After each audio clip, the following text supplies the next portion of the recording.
with those aspects of your evidence that are not covered in your affidavit. Yes, That Chair. are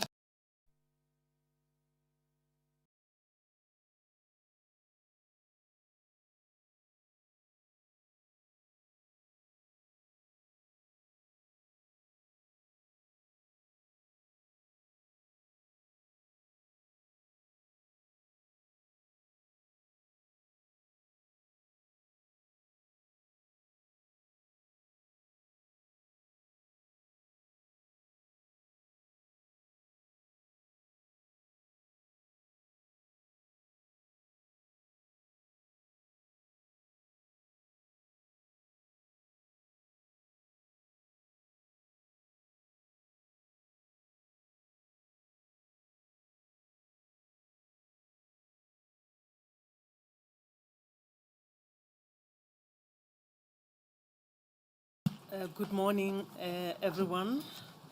Good morning, Advocate Noko. Good morning, Ndate Chauke. Advocate Hoe. You remember where we ended yesterday when we adjourned? I think we were around paragraph 32 of the affidavit of the witness. Before we proceed, Advocate Noko, you are still under oath. Yes, Chair. Thank you, ma'am.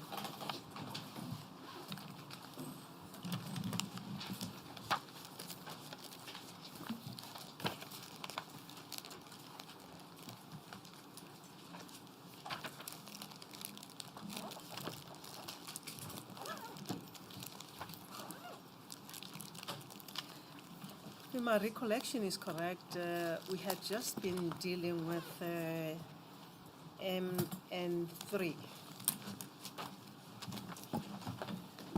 But you can start where you consider it fit.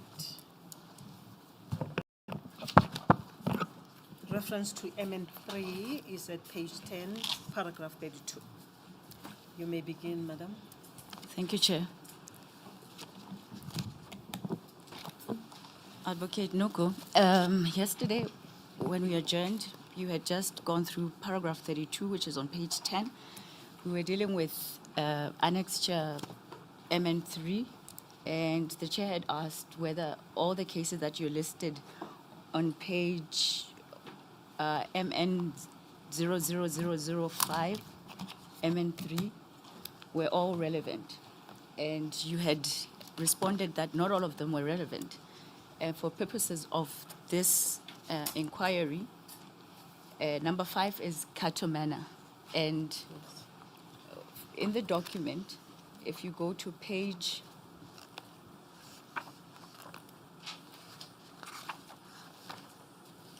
MN00027,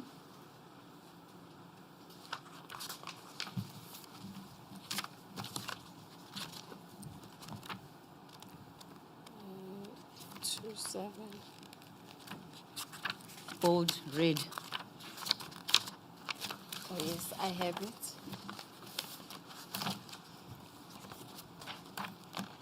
I have it.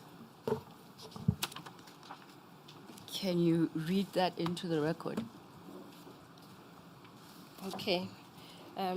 Thank you. It's about it says titled Cato Manor prosecution. Says this case reportedly started around 2011 and dealt with by the IPIT, DPCI, and the NPA. From the NPA, the prosecution team comprised of Advocate Sello Maema, the lead prosecutor, Advocate Raymond Matenjo, co-lead prosecutor, Mahlubin Tlagaza, Patience Moliko, Jabulane Mlojwa, Pumeza Fuchani, and overseen by DPP South Gauteng, Johannesburg, Advocate Andrew Chauke. Then, in consultation with the acting DPP KZN Advocate Simpiwe Mlojwa, the then acting NDPP Noncebo Jiba and Advocate Chauke formulated this prosecution team to deal with this case. Please find an affidavit by Advocate Sello Maema in this regard that sheds further light into the background of this case and what led to the prosecution team's memorandum for the application for the issuing of fresh racketeering authorization by NDPP Advocate Sean Abrams. This is attached as Annexure CC. I was invited to a meeting at head office with the NDPP, Mr. Mxolisi Ngasana, DNDPP, Dr. Silas Saramaite, Advocate Andrew Chauke, and the prosecution team. This meeting was for the prosecution team to brief the NDPP and DNDPP about this case. At this meeting, Mr. Ngasana instructed that I am to be the DPP that must oversee this case and not Advocate Chauke anymore, as this case falls within my KZN jurisdiction. This case still remained mainly dealt with by the prosecution team and handled from head office in the Priority Crimes Litigation Unit, PCLU, where the lead prosecutors, the deputies, were then based, with Advocate Tori Pretorius as the then acting head, acting unit head of the PCLU. The case dockets, documents, and all other information in this case were kept by the prosecuting team at DPP South Gauteng, Johannesburg, and the PCLU office at head office respectively, as informed by the prosecution team. I relied on the briefings and prosecution memoranda by the prosecution team about what the cases were all about. I had confidence in the prosecution team comprising of senior and experienced prosecutors led by 3 deputies, being Matenjwa, Maema, and Mlojo, supported by 3 senior state advocates, being Fuchani, Muleko, and Tlagaza. I thus had no reason to doubt their briefings and memoranda to me, hence my reliance thereon. During July 2015, I attended a briefing.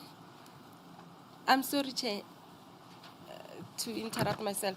I've already read all this from my affidavit. I feel like I'm repeating. Should I still go on?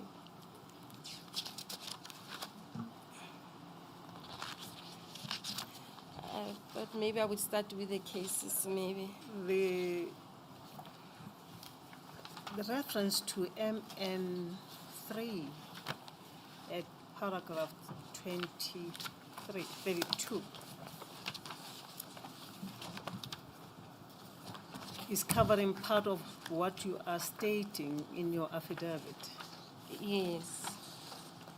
Perhaps you can go back, Advocate Kowe, and see if we are not repeating that which she has said and or covered in the affidavit, because the annexure seem to be giving some details. I don't know whether you look to check whether the details that is in the annexure is not covered in the affidavit. If not, you can lead the witness on that, so that you don't repeat, she doesn't repeat herself. All right, Chair. They are. I think basically what I was doing was to just make sure that whatever she had left out in her affidavit is also captured on record. But I see the parts that she says she has repeated, and I am comfortable to move on to the next paragraph of her statement. Yes. The cases. Okay. Okay, you may continue. Thank you, Chair. You are better placed to assist us Yes. with those aspects of your evidence that are not covered in your affidavit, Yes. that appear in the annexures. Yes. Thanks. Thank you, Chair. I will then go straight to the cases, which is on still MN 00030 on page 26. The prosecution team unpacked and presented these various case dockets as follows. 1, Kwaduguza case 39 of 9/2008. The deceased is Lindelani Buthelezi, a taxi owner at Kwamaphumulo Taxi Association. The incident happened on the 3rd of September 2008 In the indictment, it involves counts 3 to 7. I beg your pardon, where are you reading now? On page 25 of MN 00030. 25. Page 25, at the bottom it's written 25, yes. Are you referring to the bolded reds? Yes, the MN, yes, in bold red.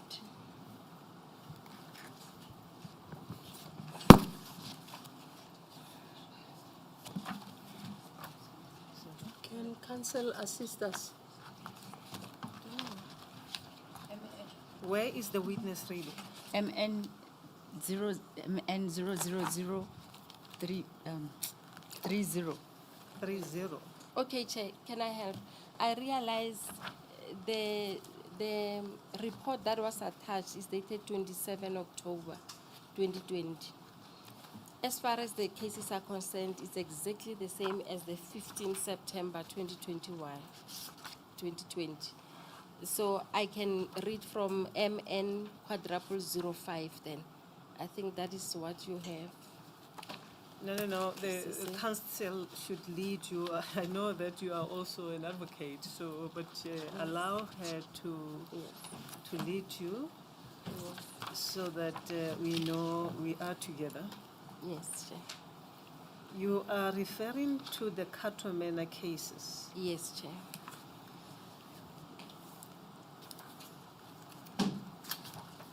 And those cases in this annexure MN3 starts at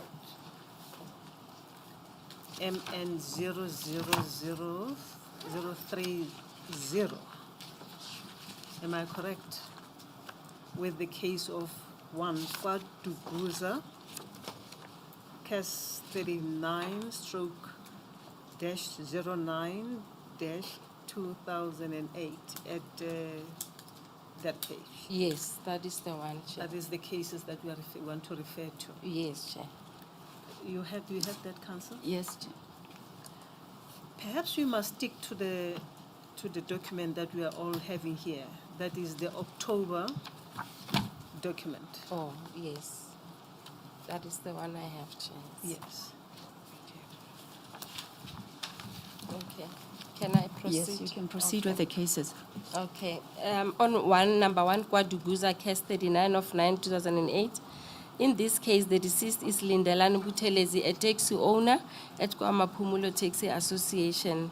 The deceased was suspected of involvement in killing of Superintendent Noko, allegedly in the presence of his girlfriend, Tandega Sokulu, whose statement is filed in the case docket as 821.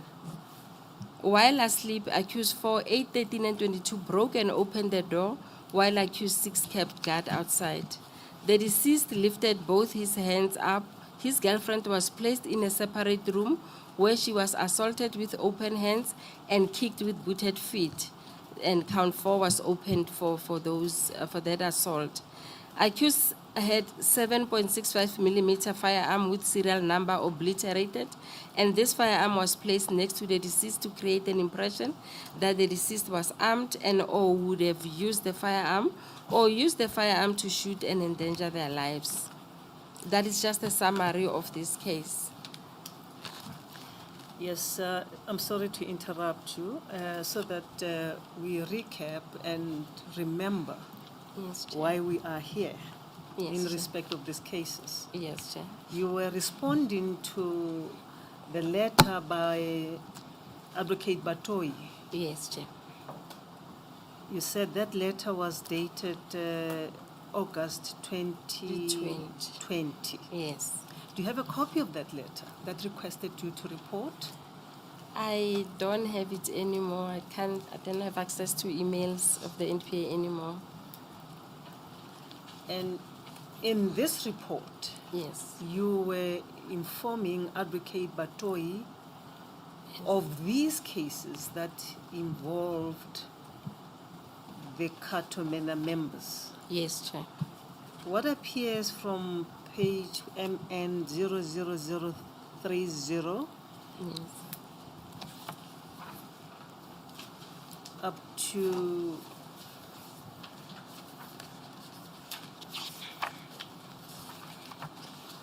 quite a number of cases.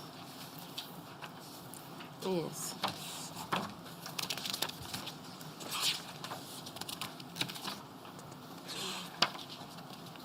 Is it 39? I think up to 39 Yes, sir. are the summaries. What you Yes. provide there are the summaries of the cases that involved the Cato Manor members. Yes, Chair.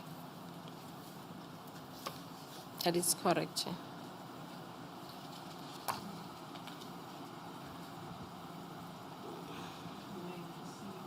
Kirkoe.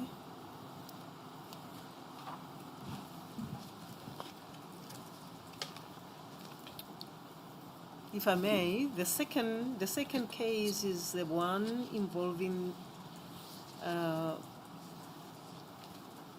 Mr. Ndimande, Yes, sir, as the deceased. the Howick case. Yes, Chair. You may briefly go through that. Yes, Chair. In Howie case 106 of 9/2008, the deceased are Mr. Magojela Ndimande, who was a taxi owner for KwaMaphumulo Taxi Association, and his bodyguard, Mr. Sibusiso Tembe. Allegedly, the deceased was previously handed to organized crime unit members during August 2008 for questioning regarding the killing of Superintendent Kongo, but was released as not linked. On 16 September 2008, the accused pursued the deceased on the N3 highway near Howick and were killed. Accused 4, 5, 6, 8, and 15 and 16 were allegedly present and falsely alleged that the second deceased, who is Tembe, shot at them and they returned fire. Accused 1 and 9 allegedly arrived at the scene in a helicopter. They were present as managers of the enterprise. It is alleged that the scene was tampered with and an AK-47 with serial numbers 1975, 8491, 754 was placed to create the same impression of attack from the deceased. And AK-47 cartridges placed on top of the blood inside the car. The ballistic expert, Mr. Stale, which is his statement is A41 in the case docket, stated that the car's windows were closed and no indication that shots were fired through the closed windows. A43 allegedly accused 4 warned security company to remove the guard. So that was the guard that was at the scene and removed. Sorry, Madam Chair, Yeah. I just wonder whether the witness cannot tell us when he says accused 1. I was actually going to Oh, I see. address that, yes. Throughout this document, Yes, Chair. you refer to accused, I think frequently 2, 4, and others. Yes, And Chair. it is not clear to us who are these accused people. Where do we find their names? I do know Yeah. that accused 2 was Padayaki. Do you have the names of this accused elsewhere, or can you, at a later stage, give us full details of these accused people, accused persons? Yes, Chair. The details of who's accused number what and are in the indictment, and I don't have a copy of the indictment. But I know accused 1 is Major General Poison. I remember he's accused number 1, but the rest I don't know who's who. The indictment should be able to provide that. And you were summarizing Yes. from the indictment of each of these cases, From the prosecution memorandum. from the prosecution. Yes, which was memorandum. compiled by the prosecutors. Had you had a sight of the indictment in Yes. respect of these cases, other than looking at the memorandum? I had sight of the witness statements. The witness that I'm referring to in my affidavit. Yes. I was given those statements. Yes. Yes, so I had sight of some of the witness statements, the prosecution memorandum, the indictment, the slide presentation document, and others that may have been sent to me. but not all the witness statements I read, but I have what I've read. Yes, it seems to me, Advocate Poe and your team, Advocate Skosana, Advocate Moipone, you'd have to assist us there. We have a number of dockets that have been filed of record. We may have to go through those dockets to ascertain who these accused persons are. I'm not sure whether that can be done today. Advocate Halley, I'm sure your junior can also assist us. Madam Chair, they are in the witness's own documents from page MN 00062. 62. Yes, and then the first accused appears at MN 00068. My concern was simply that when he says accused one, we don't know what he's talking about, but they are in the witness's own documents. Yes. Sorry, it starts at 00062. That would be my Emma's memorandum. Memorandum, yes, madam. Memorandum. And then the first name of the accused is at 68. Well, actually, all of the accused start from 68 up to 71. My apology, Chair. Yes, the memorandum is here with the names. Thank you.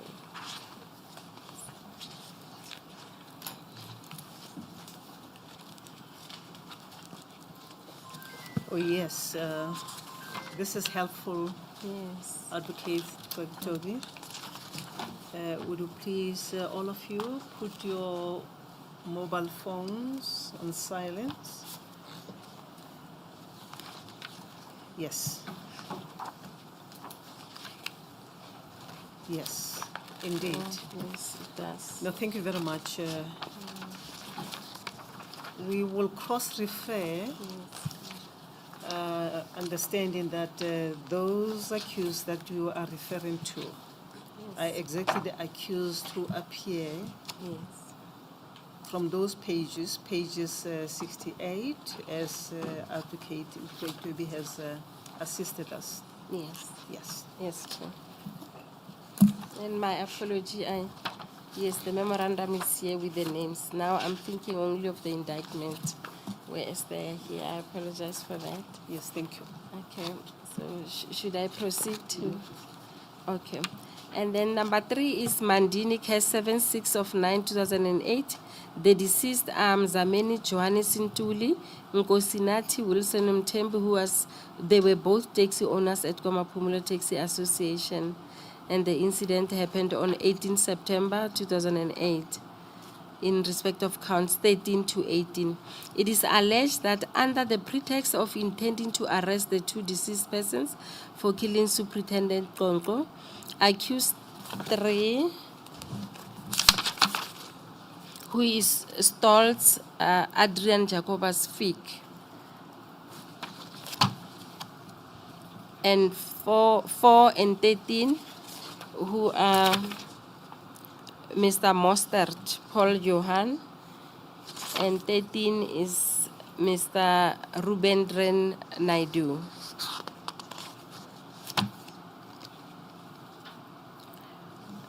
Allegedly, they entered the bedroom and fired shots at the deceased, while accused 6, 8, 10, 11, 12, and 15 guarded the house for escapees. 6, 8, 10, 11, 12, and 15 are 6 is Eric Alfred Nell. No, that's there's no 6 now here.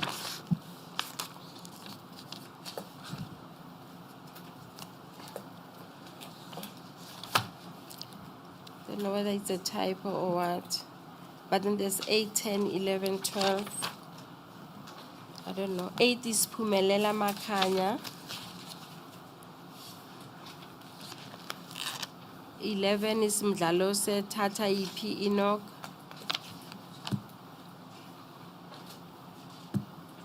Chair, the prosecution memorandum does not, it jumps other numbers. So we will need the indictment to check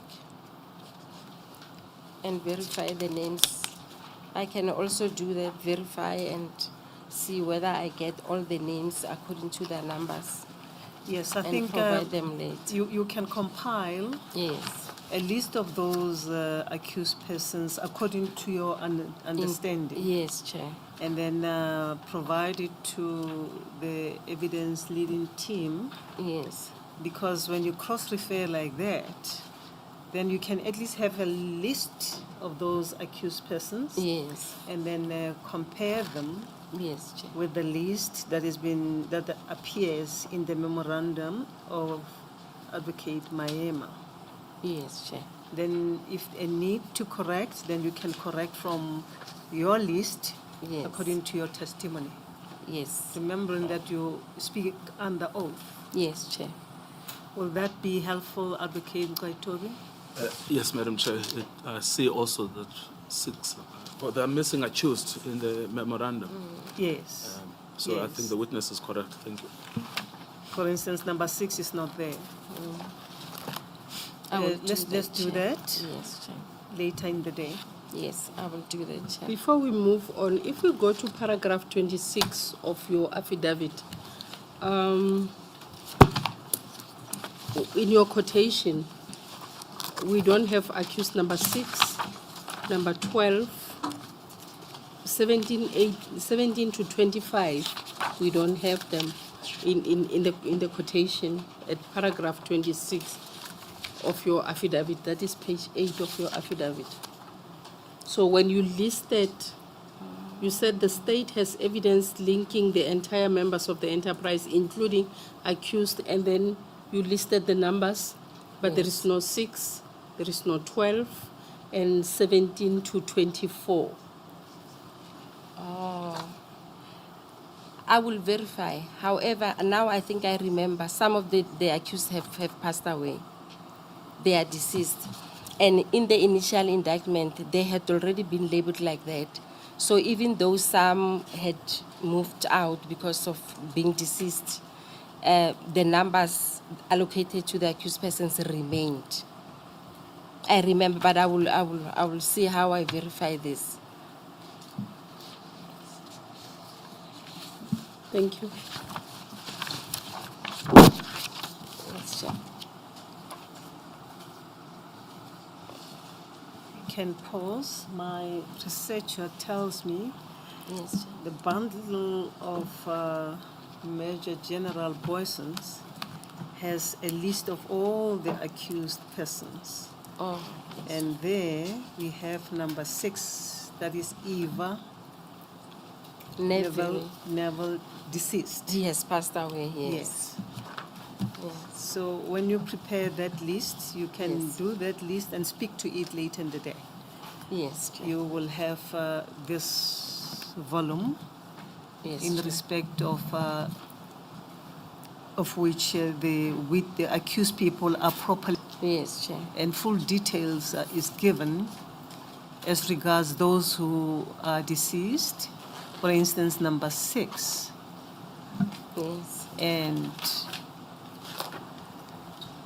I see there's also 12 there. Zondi Bongani. When I read the document, it seems that Bongi also passed on, but you will check. Yes, I will check, Chair.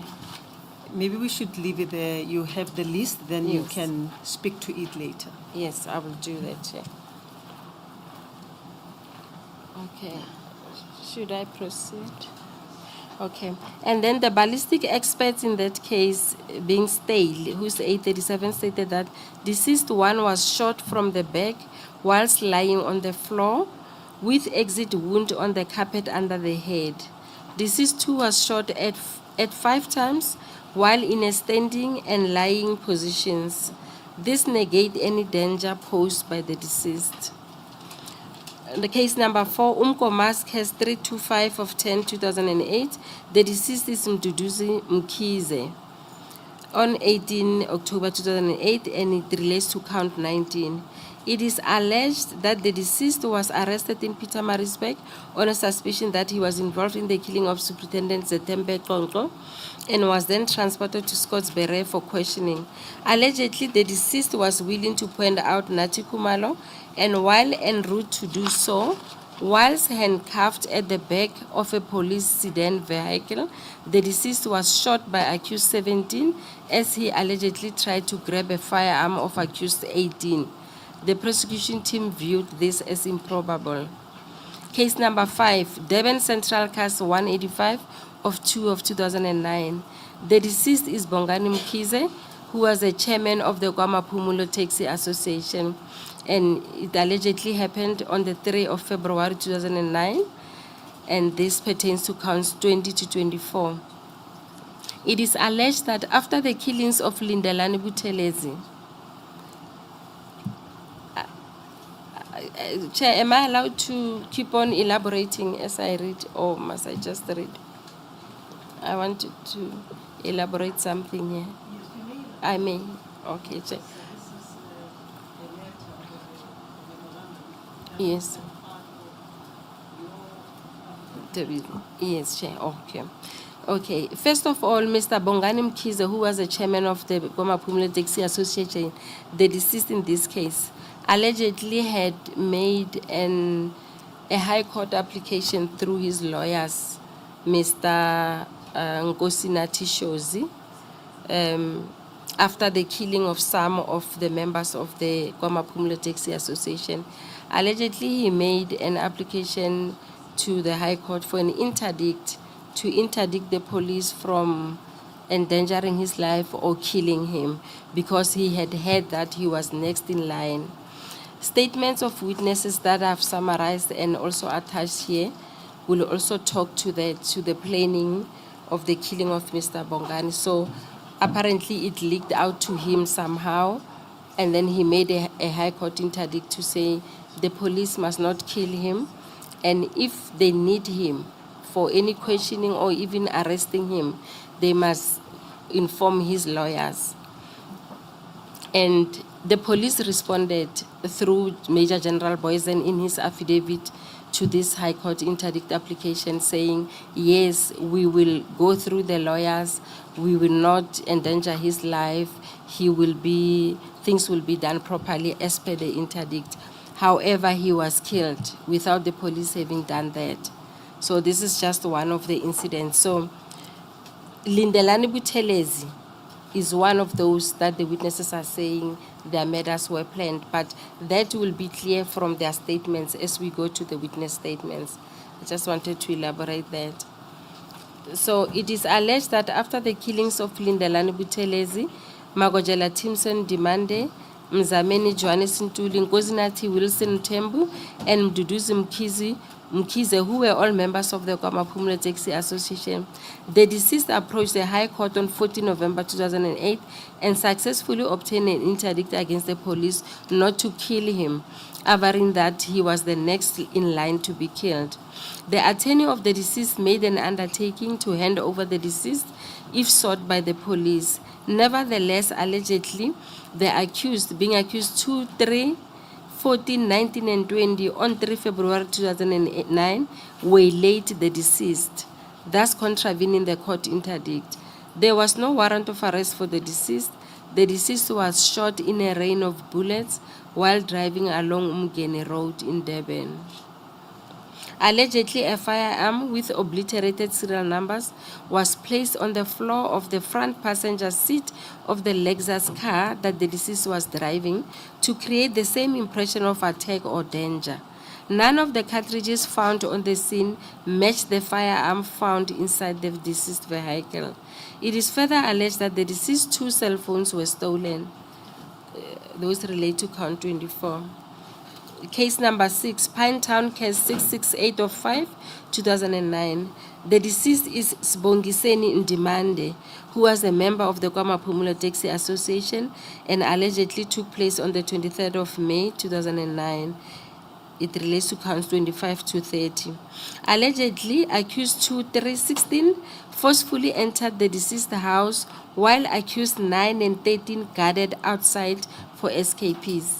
Accused pointed firearm at Zanele Madaba, which is in count 26, and stole her cell phone, which is count 13. It is alleged further that the deceased had a child in his hands, and that the accused removed the child from him and threw the child to the deceased wife, who was instructed to leave the room. Then accused 2, 3, and 16 fatally shot at the deceased and placed the firearm next to him to create the impression that their lives were endangered. Case number 7, Rustenburg case 1098 of 9/2008. The deceased is in demand. This is the case where Advocate Johan Smith, the then DPP of the Northwest, issued a consent for centralization in terms of Section 111 of the Criminal Procedure Act that we spoke about yesterday. The deceased is Fison Demand, was a member of the KwaMaphumule Taxi Association, and it allegedly took place on the 20th of September 2009, and it relates to counts 31 to 34. It is alleged that accused 2, 4, and 6 traveled to Rustenburg to the deceased hideout, where the deceased has hidden himself, where accused 2 and 4 entered and fired shots at the deceased, fatally wounding him, while accused 6 kept guard outside. Firearm is alleged to have been placed next to the deceased. Case number 8, Berea case 288 of 5/2008. The deceased is Thabo Msimang, allegedly took place on May 24, 2008. Allegedly accused 4, 5, 6, and 13 forcefully opened with a crowbar and entered the deceased apartment, then fired shots at the deceased, who ran to the balcony and fell down or was pushed to the ground floor, and further shots fired as he laid on the ground. Accused 7, 8, and 11 allegedly secured the ground floor area for possible escapees. Firearm was placed next to the deceased to create the threat impression. Docket number 9, Melmoth case 142 of 11/2008. The deceased are Bongani Biela, and Kanyisani Biela, allegedly took place on the 23rd of November 2008. Allegedly, the deceased were awakened by a loud bang early in the morning while sleeping, as doors and windows were broken. That is count 45, malicious damage to property and others. Accused 2 and 4 allegedly entered the rondavel of Richard Biela and pointed him with firearms, and those relate to count 42, assaulted him, that's count 41, and dragged him out of the room. Baba Biela Soma Kozazana, his brother's wife, being assaulted, that is count 43, and pointed with a firearm, that is count 44. He allegedly saw his 17-year-old son, Kanyisani Biela, lying inside his rondavel in a pool of blood, that is count 40. Bongani Biela was also killed, count 39. Firearms were placed next to the deceased to create the threat impression. Allegedly accused 2 and 4 fired shots, while accused 5, 7, 13, 14, 19, 25, 27, 28, and 30 were present. Docket number 10, KwaMashu case 629 of 2009. The deceased is Thokozani Njaba and allegedly took place on 27 April 2009.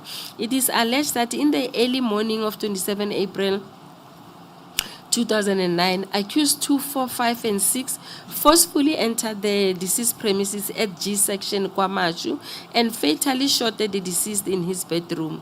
That is count 53. The deceased was a section 204 witness in a cash in transit robbery in KwaMaphumule.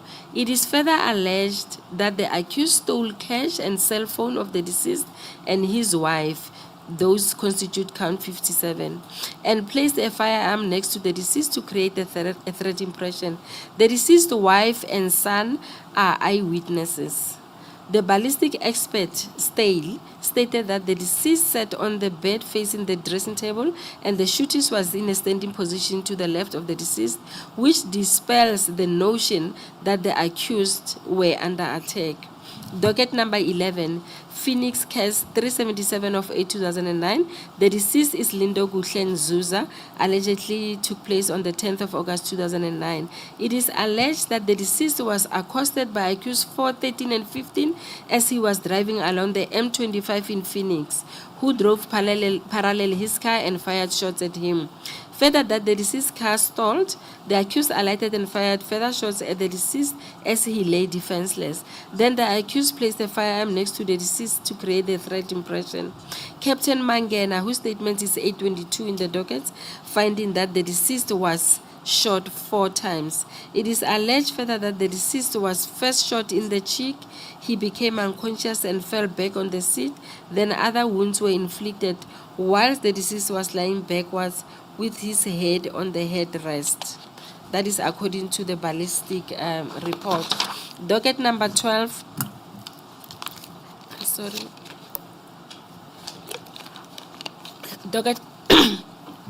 Docket number 12 is Kwamashu case 698 of 11, 2009. The deceased is Prince Tabete. Allegedly took place on the 26th of November 2008. It is alleged that in the early morning, accused 2, 3, and 4 proceeded to the deceased's house, broke open, entered and fired shots at the deceased, fatally wounding him. The girlfriend of the deceased is an eyewitness who saw the shooting. Nkanyuso Ntenza, whose statement is 822, and Ngaba Mdluli, 821, alleged to have seen a Mbombai spook firearm taken from the quantum vehicle and placed by accused 4 on the scene.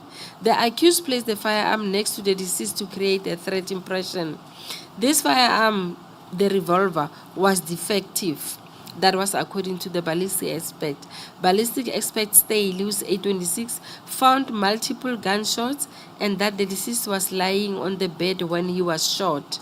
The defective firearm dispels the myth that the accused were under attack. Docket number 13 is Kaweni case 3 of 4, 2010. The deceased is Kwazin Dlovu, a 16-year-old boy, which allegedly took place on the 1st of April 2010. It is alleged that in the early morning, accused 2, 4, 7, 8, 9, 11, 16, 23, and 24 broke open and entered the house of Mr. Ndlovu whilst looking for escaped prisoners, Tili and Dumisan Shandu.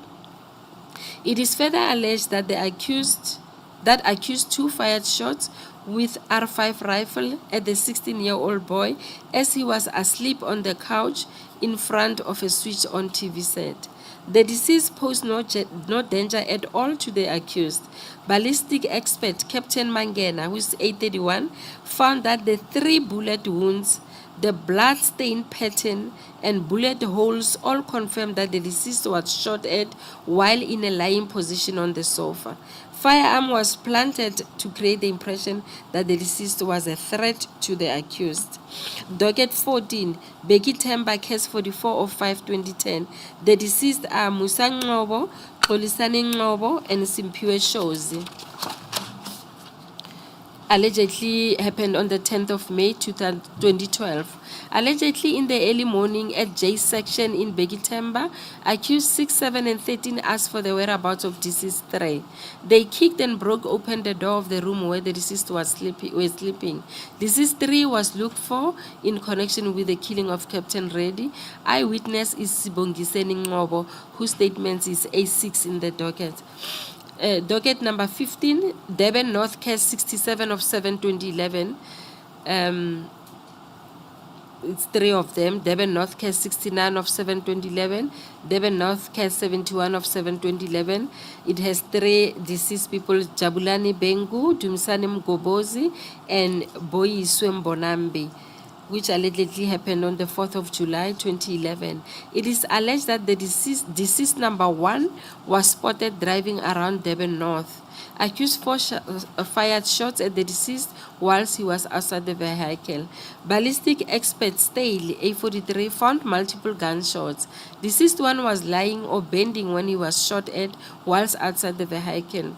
Further, it's alleged that the accused proceeded to Mhlanga and shot at deceased number 2.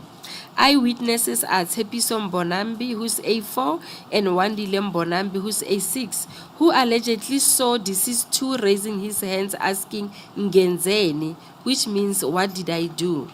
And he was shot at by accused 13. Deceased number 3. Before you proceed, Yes. okay, finish that one. Okay. Thank you, Chair. Deceased number 3, who had been in the house, ran through the bedroom sliding door to the outside, where he hid himself in the dustbin.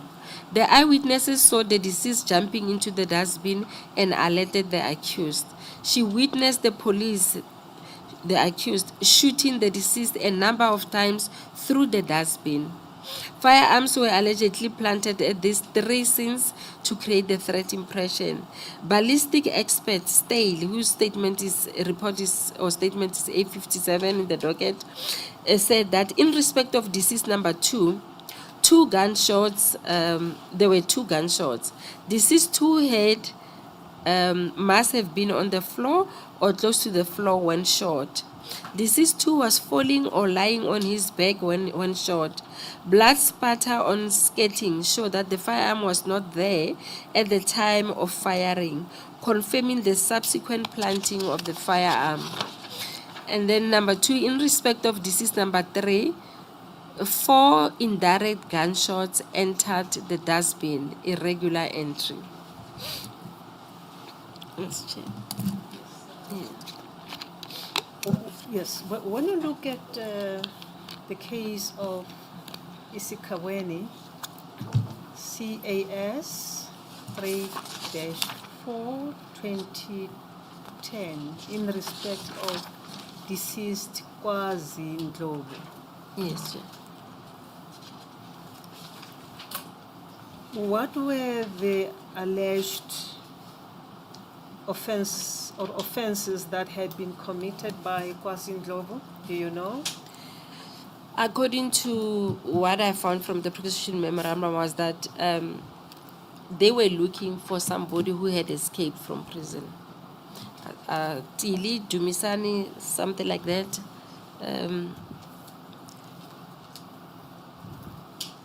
Okay, Tili and Dumisani Shandu. Apparently they had escaped from prison. So the police were looking for these 2 people.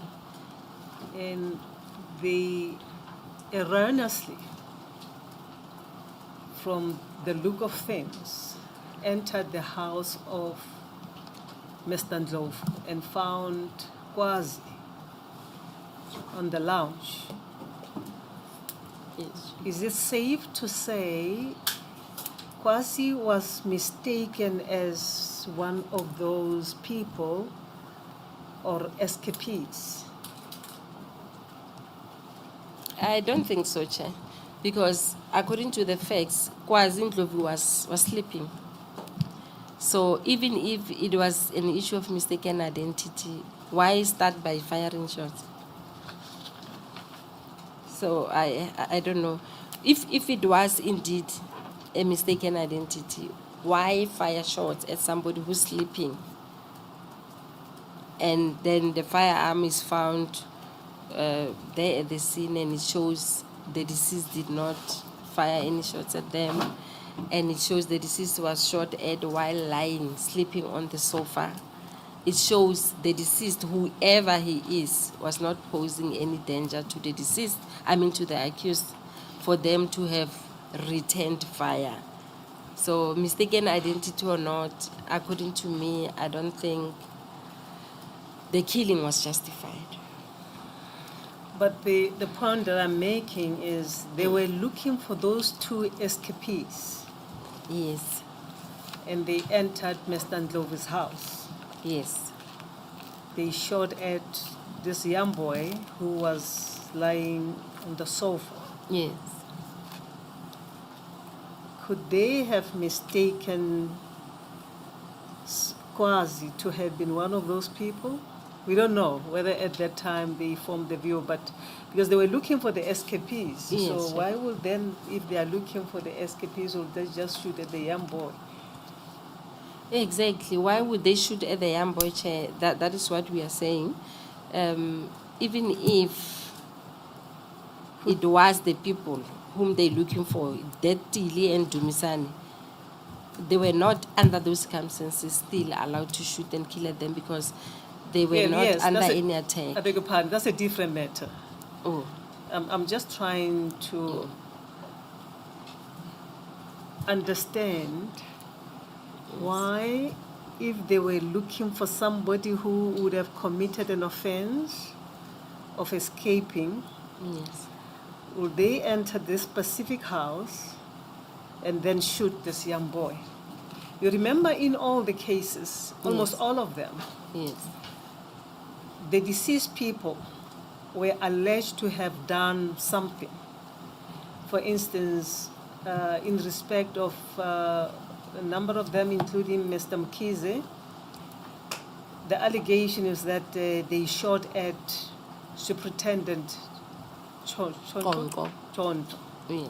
in most of those instances. Mm. In respect of KwaZulu, the allegation is that they were looking for the two escapees. And they went into this house, of Mr. Ndlovu's house, and found this young man lying.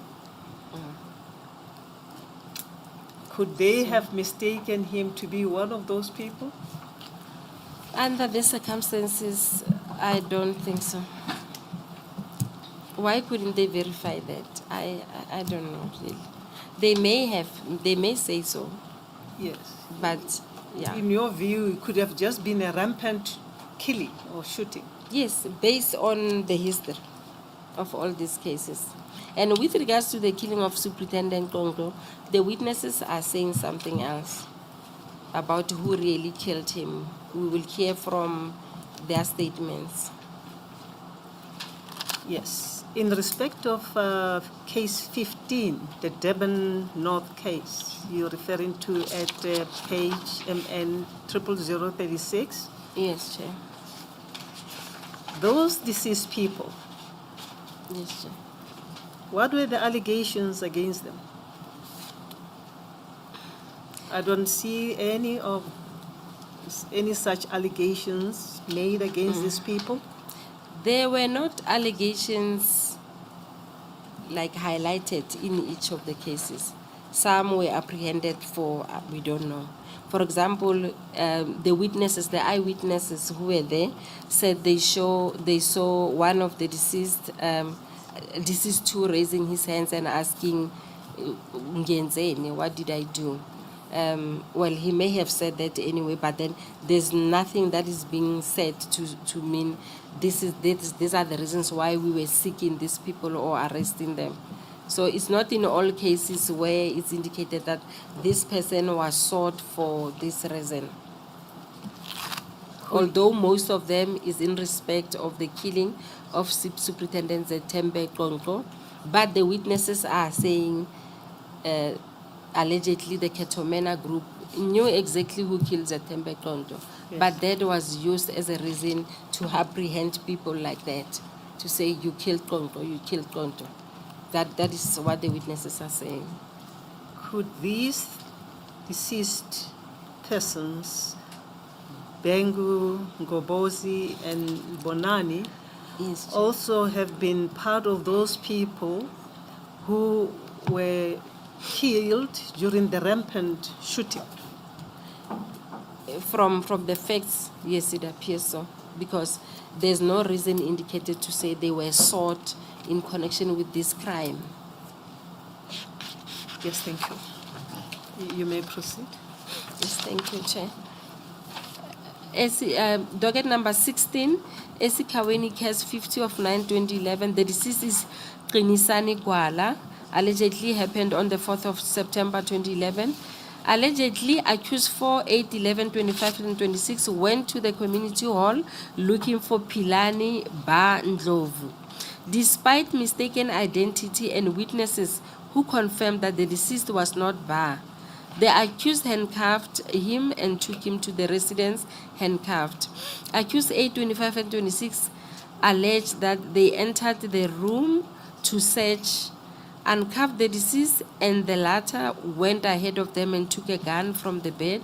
Then accused 26 shot him fatally. The deceased brother, Zakele, who's statement is 824, was present, but his head was covered with a washing basin by the accused.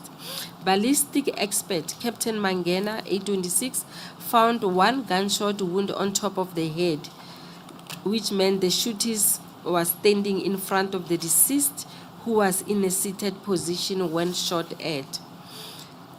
Another modus operandi is alleged here as well, but that will be seen also, will be heard in the statement of Tandega Nompumelelo Sokulu, who was the wife of Lindelani Buthelezi, who was also killed, where her head was covered with a blanket. So this one, the deceased brother's head was covered with a washing basin, and then immediately the deceased was shot at. Docket number 17, Kwamashu case 116 of 8/2008. The deceased is Mfana Futi Zwane. Allegedly took place on 31 July 2008. Allegedly accused 4, 8, 10, 11, and 15 proceeded to the deceased home in Kwamashu and found the deceased sitting with his girlfriend in a vehicle and ordered them out of the car, separated deceased from his girlfriend, and moved the former, meaning the girlfriend, the deceased, meaning the deceased, they moved the deceased towards the boot of his car. Accused 4 then shot at the deceased, alleging that the deceased was trying to grab a firearm from the car boot. The deceased girlfriend refutes that the deceased was armed. Docket number 18, escort case 34 of 8/2008. The deceased is Sanele Majola. Allegedly took place on the 6th of August 2008. It is alleged that accused 4, 5, 13, and 30 were escorting the deceased to their offices in Durban when they stopped at Midway Caltex garage in Escort to use a toilet. The deceased, who was cuffed, went into the toilet with accused 5 and 13, who alleged that the deceased asked to be uncuffed to use the toilet. Then he tried to disarm accused 13, then accused 5 shot and killed him. Firearm was placed to create the threat impression. An inquest was held, and the magistrate found accused 5 criminally responsible for the deceased's death. The second suspect, who was escorted, Celimpilo Mgomezulu, made a confession implicating 9 others who were systemically killed, except Ngomezulu and Mavundla, who are serving life sentences in prison as a result of Ngomezulu's confession. That's another matter. Docket number 19, Kwamashu case 314 of 11/2008. The deceased is in Nhlanhla Zondo. Allegedly took place on 12 November 2008. Allegedly, accused 5, 6, and 27 went to the deceased home in Ntuzuma. They entered the house, took the deceased into his bedroom, and closed the bedroom door. The deceased's mother pleaded with the accused to enter the bedroom with her son, but her entry was refused. Further alleged that the accused stole the deceased's cell phone, wristwatch, and bank cards. Those constitute count number 108. The accused then fired shots at the deceased while in the bedroom, fatally wounding him, and placed the firearm next to the deceased to create a threat impression. Witnesses are the deceased's mother and the deceased's younger brother, who were in the house at the time. Docket number 20, Tongat, case 357 of 3/2009. The deceased is then Piri, allegedly took place on the 18th of March 2009.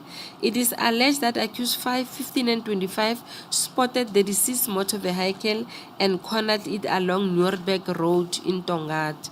The deceased had company in the car, who were ordered to lie down on the road as the deceased was still inside the vehicle.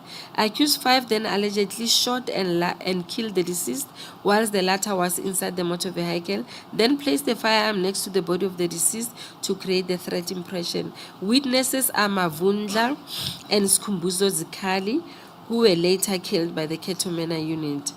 Captain Mangena's ballistic reconstruction findings are that the shooter was standing about 60 centimeters from the deceased when he shot him. Gunshot entry on the right ear entry below the chin and re-entering the left arm. Docket number 21, Kwaduguza case 115 of 3 of 2010. The deceased is Nhlanhla Mhlongo, allegedly took place on the 6th of March 2010. Allegedly accused 13 and 15 proceeded to the deceased house in Stenga. The deceased opened the door for them, whereupon accused 13 fired shots at him, wounding him fatally. Accused placed the firearm next to the deceased to create a threat impression.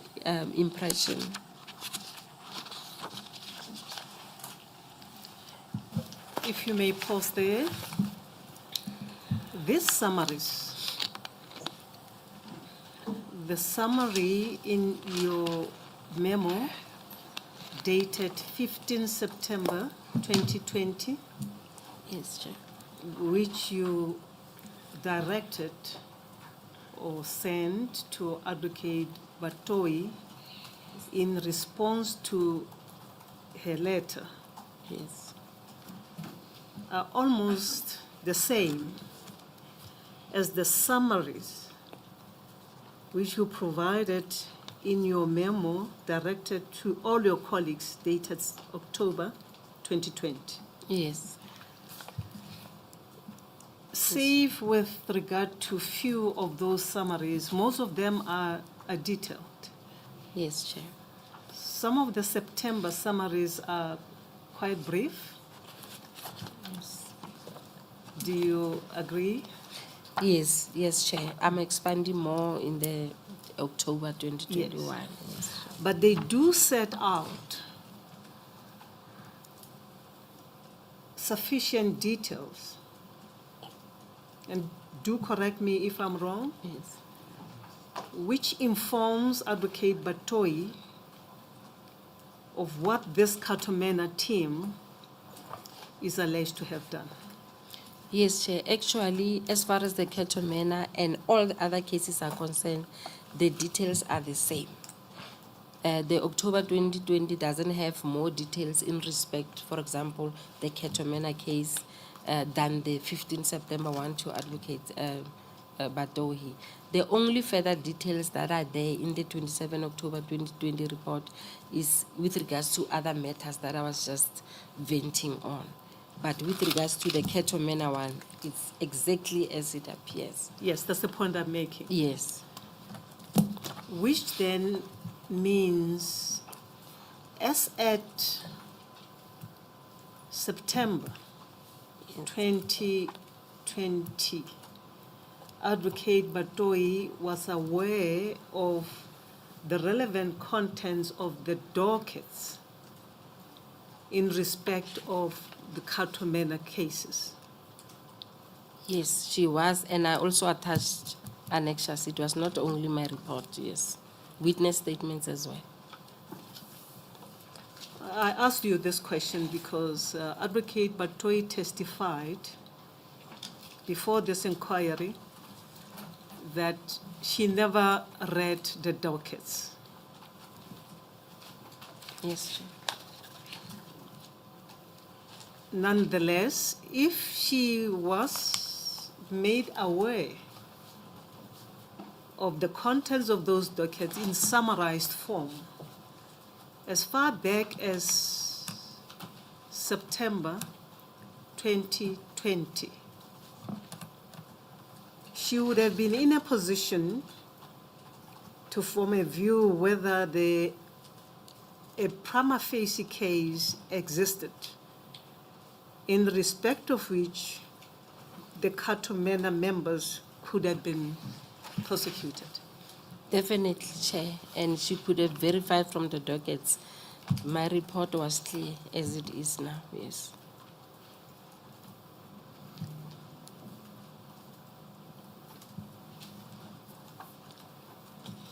According to her, she only relied on the memorandum that was provided by first of all, the DPP team, in which dockets were not summarized, if my recollection is correct. But already in September 2020, she was or ought to have been aware of the contents or summarized contents of those dockets? Yes, Chair.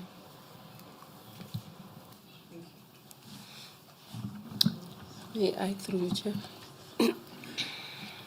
Thank you, Advocate Moipone. Noko. I have two questions. The first one relates to docket 18, escort Castre for /8 of 2008, Yes. where the deceased is Sanele Majol. In the next page, there is an allegation that the second suspect who was escorted, I think together with Sanele Majol, Limpilo Mngomezulu, made a confession implicating 9 others who were systematically killed except Mngomezulu and Mavundla, who are now serving a life sentence at Kokstad as a result of Mngomezulu's confession. But what I want you to expatiate on, if you can, is on where you say, where the memorandum say the 9 others who were implicated were systematically killed.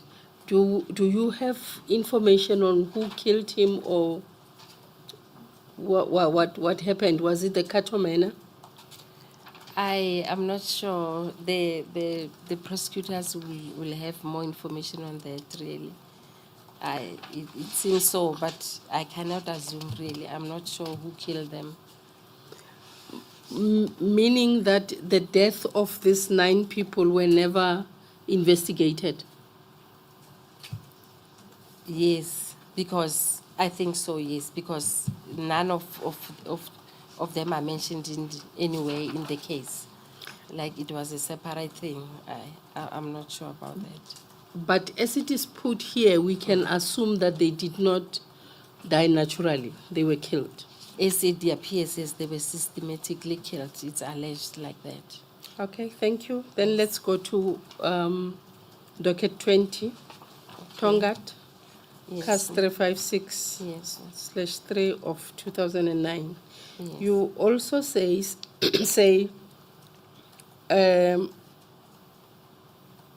Skhumbuzo Zikali was later killed by the Cato Manor unit. Yes, that's the Just down there, I think 4 lines from the last paragraph, last line. Was this Skhumbuzo Zikali's murder investigated, and is it included in the charges against the Cato Manor units? It doesn't seem so. It doesn't seem so. I don't know if it was investigated or what, but that's the allegation. So it suffered the same fate as the 9 others? It appears so in docket number 18, yes. Would I be correct to assume that the people who are killed or the dockets that were opened do not cover all the people that would have been allegedly killed by the Cato Manor unit? Yes, you will be correct, ma'am, because even when you look at the statement of Mr. Aristides Danikas, he's mentioning incidents that happened even prior to the dates that are covered by the indictment, which is May 2008 to September 2011. He mentions that is why the prosecution team was also using the similar fact evidence, which is allowed in terms of POCA Section 2, because there were incidents that happened prior that are not even covered in the indictment. Thank you, ma'am. Yeah, thank you. Before you proceed to the analysis of the evidence, Yes. it is apparent from those summaries, if my reading is correct,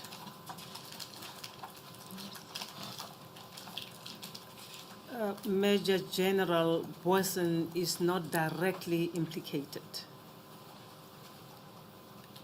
You refer to accused 2, 3, all those accused persons. There is no mention of accused number 1, in all those summaries? In the summaries, yes, ma'am, he's not directly like mentioned like that. Yes. But as we go to what racketeering is, what POGA legislation provides, Well, that and was why. going to be my next question. I just wanted to make clear Oh, yes. as to how then advocate, I beg your pardon, Major General Boyson Yes. comes into the picture. Oh, yes. And you start dealing with that part when you deal with the analysis. Yes. Oh, yes.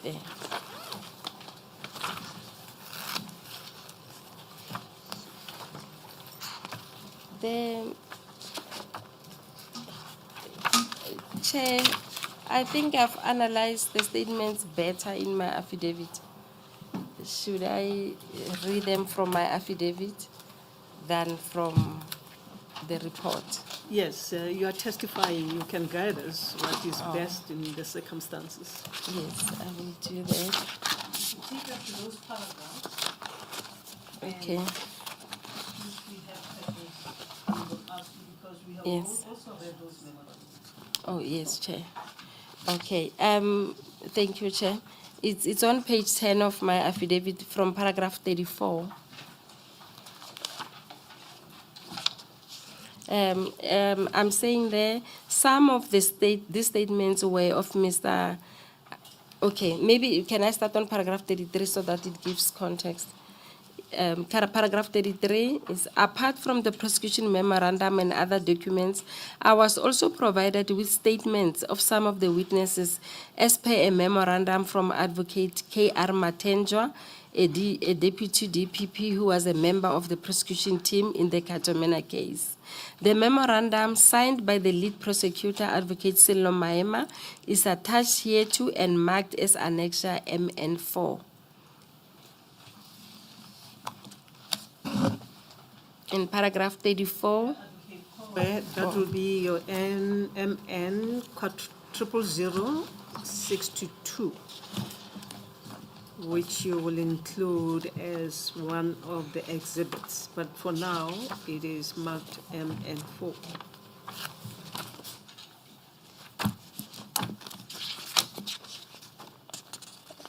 no, Chair, it is not. It is not the memorandum. It is the memorandum, but it doesn't have the cover letter of Advocate Matenjwa as well. If you look at the next page, if you look at the next page, MN 00063. Oh, memorandum. Yes. Yeah. Oh. Hello, please don't rise.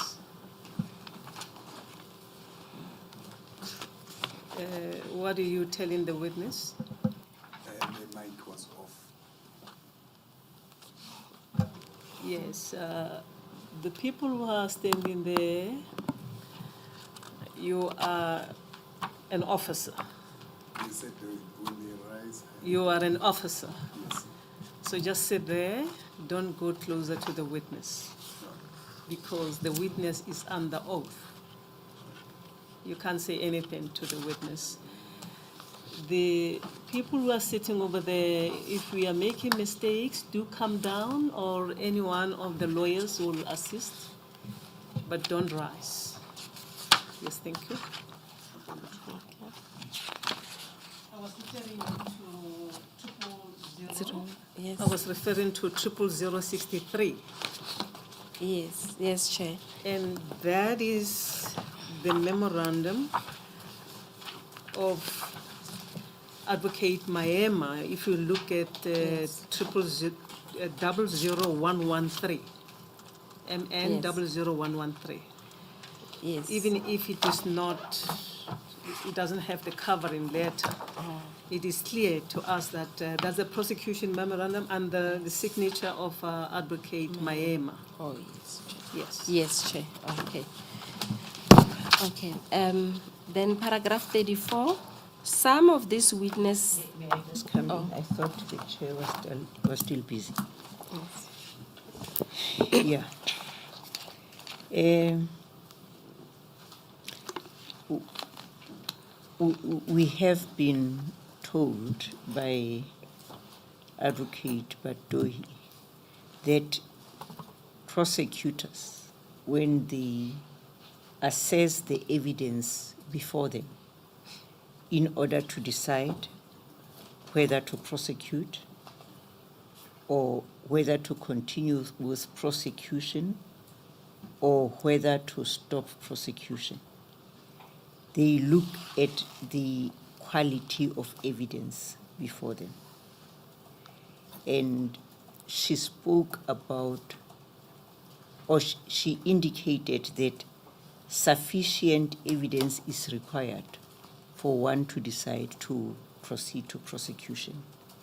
And it is not conclusive evidence that is required. It is sufficient evidence. Do you know that, and do you agree with that? I partly agree with that, because even if there's prima facie case does not necessarily mean sufficient, but they overlap. But the criteria I know of prima facie case, and the case must have reasonable prospects of a successful prosecution. So if you have that, then the matter must be enrolled and then be prosecuted.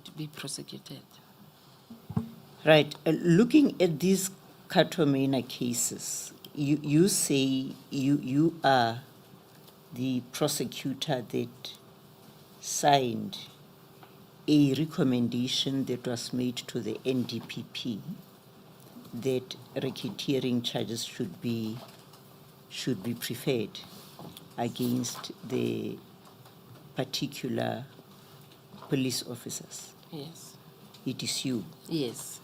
Now, when you signed or made a recommendation that racketeering charges be preferred,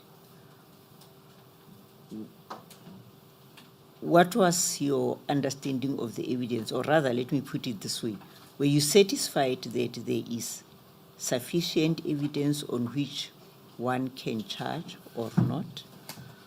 Yes, I was satisfied that there's prima facie case, there's sufficient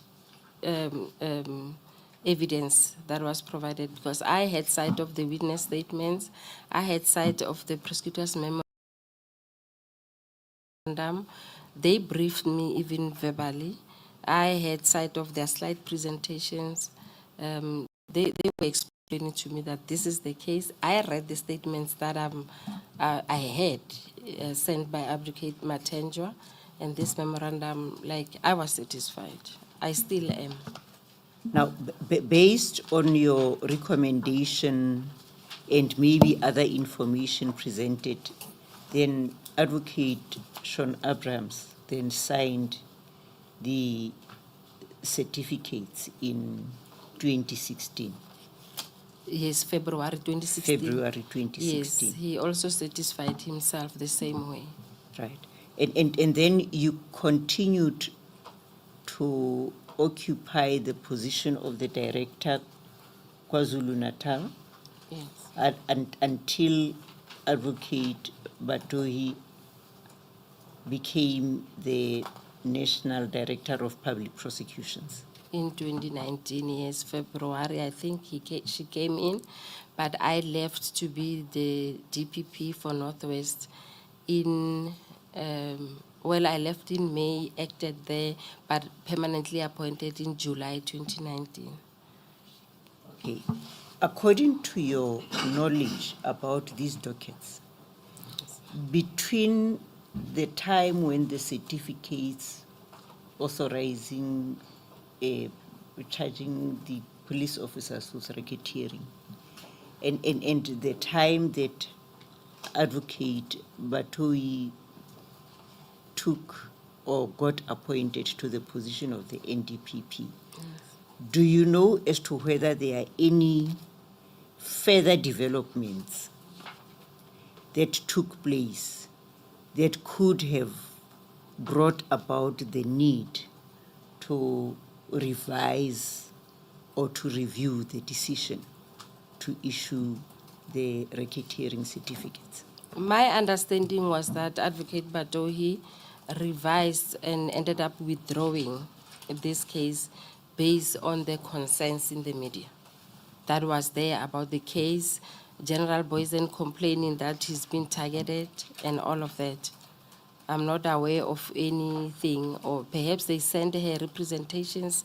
I'm not aware of that, but that's my understanding that based on what is being said out there about this case and others. Yeah.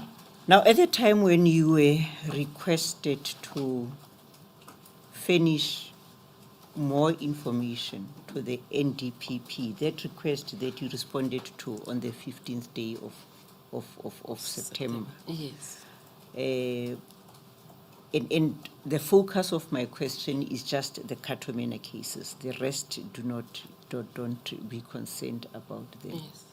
Now, at that time, when you were invited to respond to the inquiry by the NDPP, do you know as to whether by then the decision to issue the racketeering certificates by Advocate Abrams had been reviewed or not? Do you know whether it had been reviewed or not? She had already done that. She did that in 2019. So the case was already withdrawn in 2019. And she sought for further information. And then in only 2020. after then she sought explanations, which I supplied as per the 15 September 2020 report, explaining what the case is all about. And do you know as to whether there is anything that she did in response to receipt of the information that you brought to her attention about these cases? Yes, she wanted an inquiry to be held for me. That was her response. Against you? Yes. Okay. Thank you, Chair.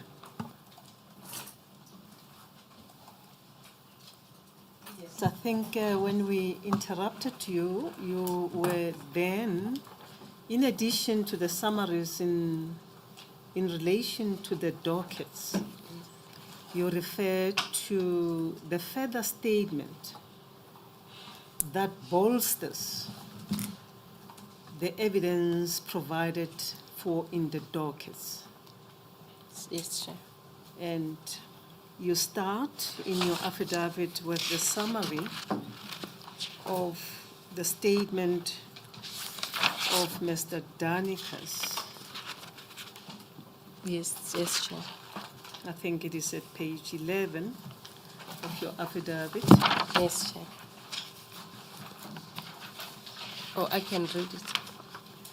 You can read that part of the summary into the record. Yes, Chair. Thank you. We have already read the statement of Mr. Danikas, but because you are testifying, you can put it the way you want to put it. Yes, Chair. Thank you. Mr. Aristides Danikas' statement was one of those that I had sight of, but the witnesses mentioned here are not all the witnesses in the case dockets. So he said that he was a member of the Cato Manor SVC unit and worked with this unit. In his statement, among others, Mr. Danikas mentioned that a standardized method was always used. That is, they shot to kill, had, tortured, altered the scenes of crime. Major General Boysen was called by his members to the crime scene to confirm and manipulate the scene.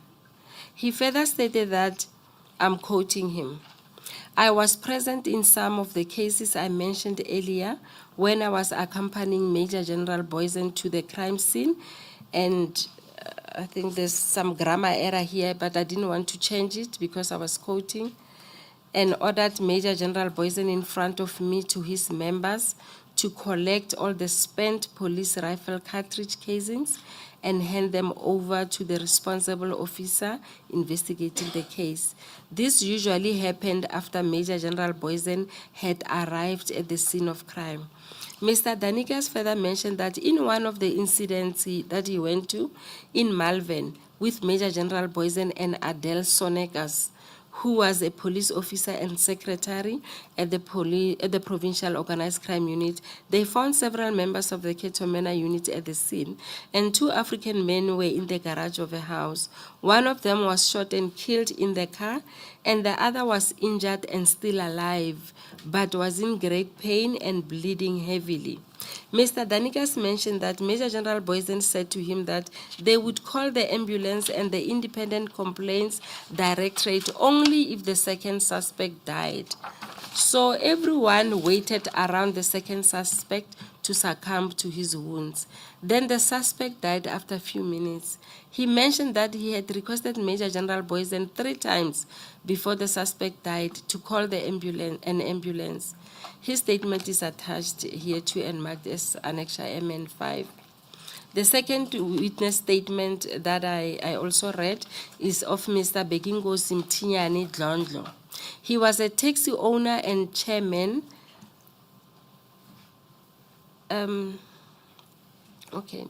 He was a taxi owner and chairman of the disciplinary department at Stenger Taxi Association, STA.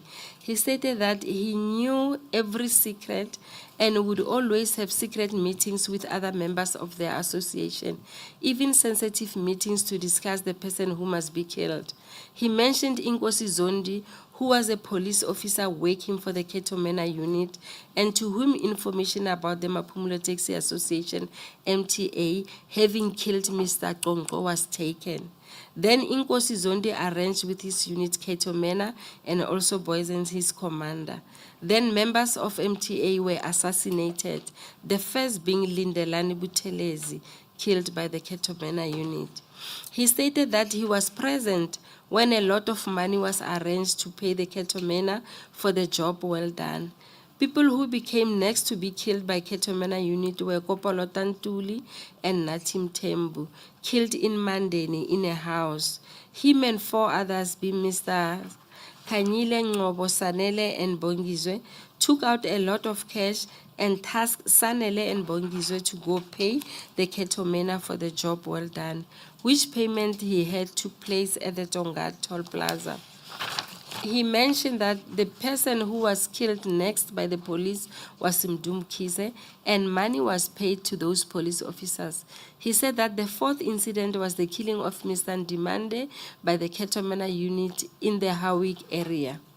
Thereafter, he had a secret meeting with the other 4 members to arrange payment to the Cato Manor unit, and an amount of 750,000 rand was raised.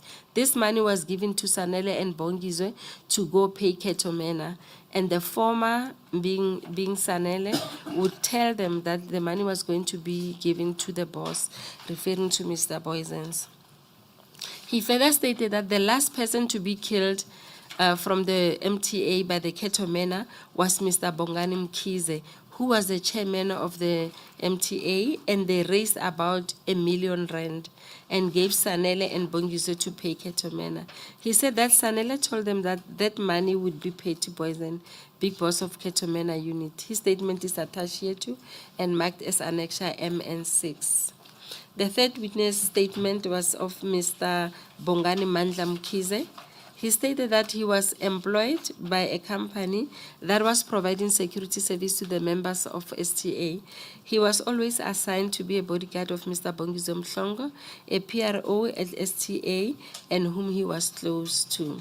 During conflicts and after the killing of Tongo, if the owners of STA hated somebody, they will supply their names to Cato Manor unit as being responsible for Tongo's death.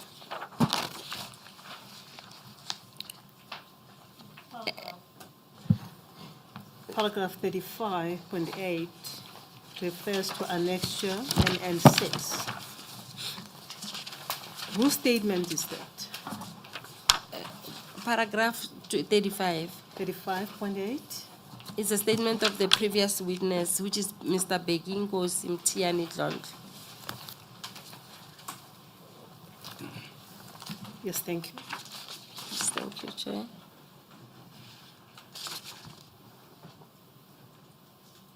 Before you proceed, can we also ask the leader, Ms. Hue, to make sure that the annexures that are referred to are marked and as evidence.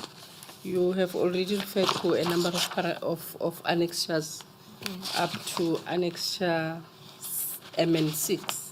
Yes. I hope you are keeping record. Thank you, Chair. Thank you. You may proceed. Yes, no, thank you, Chair. Okay, maybe let me finish, and then I just wanted to elaborate on this statement after I read it. Which part? Up to the end of 25, paragraph 25. Then I will elaborate a little bit on it. Paragraph 25 of your affidavit. At the end of it, yes. 25 or I'm about to read 25.7, I'm sorry, 25.7 and 25.8. And I'm saying when I'm done with that, I'll elaborate a little bit. the numbering of the paragraphs is confusing. Oh, on page 40. You see, you dealt with 35.7, 35.8, now 25.6. My apologies for that. It was when I was preparing, I accidentally didn't see this part. You made some errors there. Yes, I did. You made some errors, Council. Yes. You can correct the numbering as you go along. Yes. The main paragraph is paragraph 35, Oh, yes. and I see at page 12, you have, let's start maybe at page 11, 35, 35.1, 2, 3, 4, 5, 6, 7, 8. And then at page 13, as regards Mr. Bongani Mandla Mkhize, you say 25.6. I think the correction should start there. Yes. I apologize, Chair. I also did not pick it up. It should be Paragraph- it should be 35.9. 9. Yes. You can make it 9, and then you keep on correcting as you go Yeah. along. Yes, Chair. Okay, Chair. I'm then about to read on page 14, which will be 35.10. 35.10, correct? Yes. Yes. Okay, yes, it reads thus. Mr. Mkhize further stated that some of the victims on the list was Kopolota and Mthembu. Bongizo Mhlongo had received photos on his cell phone depicting that Kopolota and Mthembu had been killed, and Bongizo said that he was sent those photos by Mostert from the Cato Manor unit. He said that then Bongizo reported that he was going to the Cato Manor members who sent him the photos, and as his bodyguard, him and Bongizo drove to Tonga Toll Plaza, where they met Mr. Mostert and another white man in a silver BMW sedan.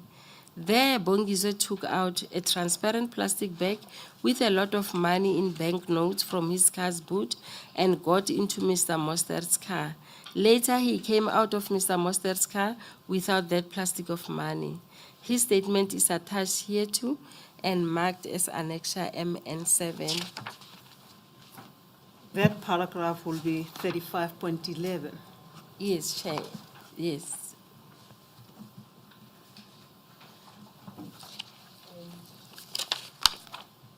Annexure MN7 is MN 00135.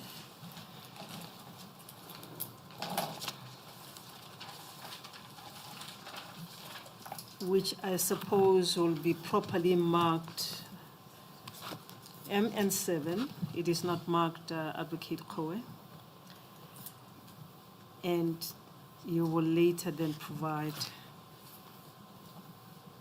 a list of those exhibits. We'll do so, Chair. Proceed, ma'am. Yes, thank you, Chair. My little bit of elaboration that I wanted to mention was that, according to Mr. Bongani Mandla Mkhize, they know who killed Mr. Tonto. And it's definitely not the people who were being sought allegedly for killing Superintendent Tonto. because hitmen were allegedly arranged to kill Mr. Tonto, and everybody else was blamed for that, whom they wanted killed, and they would say they killed. So the reason would be people are taken because they killed Tonto. They killed Tonto. Although the real people who killed him are known. So that's what he's highlighting. That's what I gathered from his statement. Yes, thank you. Yes, thank Before you, you move on, at paragraph 35.6, 35.7, and 35.8, you 35.9, you refer to money being paid, and the allegation is that the money will be given to the big boss. Is it, where did the money come from? Was it from the taxi association? Yes, according to Mr. Bongani Mkize, him and others, actually it's Mr. Begingo Zimtiani Dlondlo. He says him and Mr. Kanyile, Mr. Ngobo, Sanele, and Bongizwe took out a lot of cash. They gathered money and they went to pay Cato Manor unit for having killed Kopolo Tantuli and Natim Tembo. That's what he's saying in his statement. Thank you.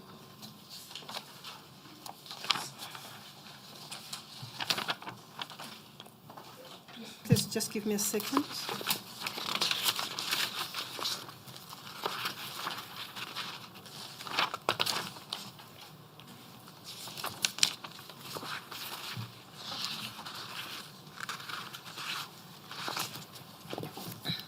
Now, in relation to the gathered money that you have just mentioned, mention is also made of monetary awards to the officers who allegedly killed people. Yes, Chair. If you look at your September 2020 memorandum to Advocate Batoi, it doesn't have a page numbering, or it's page 38 of 56, Yes, the September memorandum. yes, Chair. At the bottom there, paragraph 5, monetary awards. Yes, Chair. Can you read that paragraph, please? Okay, thank you, Chair. The South African Police Service accepted that the SVC Cato Manor section was honest in combating the taxi violence in the province and rewarded all officers who were involved in the taxi violence task team, including Boysen. The reward was in the form of cash and certificates. The motivation for the reward states the role of Boysen in the operation, hence he was rewarded. Boysen further motivated for payment of sources, informers, who provided information that led to the killing of the KwaMaphumulo Taxi Association members. Boysen, as the provincial commander of organized crime, had intimate knowledge of the operations of the Cato Manor SVC section when it was eliminating the KwaMaphumulo Taxi Association members instead of arresting them for any alleged offenses. As a manager, he did nothing to stop this killing spree because it was fulfilling their arrangement with the Stenga Taxi Association as stated in Matonzi's statement.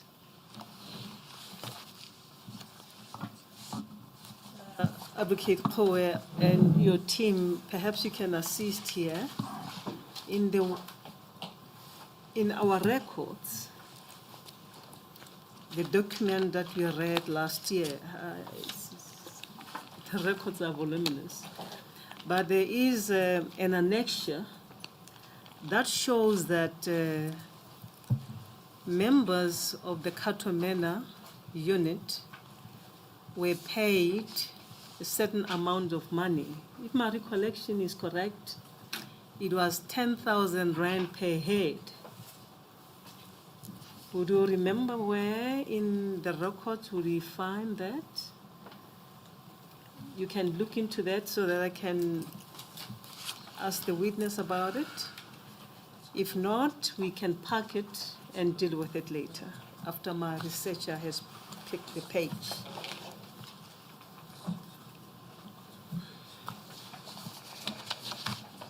Can I, as a follow-up to your question, so when one looks at what you have in your memorandum of September, Yes, sir. which talks about monetary awards, this would obviously come from SAPS. What you're referring to in your September memorandum, Yes, those are performance performance sort rewards. of awards. Yes. Meaning that they got their performance awards and the reward from the Taxi Association for having eliminated these people. Yes, according to the witnesses, they were paid the monies, and also on the other hand, the employer SAPS reward them for good performance. Thank you. Yes. Good performance in this case, meaning for the killing of the deceased. Well, that's what it is, but obviously it's not mentioned like that. Chair. It's mentioned as eliminating or combating taxi violence in the area. Whereas, according to the witnesses who were members of the Stenger Taxi Association, they allege in their statements that as members of the Stenger Taxi Association, they colluded or they agreed with the Cato Manor unit to deal with the KwaMaphumulo Taxi Association. Hence, all the people that were killed were members of the KwaMaphumulo Taxi Association.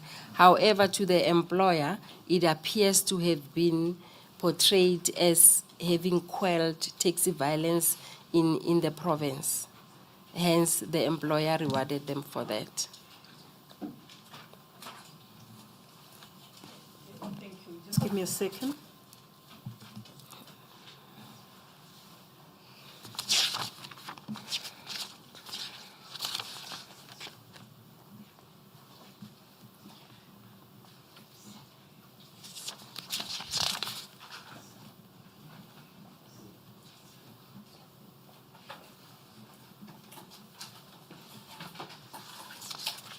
Chair, Yes, ma'am.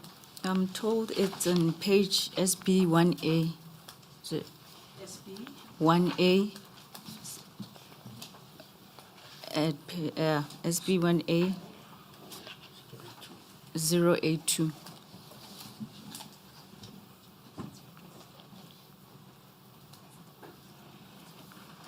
Some of our bundles are stored elsewhere because there's just a lot of documents and we don't have space. We will look into that. You can proceed. I'll just pass Yes, the Chair. question because we have another one.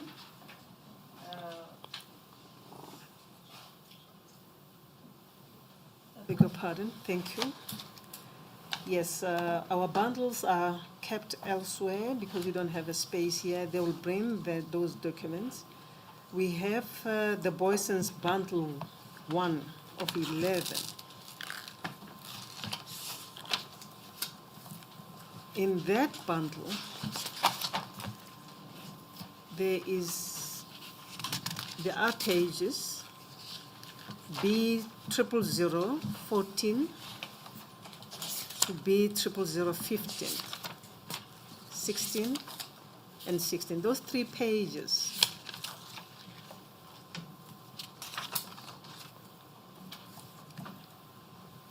show list of officers, their surnames, their initials, and the awards, and the total amounts of money. We will compare that with the one that you've just referred to us. But in most instances, we will tick the names. If you look at the the one that appears at B00016, most of those people were given 10,000 rand awards.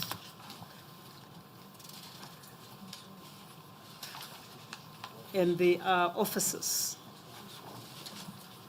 If you look at B00015, you will see all of them are officers.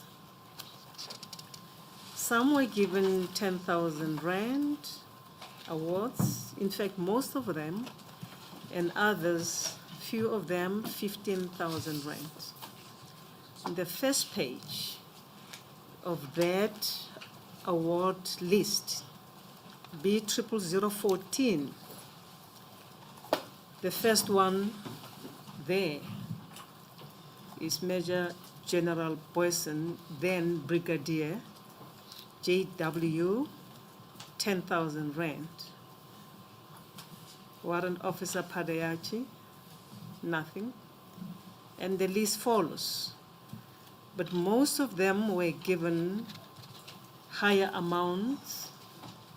I think the highest paid there is 95,000 to Warrant Officer Mostert.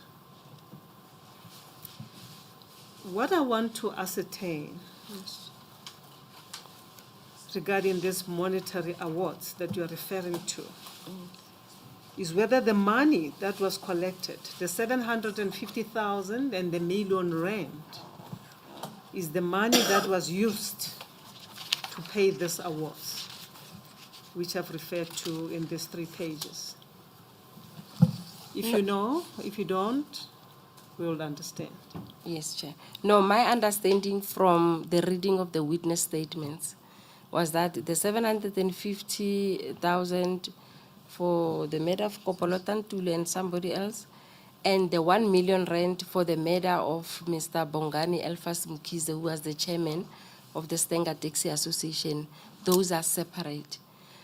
That is what the Stenga Taxi Association gathered to pay the Cato Manor, as per the witnesses' statements, to say you have done well by killing these people because their deaths were planned. And according to the witnesses, they were working from the Stenga Taxi Association. They were working together with the Cato Manor police officers. And they had asked them to kill these people.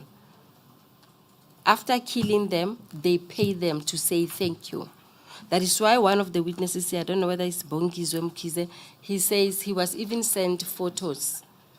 He was told that Bongizo was sent photos on his cell phone showing that some people, Kopolota and somebody else, were killed, and he was sent those photos by Mostert. Mostert is from where? From the Cato Manor. He's the one who allegedly received 95,000 rand from the police side. So they are separate here. The awards, monetary awards, is by the employer. Yes, that's what I want to understand. Yes, it's separate. Yes. Chair. I'm sorry for going the long way. Yes. I was trying to elaborate and make it clear. The monetary awards you are referring to in Yes. your documents, Yes, Chair. was that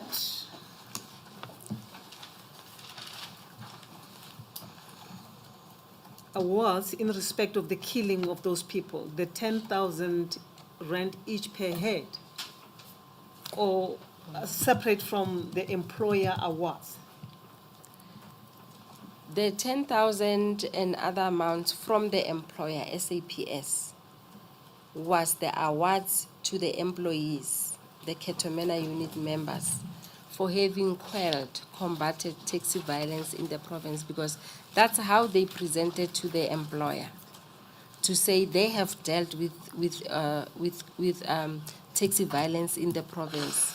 Whereas the witnesses are saying something else, that they actually were killing these people from a rival taxi association, being the Kwama Pumulo. Yes.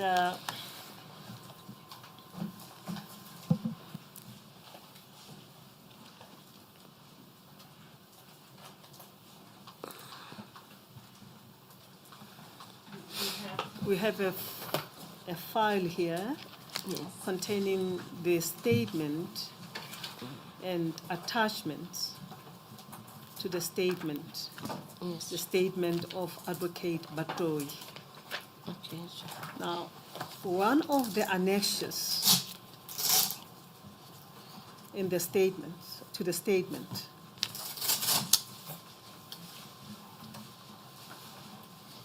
is SB 1A082. Is headed Monetary and Non-Monetary Awards. Yes, Chair.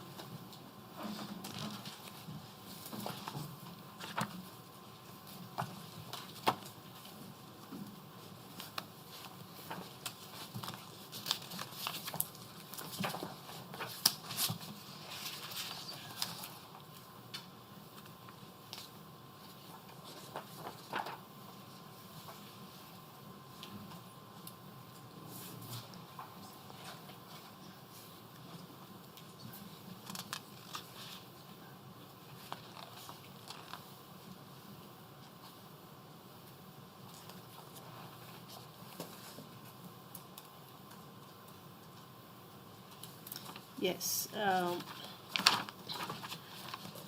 Now, in this annexure SB1 A082, annexed to Advocate Batoi's affidavit, a list of candidates who qualified for awards included the first one, Major General Boissons. I know you don't have that, but I have a document. Yes. Before I ask you a question, I Yes. just want to let you know the basis why I'm going to ask you this question. Yes, Chair. In the affidavit of Advocate Batoi,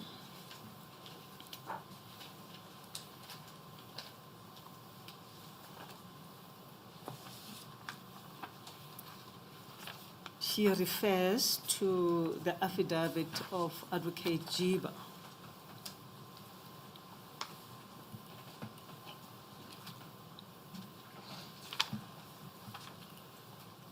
The relevant part of that affidavit of Advocate Jiba make mentions of the monetary awards. Yes. Paragraph 16.7 of the extract from the affidavit of Advocate Jiba reads as follows. The information further revealed that the unlawful activities of the killing suspects and or civilians were in certain instances motivated by the applicants and members of his unit. The applicant here referring to Major General Boissons. Yes. And members of his unit's desire to enrich themselves by means of state monetary awards and or certificates for excellent performance. In this regard, I annexed a copy of an example of such a monetary award, claim documented as NJ1, and in which, inter alia, the applicant is recommended for such an award resulting from the deaths of suspects. The point made there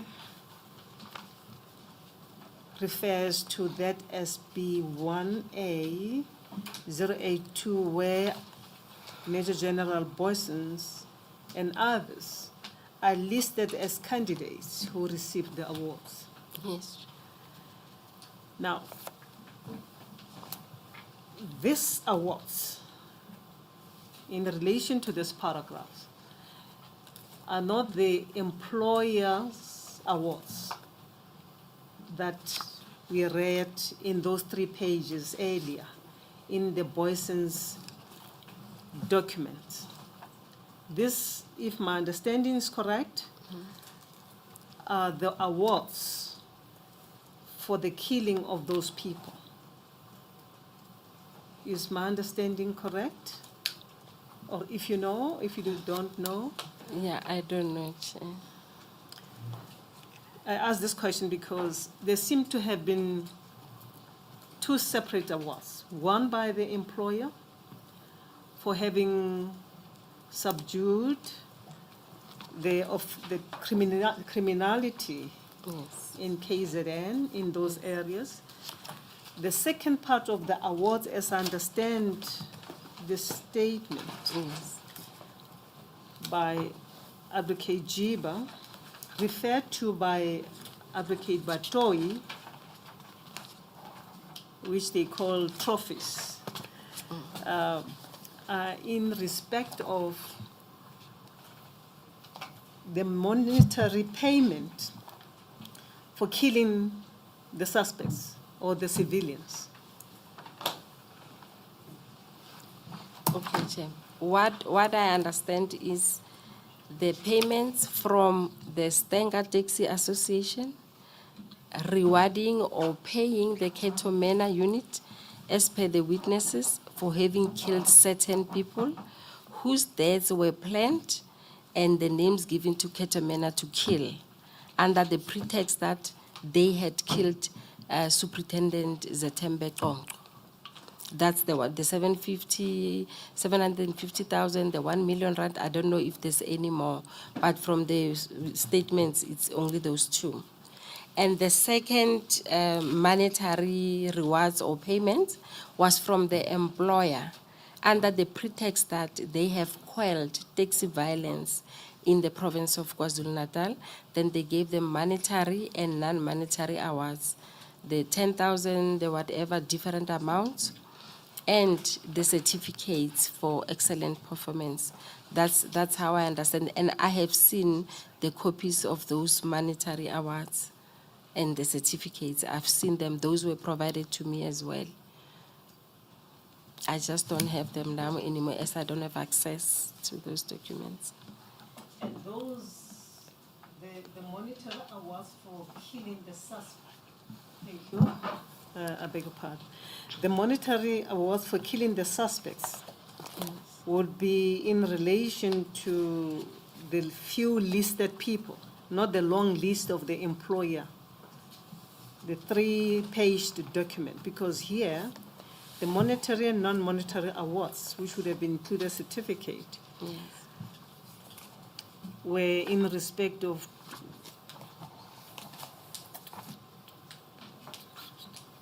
about 18 members of the Cato Manor, as listed in this annexure. But the amounts do not appear in the list. So your understanding is that the million rand and the 750,000 collected from the taxi association people in Stanger was to reward those people who killed the people that they had identified. Yes, Chair. According to you. Yes, Chair. And separate and quite distinct from the employer monetary awards. Yes, those are separate, yes. Yes, thank you. Thank you, Chair. So that took a little bit long. We have 5 minutes to go and have tea, but you can proceed for 5 minutes. Yes, Just Chair. wanted to get clarity because we had these two different statements in relation to awarding people. Yes, Chair. Okay. Okay. I will be. It's number 25.9, but the correct one is paragraph 35.12. It's the statement of Mr. Simpiwe Cyprian Matonzi.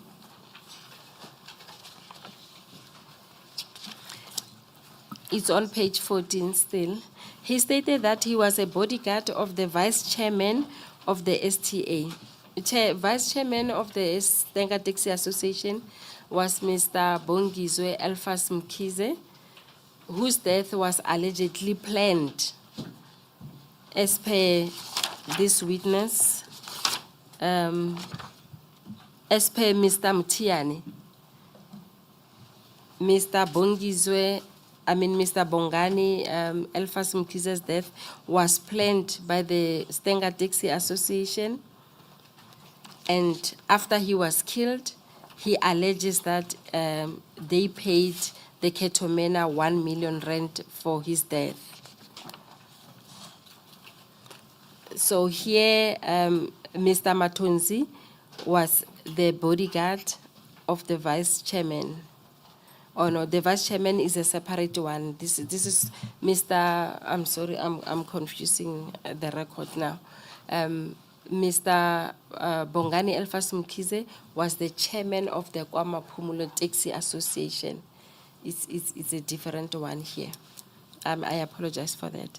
So Mr. Simpiwe Cyprian Matonzi stated that he was a bodyguard of the vice chairman of the Stenga Taxi Association and was trusted by all executive members of STA, and they would even plan to hire a hitman to kill someone in his presence. Some members of STA, Sanele and Bongizwe, were close to a unit called Cato Manor. He said that he had accompanied Sanele Zondi and Bongizwe Mhlongo to meet Mr. Mostert and now General Boysen near Gateway Shopping Mall by the Shell garage behind the private hospital. The purpose of which he had was to have Mostert and Boysen cover up if police wanted to arrest members of STA. He further said that after a week he again... Before you proceed, okay, the sentence, Yes. the last sentence of 35.12 that you've just read, Yes, Chair. he said that he accompanied Sanele Zondi and Bongizwe Mhlongo to meet Mr. Mostert and now General Boysen. And now General Boysen. You mean now? You mean now General? No, my understanding was that the rank had changed. Yes, that's what I'm asking. Yes. He was a brigadier. Yes, yes, and then. he was now, or Now. is now general. Yes, Chair. He further said that after a week, he again accompanied Sanele and Bongizwe to Gateway Shopping Mall at McDonald Parking, where they met now General Boysen and Mostert traveling in a grey BMW 5 Series. There, Sanele and Bongizwe went into the BMW with an envelope that contained a lot of money. They stayed in the BMW for about 45 minutes to an hour. He mentioned that he had Sanele and Bongizwe saying that Kongo was trouble and they will talk to senior officers, referring to Boysen and Mostert, to sort Kongo. Kongo was gunned down, and thereafter Cato Manor started to kill all hitmen who were behind the killing of Kongo. He stated that he... Those paragraphs will be renumbered according Oh, yes. The one that I've just read, 25.10, is supposed to be 35.13. And the next one I'm reading must be 35.14. Yes, ma'am. Yes, thank you, Chair. He stated that he had Sanele saying that he had a list of people that need to be killed by Cato Manor, and that Bongani Mkize, the chairman of the KwaZulu Taxi Association, was on that list. Bongani Mkize was killed by Cato Manor, then money was collected and paid to Cato Manor. His statement is attached here to and marked as annexure MN8. This Mr. Bongani Mkize is the one who had obtained a High Court interdict in desperation to say, because people are being killed, and he heard that he is on that list, which Mr. Matonzis mentioned that indeed Mr. Bongani Elfas Mkize was on that list of the people to be killed. He was pleading with the Cato Manor through his lawyers. They obtained an interdict to say he must not be killed. If the police, the Cato Manor, needs him for anything, questioning, even arrest, they must just go through the lawyers and then he'll be handed over to the police. But instead, he was waylaid and killed around Umgeni Road.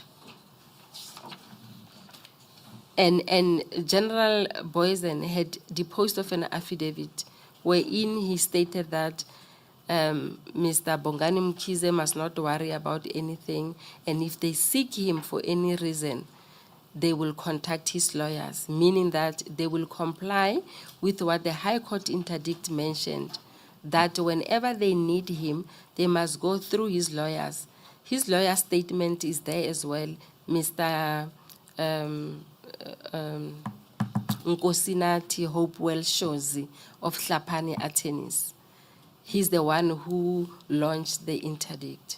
So he was not contacted, but instead the Cato Manor just killed Mr. Mkhize, despite the interdict saying if they need him for whatever reason, they must please go through the lawyers as per the interdict.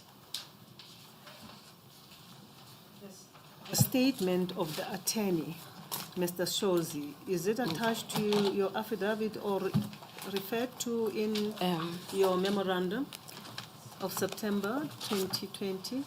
I think I am referring to it, yes. It's one of the statements that I also read, part of the other statements, but I'm referring to it in page 40 of my 15 September document as paragraph 8. One of the annexures here, Council. Sorry, Chair, it is one of the annexures. Just trying to find the index. I think it's MN 13. Yeah.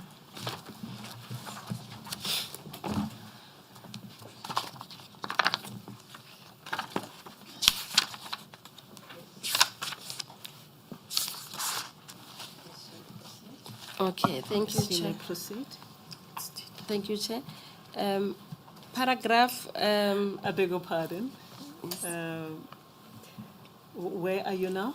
35.15, that is the next witness. Yes. I know that is tea time, but let's finish this sub-paragraphs before we go to paragraph 36 at page 16. Yes, Chair. You are now dealing with Thandeka Sekulu. Yes, Chair. Yes. Okay, is the right one is 35.15. Thandeka Nompumelelo Sekulu's statement, she mentioned that she was present at their home when her husband is one of the people who was killed, his Lindelani Buteles. So her and her husband were at home, and her husband was subdued, shot and killed in the adjoining room to the one she was in. She states in her affidavit that, I quote her, there were approximately 20 policemen. When I emerged from the house, there were approximately 6 or 8 inside the house when they arrested my husband. When he disappeared from my sight, he was already subdued and under their effective control. There would thus have been no opportunity in respectful submission for him to have obtained or secured a weapon to threaten the lives of the policemen. She further stated that, I quote her as well, I believe that the police had executed my husband on that night as they had behaved in very high-handed fashion. I too had been assaulted for no reason whatsoever and had a blanket thrown over my head.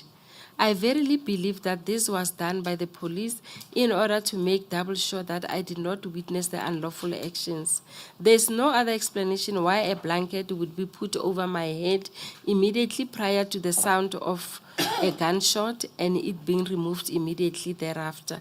Her affidavit is attached here too and marked as annexure MN9. This is the one I had referred to earlier when a brother to the deceased in one of the cases that I mentioned, the case docket, a washing basin was put over his head and then immediately his brother was shot so that he cannot see. So the same style was allegedly used here as per Thandeka Sekulu's statement, that she was covered with a blanket over her head and then immediately her husband was shot.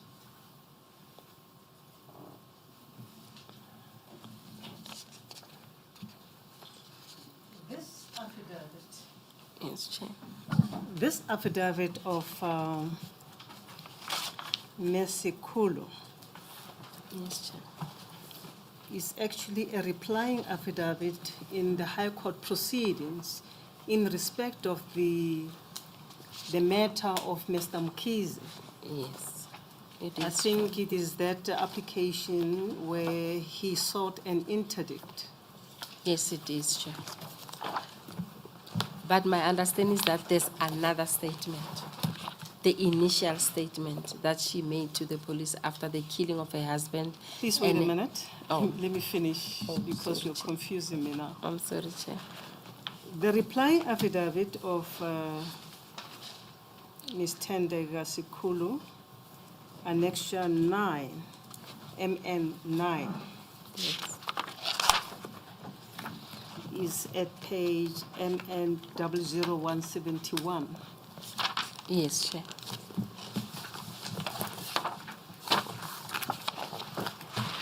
What is her standing there?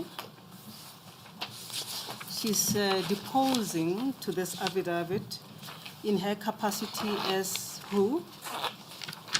My understanding was to substantiate or to corroborate the fact that people were being harassed and killed by the Cato Manor unit,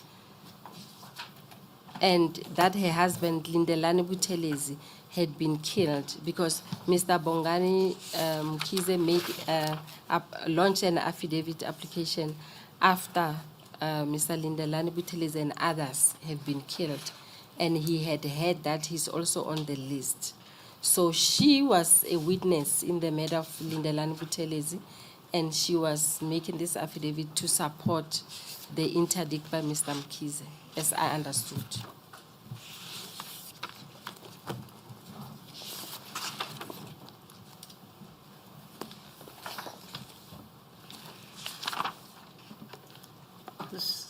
Because in paragraph 3, she refers to her husband. Yes, yes, Chair. And I was wondering as to whether she is the wife to Mr. Mkhize or to Mr. Buthelezi. It's not very clear to me. Yes. It is not clear here, but I got it from the prosecution team that the husband she's referring to is as per her initial statement in the docket with regards to the murder of her husband, who is Mr. Lindelani Buthelezi.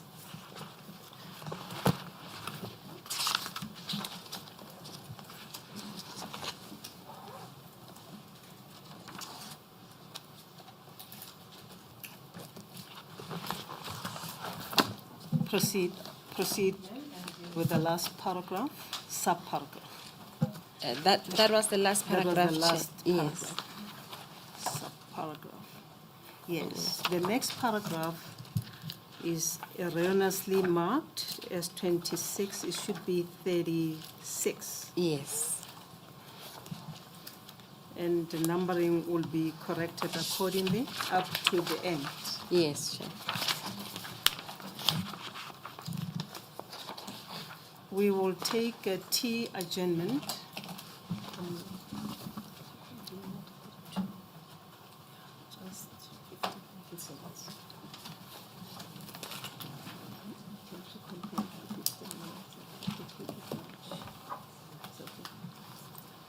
We will adjourn for tea until quarter to 12.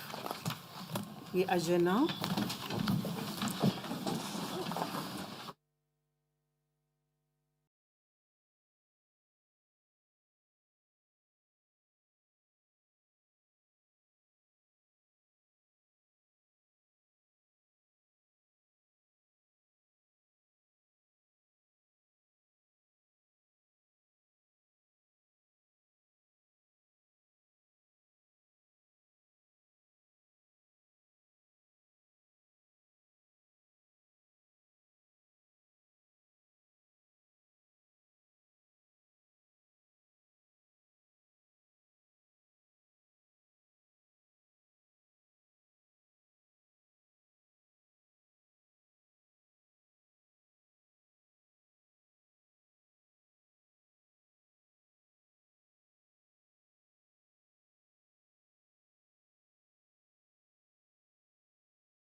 Good afternoon, everyone. Afternoon, Chair. Advocate Noko, I did not warn you, but you know what is the right thing. You are still under oath. Yes, Chair.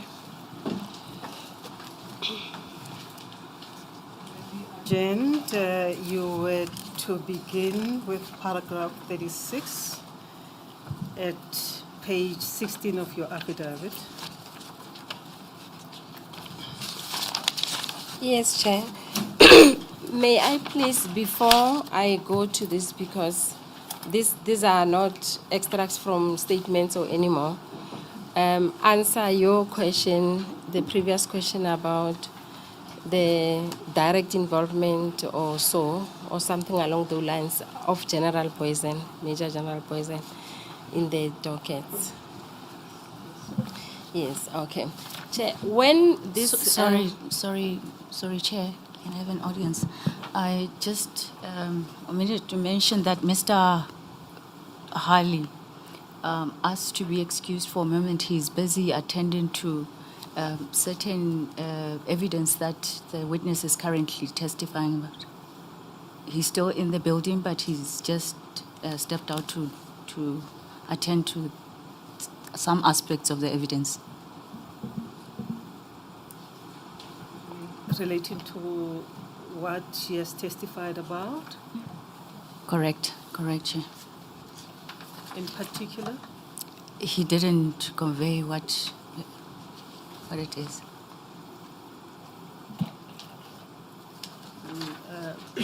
Advocate, do you have an idea? Is he preparing those exhibits? No, Madam Chair. I'm not putting you on a spot. No, Madam Chair, he isn't. He's just trying to put up some notes that can assist. Yes. Yes, thank you. Okay, thank you, Chair. What I need to state is that when I was brought into the case and provided with a prosecution memorandum, the statements of some of the witnesses, the indictment, the slide presentation, all the documents that the prosecution team provided to me, and their verbal presentations and our verbal engagements as well. And upon me reading all those documents and the statements, I gathered that there's an enterprise in this case that existed, because it met all the requirements in terms of it being that pattern of committing illegal activities, that is the killing of the 28 people and the commission of other offenses, the assault, the pointing of firearms and malicious property and all of those things. And it was continuing because it continued for many years, even prior to the May 2008 that is mentioned in the indictment. It started even prior to that, as per Mr. Danikas, who was working in the very same unit. And further that there was a system of authority and management. And Major General Boysen was one of those that were managing the enterprise, as it was labeled.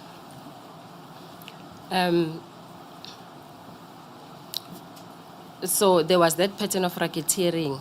Hence, they were charged in terms of POCA legislation, the Prevention of Organized Crime Act 121 of 1988, because there was that pattern of racketeering.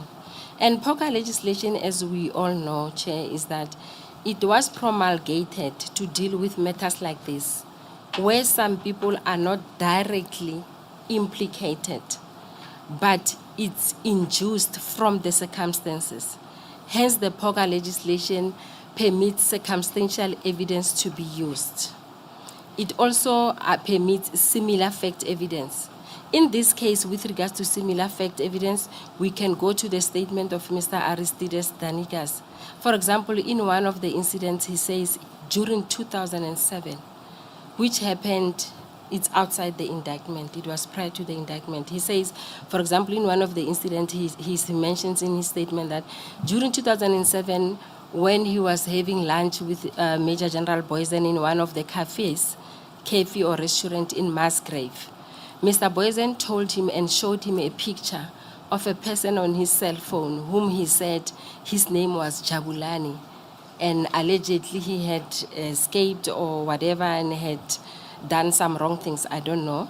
And Mr. Adanika said, Major General Boysen told him that if he sees that Jabulani, he's going to plant a bullet in his head. Then Mr. Danikas goes on to say, later he was invited by Major General Boysen to go look for Jabulani, and they went to Umlazi. I forgot the name of the section, but they proceeded to Umlazi with Major General Boysen along with the other members of the Cato Manor.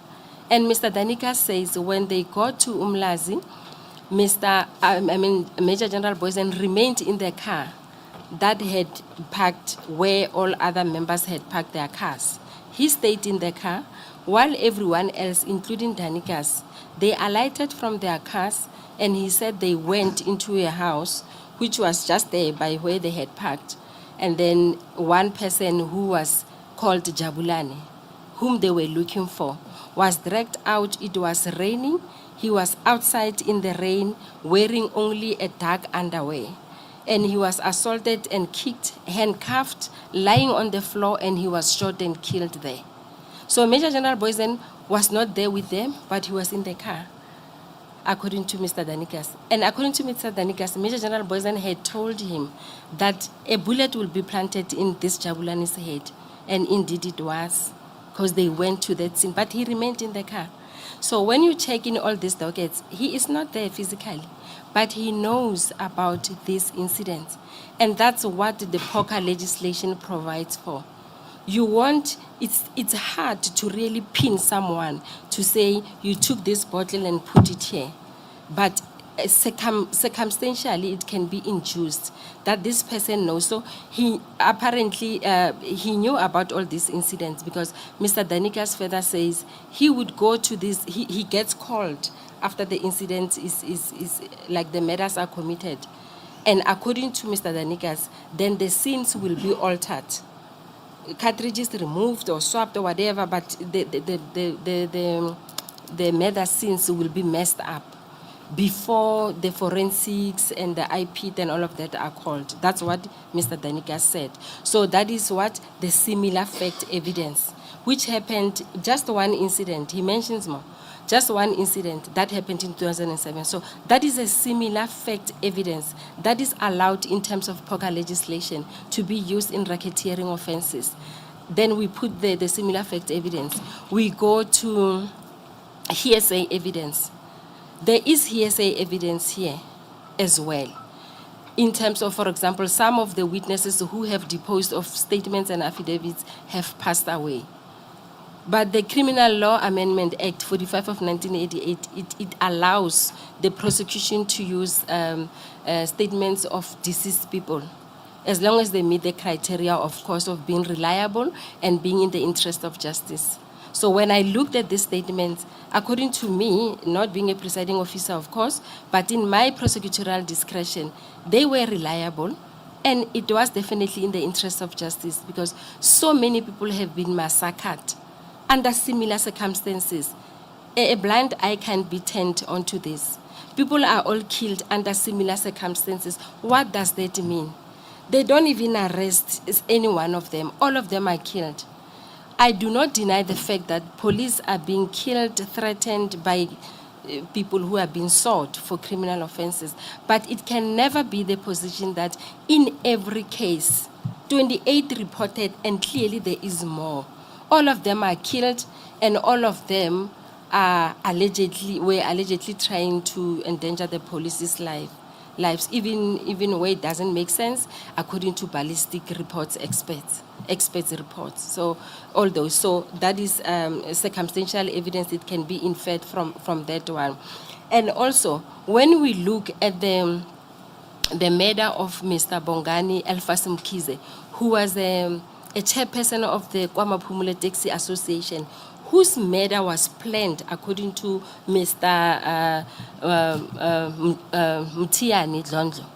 It was planned within the Stenga Taxi Association, and his name, with others, were given to the Cato Manor to kill them. And indeed, he was killed by Cato Manor. So as far as Mr. Bongani Mkhize is concerned, he had, out of desperation, asked for help not to be killed, although he was killed after the interdict, but he was killed. But his mother was killed, was planned, according to the witness, and the Cato Manor was paid for that. And according to the witness, Mr. Boysen, General Boysen was one of those who were paid at somewhere in Gateway or something like that for his mother. That's what the witness is saying. So you can see from that after making an affidavit to say, no, Mr. Mkhize won't be killed, he won't be harmed or anything like that, the interdict will be complied with, he will be requested through his lawyer, he was killed afterwards. So General Boysen was aware of that as well. But also, I'm not aware of anything that is mentioned to have been done against those members of Cato Manor unit who shot at Mr. Bongani Mkhize, because it was not him directly who shot at him, but he knows the circumstances. So it's inferred circumstantially from that.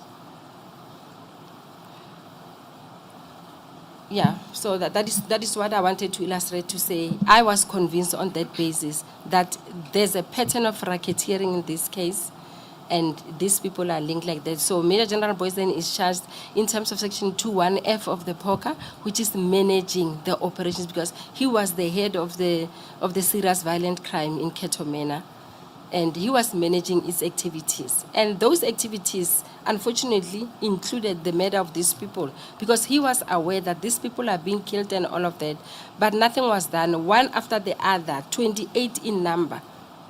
It can be how the police operate.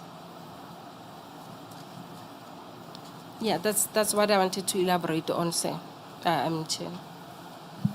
You make a point in your memorandum to Advocate Batoyi in closing. Yes.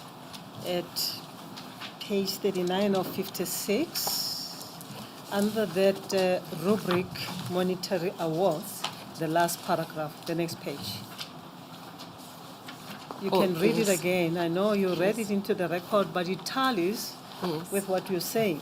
You can read that paragraph. Yes, Chair. I said to Advocate Batoyi that this... No, that's... yes, I'm reading. Are you reading there? Yes. The sentence, the paragraph that starts with Boysens as the provincial commander. You see paragraph 5, headed, monetary awards. The next page is on page 39 of 56 at the bottom of page numbering. Yes, I can see that. That last paragraph before paragraph 6, statements of Andrew Cousin. Yes. That last paragraph speaks to what you have just said. You can read it into the record again? Yes, Chair.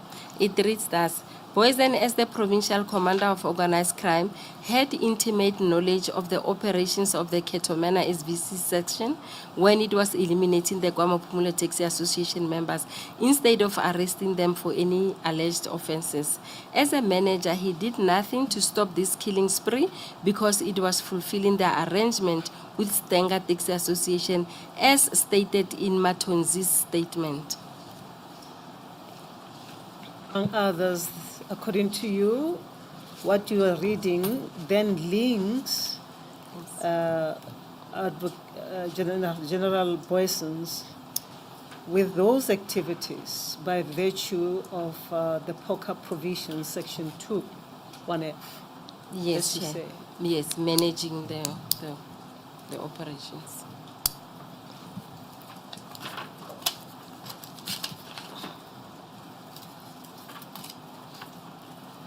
You have earlier referred us to the High Court application and then to the statement of the attorney, Attorney Shoshi.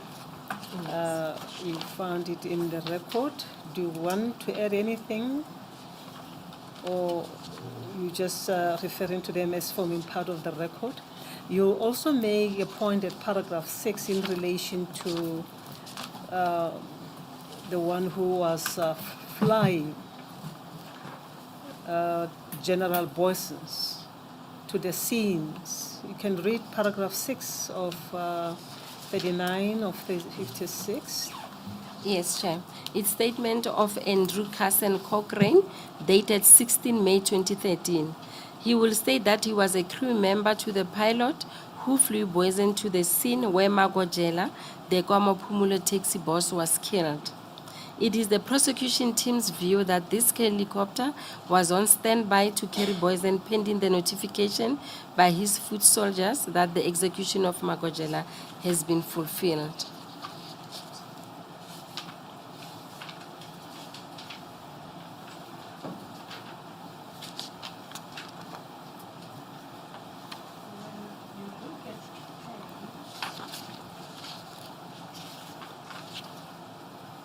Sorry, you look at page 41 of 56 of that memorandum to Advocate Batoi, Yes. under paragraph 9. Yes, Chair. It's a statement of the Provincial Deputy Commissioner Brown. Yes, Chair.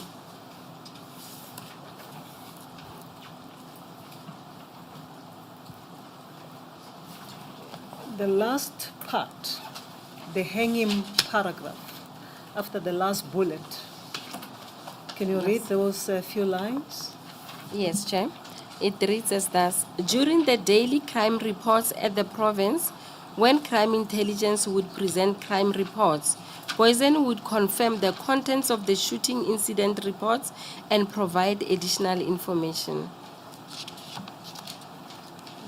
Is this hanging paragraph part of the statement of Commissioner Brown?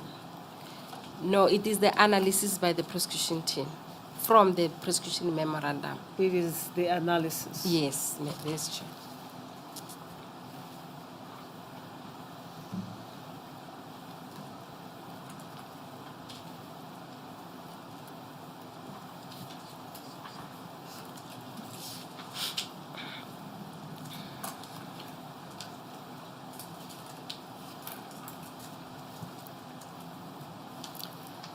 Now, in terms of the reporting lines, as explained by Provincial Deputy Commissioner Brown,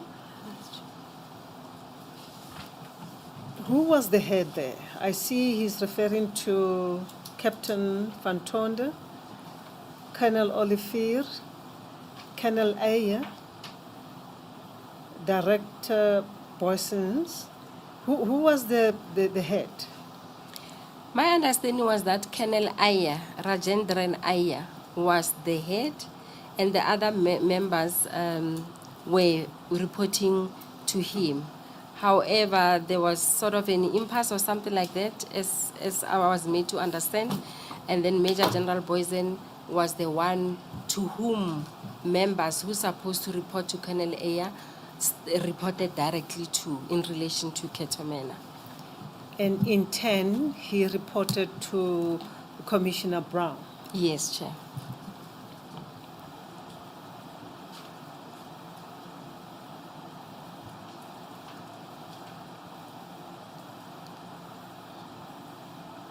You may proceed.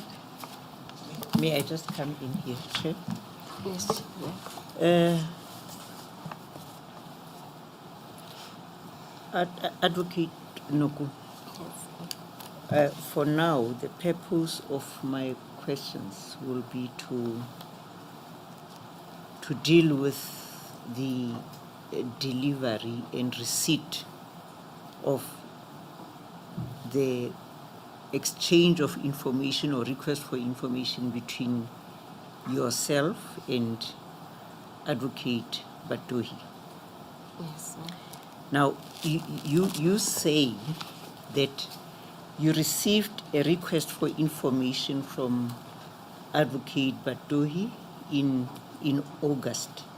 We don't have the copy, we don't have the precise date on which the request was made. But the question is, how was that request delivered to you? Okay. It was on the 27th of August 2020. I received it via email through my PA, who was then Ms. Tertia van Billion. She gave me the document. It was through email. Dated, actually it was dated 25 August 2020, but it was emailed and received by me through my PA on the 27th of August 2020. And I just don't have it, unfortunately. But then it was saying concerns are raised or something to that effect regarding these following cases. Then explain like your decisions or something like that. Clearly, I don't remember the contents, but it wanted me to explain what happened in each of those cases. Was there evidence for people to be charged? Were there reasons for people not to be charged or for cases to be withdrawn? Something to that effect. That's why I got to be so detailed in my elaboration and explanation to her. Yeah. So, Advocate Noko, generally I don't ask complex questions or compound questions. I'll ask one at a time. Yes. So you say it was delivered to you by electronic mail Yes. via your PA. Yes, ma'am. And it was directly from Advocate Batohi, or what is the position? It was from Advocate Batohi, hence even my report is addressed to her directly. Yeah, now let's talk about your response. Yes. How was your response conveyed to Advocate Batohi? I remember because it was very voluminous. It was scanned and emailed, and it was also hand delivered to her office. So it was in twofold, manually and electronically. Let's talk about electronic delivery. Was it delivered to her email address? And if so, is it directly to her or via the PA or both? It was both. She was copied, her PA and herself. Who was copied? Who was the addressee of the email? When you send an email, it will be to so and so, and then copy so and so. Do you remember? I don't quite remember how it was put, but then I know it was sent to her and her PA, and I know it was delivered. Do you know whether your response reached her? I know it reached her because as much as she did not, I don't know, did she acknowledge receipt or what? It's just unfortunate I don't have access to my emails anymore or any records. But I don't know whether she acknowledged or what, but to show that she had received it. The next thing I received were reasons, me to finish reasons why I should not be suspended. She was not asking about the response to her 25 August 2020 letter. I know she received those. She received my response. Okay. Yeah, that's what I wanted to establish as to whether you know whether she received your response or not. Thank you. Yes, thank you, ma'am.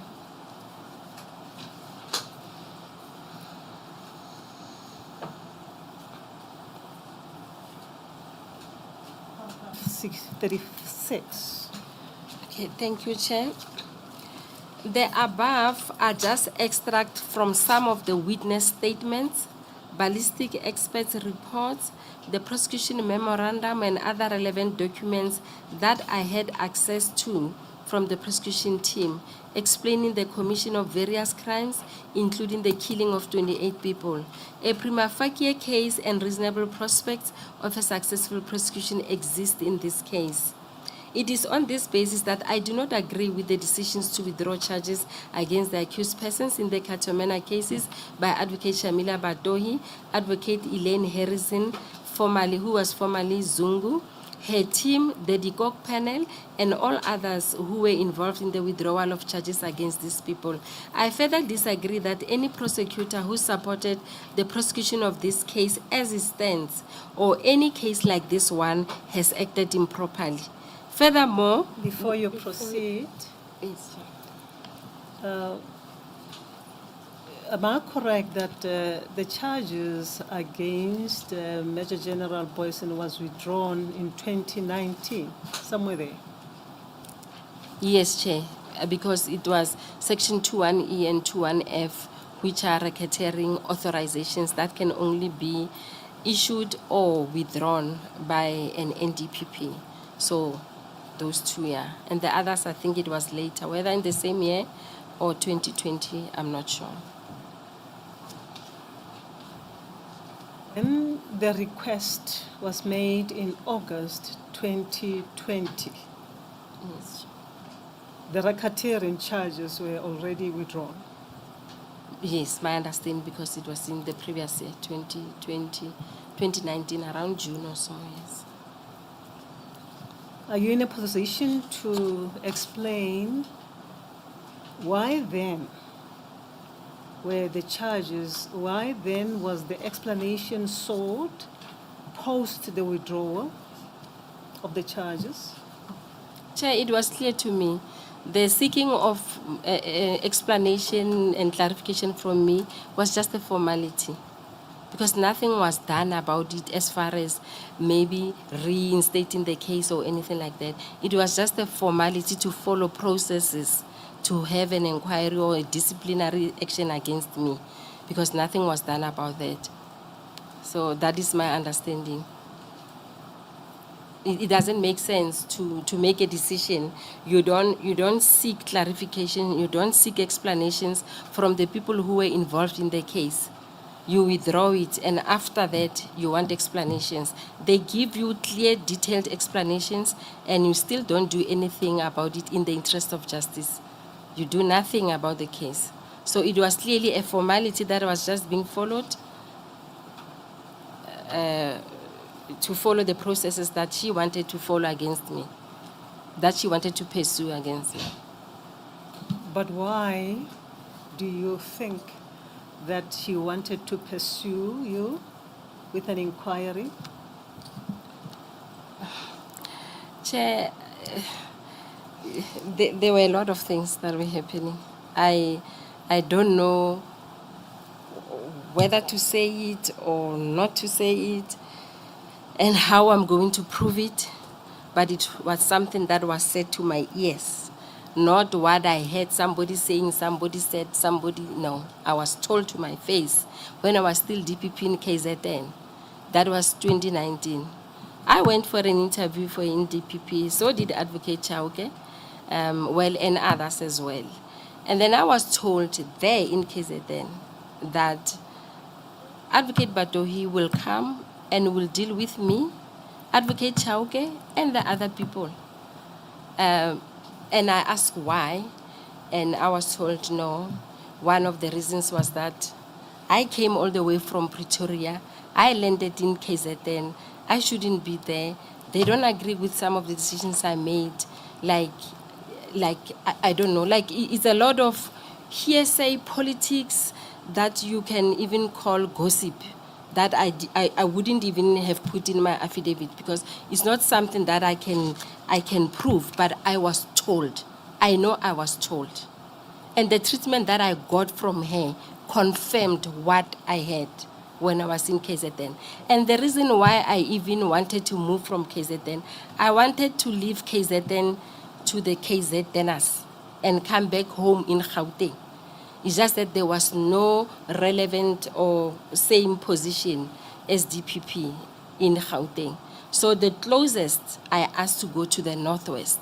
And it was on that basis that I asked for a transfer to go to Northwest, because I was running away and thinking, perhaps if I'm away from KZN, people will be happy that I'm out of their hair, and then I'm away. So I moved because she was not treating me well.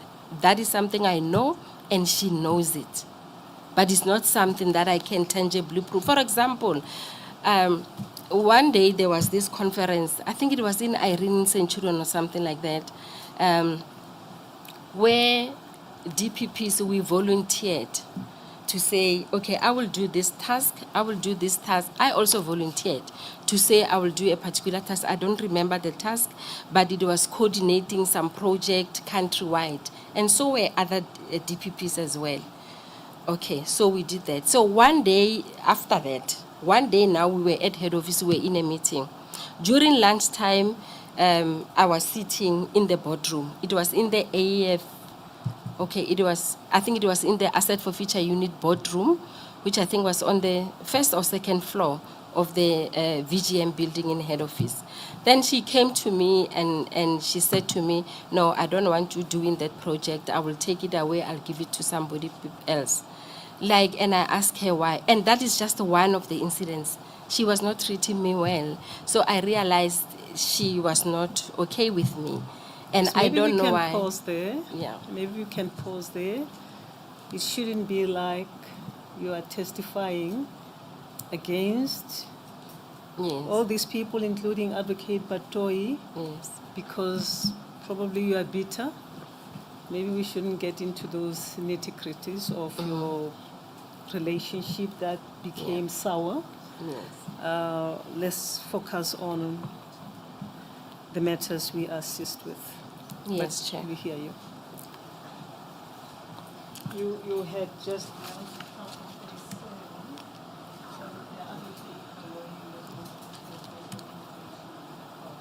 Yes.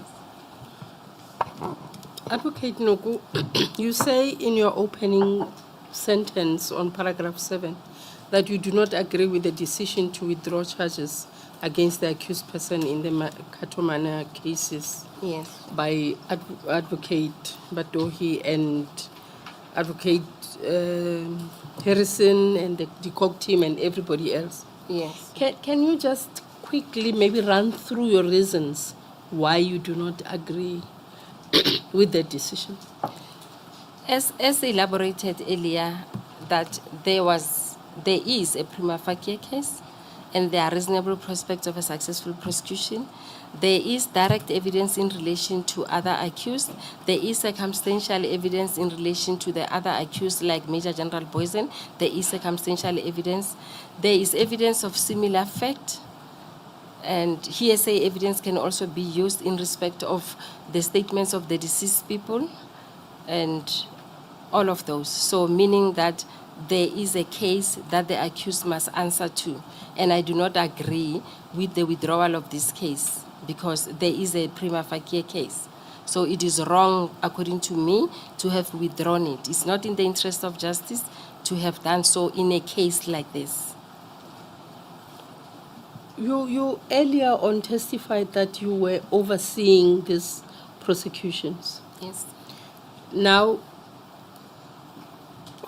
is it normal practice that the NDPP would withdraw a case where the DPP is overseeing those cases and the cases are within your jurisdiction?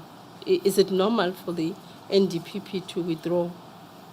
Or is there a procedure or a process that is followed by the NDPP to withdraw a case that is being overseen by a DPP and they are in that DPP's jurisdiction?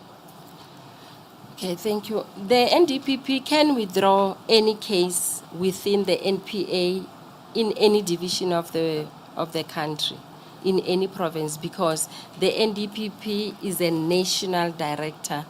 He or she oversees prosecutions in the entire country. So she had a right to withdraw it if there were valid reasons for that. My gripe is because of the fact that I believe there's a prima facie case and it should not have been withdrawn, as it's not in the interest of justice to do so, but not with regards to her authority to do that. Only a DPP cannot withdraw a case of another DPP's jurisdiction, but NDPP can throughout the country. Just as a follow-up, before these cases were withdrawn, were you informed as the DPP in that jurisdiction? No, I learned from the media about it. Thank you, Chair.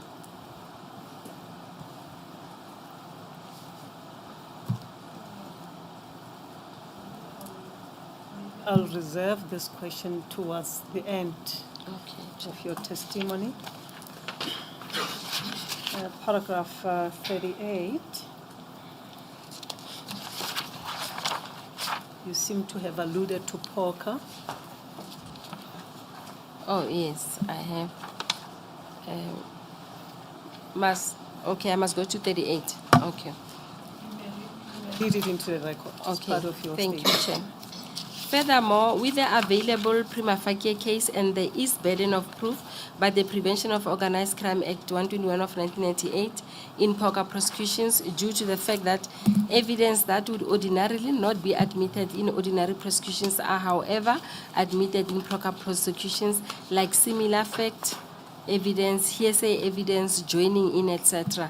The need for the prosecution of the Cato Manor case becomes more glaring and obvious because the prospect of its successful prosecution had become heightened as a result. Its withdrawal is unfortunate.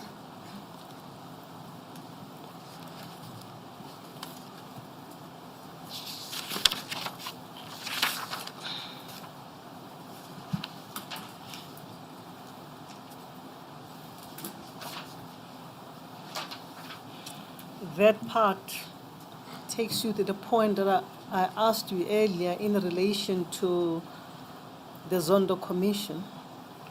You may Yes. also read it into the record. Okay, The thank you, extent Chair. relevant.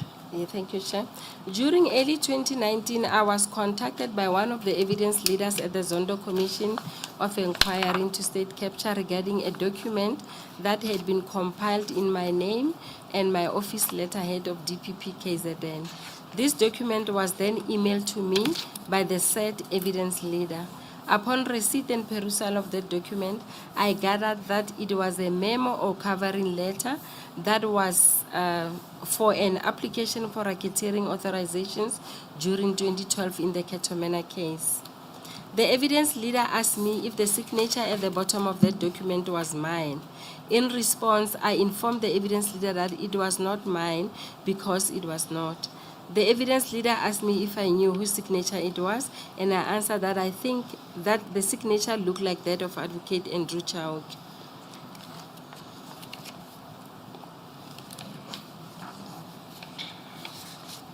As at 2012, Yes, were Chair. you in KZN? As at 2012, were you already in KZN? Yes, I went to KZN in 2009 2009. as a deputy DPP, yes. And you were appointed as a DPP when? Permanent in 2013 to act in 2012. 2012.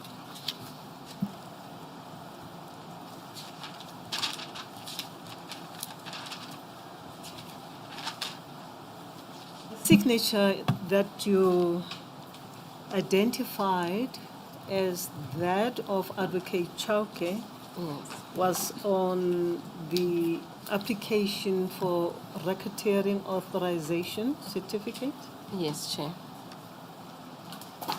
in 2012. Yes, Chair.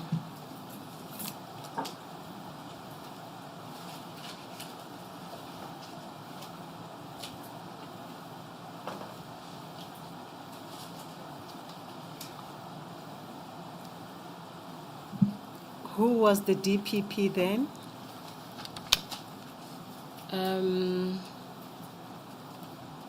I think when that application was made, I was the acting DPP. Shortly after Advocate Simpiwe Mloja was the acting DPP. I became acting DPP in July 2012.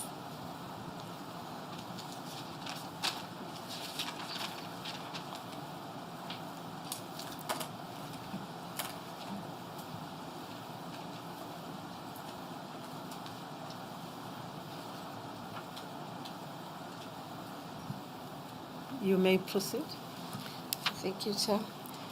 The various Cato Manor cases were subsequently withdrawn in 2019 by Advocate Shamila Batoyi and Advocate Elaine Harrison, respectively. I was informed by the prosecution team that their response reports were not sought before the withdrawals, nor did the DCOG panel seek the prosecutor's views or reports. It had always been a practice of fairness and justice in the NPA, which conforms to the rule of natural justice of Audi et al. Taram Partem rule, that whenever there's a need to review a case, the views of the prosecutor or prosecutors who dealt with that particular case or cases be sought first before a decision is made on whether or not to confirm or review the decision. Unfortunately, those rules and practice were not applied in the Cato Manor cases. My report on the Cato Manor case was only requested from me by Advocate Shamila Batohi during August 2020, while the case was withdrawn already during the previous year, 2019, and not even for the purpose of relooking at the withdrawal of this case for justice sake, but for other reasons. As far as I was involved and knew, the one and only I reason... beg your pardon? Yeah, For other reasons? yes. What reasons were those? To charge me with an inquiry or something like that. To charge? To have an inquiry, to say I'm unfit for office because of the decisions in those cases. Because nothing was done after my thorough and detailed explanation about the case. All those cases, actually, not just Cato Manor.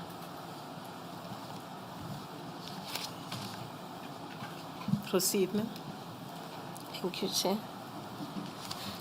As far as I was involved and knew, the one and only reason why Major General Boysen and the Cato Manor unit members have been charged in the Cato Manor case is due to the prima facie case and reasonable prospects of a successful prosecution that exists in that case. As I have explained the basis supra, I'm not aware of the existence of any plot or plots to derail anyone from any investigation of anyone by charging them in the Cato Manor case or any other case. I have supra referred to some cases, Case 466 and Case 781, as related to the Cato Manor because it has been mentioned by Major General Boysen that he was being charged in the Cato Manor unit because he was investigating Mr. Toshan Pandey, who was the accused in the 466 and the 781 cases, and that the latter, being Mr. Toshan Pandey, was a business partner of the former president's son. I know nothing of those. I do not know who is or was whose business partner of whose son. That did not and still does not concern me in my prosecutorial duties and in any way. During my tenure... Does that, the former president's son, does that refer to President Zuma's son? Yes, Chair. During my tenure as DPP in KZN, I was not aware of any case or cases that Major General Boysen was investigating for which he claimed to have been targeted and thus charged in the Cato Manor case. Upon hearing this claim, I inquired from Advocate Bulelwa Vimbani, who was then the head of the Specialized Commercial Crimes Unit in Durban, and she indicated that she also did not have any case in her unit, the SCCU, that Major General Boysen was investigating then. My reasons and those of Advocates Vimbani and Litolo in respect of these cases being the 466 and the 781 are in our various reports.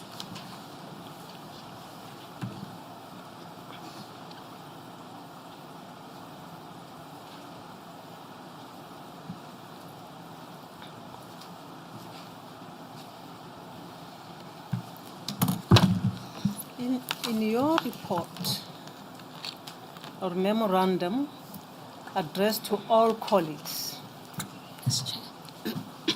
MN4,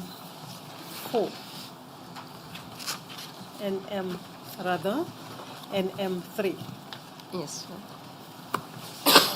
If you look at MN 00057, the second paragraph or the third paragraph that starts with, it cannot be wrong. Yes. Please read that into the record. Yes, Chair. It cannot be wrong for a DPP to sign an indictment or memoranda or other correspondence in cases that resort within their own of jurisdiction, in whose names such prosecutions are instituted, and especially that these are so signed by the DPP for the purpose of forwarding such correspondence to their superiors, being the NDPPs. It would not be proper for such to be signed by anyone below the DPP when such is destined for the NDPP, and when the relevant DPP is available and legally able to sign such by virtue of the powers, duties and functions conferred on a DPP in terms of Section 24 of the NPA Act 32 of 1998. You reiterate those remarks? Do you reiterate those remarks? Yes, I do, Chair. The next, last but one paragraph? Yes, Chair. As a matter of fact, even those who are not, No. oh, The last but one. Oh, last that- but- okay. Yes, because that part deals with those who are not NDPPs. So I don't think it's very relevant. okay. But we may read it for completeness. Oh, okay. Thank you, Chair. As a matter of fact, even those who are not the NDPP themselves, but based at head office, often demand that the DPP must be the one who signs correspondence to head office that is not even addressed to the NDPP. What more if that is addressed to the NDPP directly? On what basis is it seen to be wrong when signed by the DPP for their own jurisdiction? I did not have reason to doubt what the prosecution team presented to me in the above cases, leading to decisions that were ultimately made in such cases, especially considering their levels of seniority and experience, being deputy DPPs, senior state advocates, and state advocate. They read the case dockets and compiled their prosecution memoranda, which I relied on. This is the practice within the NPA and for practical reasons as well, that prosecutors, especially DPPs and head office, being the NDPP and DNDPP, will confirm to being applicable that we rely on the presentations by the prosecutors or prosecution teams, especially being high-ranking and experienced as in these cases. For example, in this very Cato Manor case, the DCOG panel appointed by Advocate Batohi compiled their report, although without consultation with myself and the prosecution team, and advised her thereon. Advocate Batohi then relied and acted on the basis of this report and withdrew charges in this case. Therefore, it cannot be wrong for me as DPP when I relied on prosecution memoranda from senior or high-ranking and experienced prosecutors as it happened in the above cases, then labeled as targeting certain people and protecting others, as if I worked alone and with hidden agendas in those cases. Anyway, not that it is wrong to deal with a case alone. As prosecutors in the Cato Manor cases, we simply believe in these cases and the appropriateness of their prosecution, hence our decision. There is no ulterior motives or malafides that I am aware of or part of in the decision to prosecute the accused in all these cases. I have no other interest except of justice in these cases. I need to be shown evidence of protecting and targeting some people. Some claim to have been investigating some high-profile cases and that being the reason of them being targeted and prosecuted to allegedly derail them. I'm not aware of any big or high-profile case that those people were dealing with for which they claim victimization, and I could have known if such existed when I was DPP KZN. Before you conclude, the previous page, you referred to the DPP signing indictments, memos, and other correspondence. Yes, Chair. Are you aware of any occasion or of any matter for that matter, a case, in respect of which Advocate Chauke signed the indictment in KZN? I'm not aware of that, Chair. any correspondence that you may be aware of that might have been suggestive of the fact that Advocate Chauke took a prosecutorial decision in respect of the Cato Manor cases in KZN? I'm not aware of that, Chair.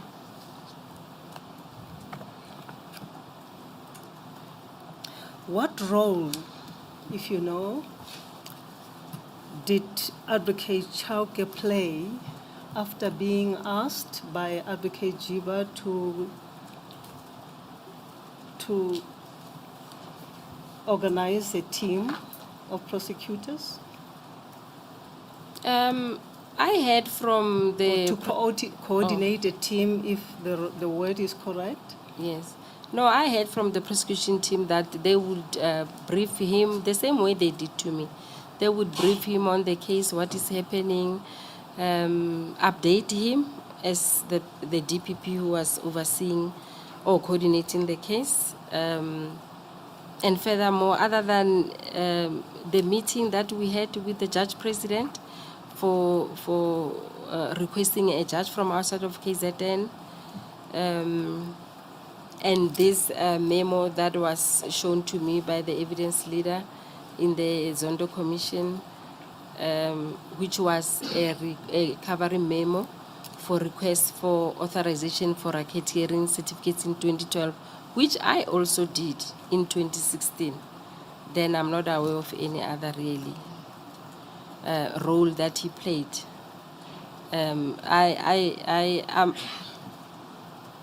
I see his role as the same one that I played, being updated, and you sign whatever you need to sign because protocol and practice requires you to sign that, and you get updated by the prosecution team. But the decisions and everything are done by the prosecutors in the prosecution teams. And we just there as DPPs because every case must have a DPP. Can't just be prosecutors. Are you correct, though, to suggest that he played the same role as you did? Because you were the DPP KZN. He was the DPP South Gauteng. So for him to do what you did does not necessarily mean that he had authority to do what you did, or is my understanding correct? No, you are correct, Chair. But issue of authority is a different issue now. I was just answering on the role he played, and whether he had authority or not, by virtue of him not being DPP KZN, is a separate one. So I'm not sure about authority. A suggestion is made that he acted unlawfully by straddling, being a DPP South Gauteng and going to KZN and performing prosecutorial decisions. That's why I'm asking all these questions, because I need to understand precisely what is it that he did as he oversaw, as Advocate Jiba had allocated him that role. What is it specifically that he might have done that suggests that he acted unlawfully? If you know? I'm not sure what those who are alleging that he acted unlawfully, improperly, or wrong have to back the allegation. He who alleges must prove. So they are alleging, I think they will know better, Chair. Really, I don't know where that is based on, because my understanding was that he was instructed, like it was an instruction that he was carrying over from the acting NDPP then to say, go and oversee this case. That's how I understood it. That's why I found no wrong in that. But if it's wrong and it's alleged it's wrong, perhaps those know why they are saying it was wrong. Really, I don't know, Chair, I'm sorry. In your view, him having been asked to oversee the work of the prosecution team, Yes. and asking you to accompany him to approach the judge president with the request that you presented to him to appoint an outside judge. Yes. Could that role that he played be considered, given the totality of the evidence and the circumstances that prevailed at that time, could such a conduct on his part be considered to be unlawful? It can be unlawful. It can be unlawful because, as I said, my understanding was that he was mandated to go oversee that case in KZN from Johannesburg to KZN. So it can be unlawful or improper if it's within the mandate, command, or instruction given by his superior then. As a DPP at that time, Yes. you had no disagreement with that kind of a conduct, or you are not opposed to him approaching you, coming from South Gauteng, and requesting you to do the things that he suggested that you should do together, for instance, approaching the judge president in relation to those matters? No, I did not have any objection or concern about it because my understanding was that the person who was heading the entire NPA then, who was the acting NDPP advocate Jiba then, had authority regarding everything that is happening within the NPA countrywide. And if she had decided to mandate a DPP from another province to deal with a matter in another province, I did not see it wrong or to have a problem with it. Really, I did not have any concern. I assisted as I was requested. I did not have a problem, really. I think you are better placed to understand the prosecutor's policies, internal policies, and of course the relevant provisions of the enabling legislation.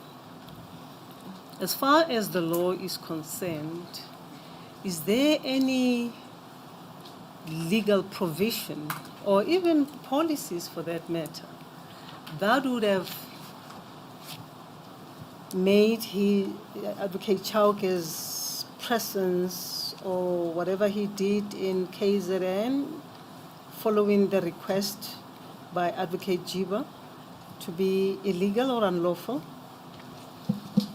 Chair, I think it's Section 24 of the NPA Act, 32 of 1998, that appoints or describes, I think it's, well, appointment is in terms of Section 13, but the duties, responsibilities of DPPs, I think is in Section 24, if I'm not mistaken, of the NPA Act. It says nothing about a DPP forbidden from doing a job in another jurisdiction. It's silent on that. And I don't think it can be imputed to say you cannot go do that. My understanding, if I'm wrong, then I am wrong.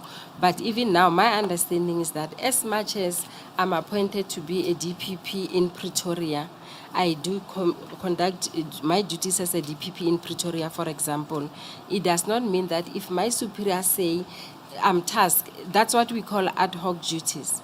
You get tasked to say, okay, there's this one project that we want you to go do somewhere else. The same way as prosecutors below the DPPs are being tasked on ad hoc basis. Go do this in this province, and they get delegations for that. My understanding, and even now it's still like that even DPPs can be tasked by their superior, which is the NDPP, despite the fact that they are stationed or appointed for a particular division. The NDPP, as the overall head of the prosecution service in the entire country, it's my understanding that they can say, go do this there, go do even though you are, yes, that's how I understand. As a result, I'm not aware of any provision in any legislation that forbids that from happening as far as the DPP is concerned.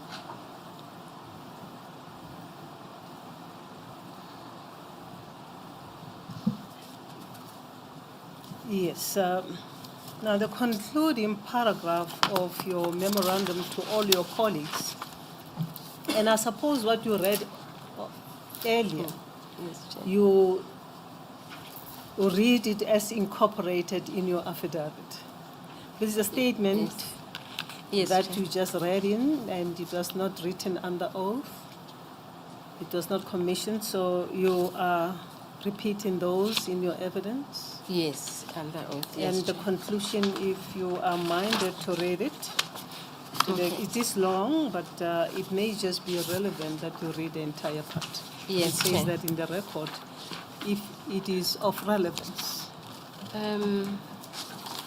Okay, I'll just read up to where it's relevant to the Cato Manor case, Yes. which is up to page 56. That's just the 2 lines on top, on page 56. I think that is what is relevant. Or maybe I can just finish off. It's just 1.5 page extra, because I may miss some that are maybe relevant. May I proceed? Proceed. Madam. Thank you, Chair. The prosecution teams in various cases, myself and various NDPPs and DNDPPs in these cases, acted in good faith, and we exercised our prosecutorial discretion and independence to decide on cases without fear, favor, or prejudice. However, it appears that I and the prosecution teams and others are expected to have acted differently in those cases, despite the status of cases that determine whether or not we prosecute, not who is being prosecuted or who is not. This is eroding the prosecutorial independence that prosecutors must enjoy in terms of Section 179 of the Constitution when executing their prosecutorial duties, because fear and pressure is instilled in prosecutors. Some of us are already experiencing the negative consequences of this fear in prosecutors. They tend to be scared to deal with any case that has any issue or issues around it, for fear of being labeled and crucified at the later stage for their prosecutorial decisions, which position did not exist previously. There has to be accountability for decisions that prosecutors make, with their reasons for such decisions. However, being insulted and labeled for simply holding one's views in cases that one dealt with and while advancing their reasons for their decisions is neither good nor fair to me and other prosecutors who are part of these various prosecution teams.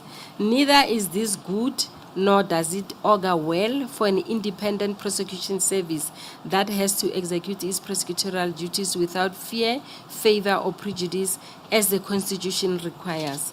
I have no problem at all to be hated. I'm not here to be laughed anyway. Oops. However, it is something else to be defamed, vilified, insulted, and called rogue element, rotten apple, saboteur, controversial, etc. I need to be shown who I have sabotaged and made them fail to do their duties. As much as we are rightfully expected to prosecute without fear, favor, or prejudice, sadly, on the other hand, we are ridiculed for doing so when our prosecutorial independence and discretion have been exercised in situations that appear to be unfavorable to some. Criminal cases are even opened against us for doing our job as prosecutors. One wonders if this is being allowed, that those who are not happy that prosecutors are prosecuting them, as if anyone would be happy for that, may open criminal cases against these prosecutors, and whether or not prosecutors must start to accept this as part of what comes with their job as prosecutors. In 2015, a criminal case was opened against me for my role as explained above in the Cato Manor case. It was then allocated to a certain DPP who declined to prosecute it, as obviously rightfully expected. However, despite the decision to decline to prosecute, this case is still left to hang up to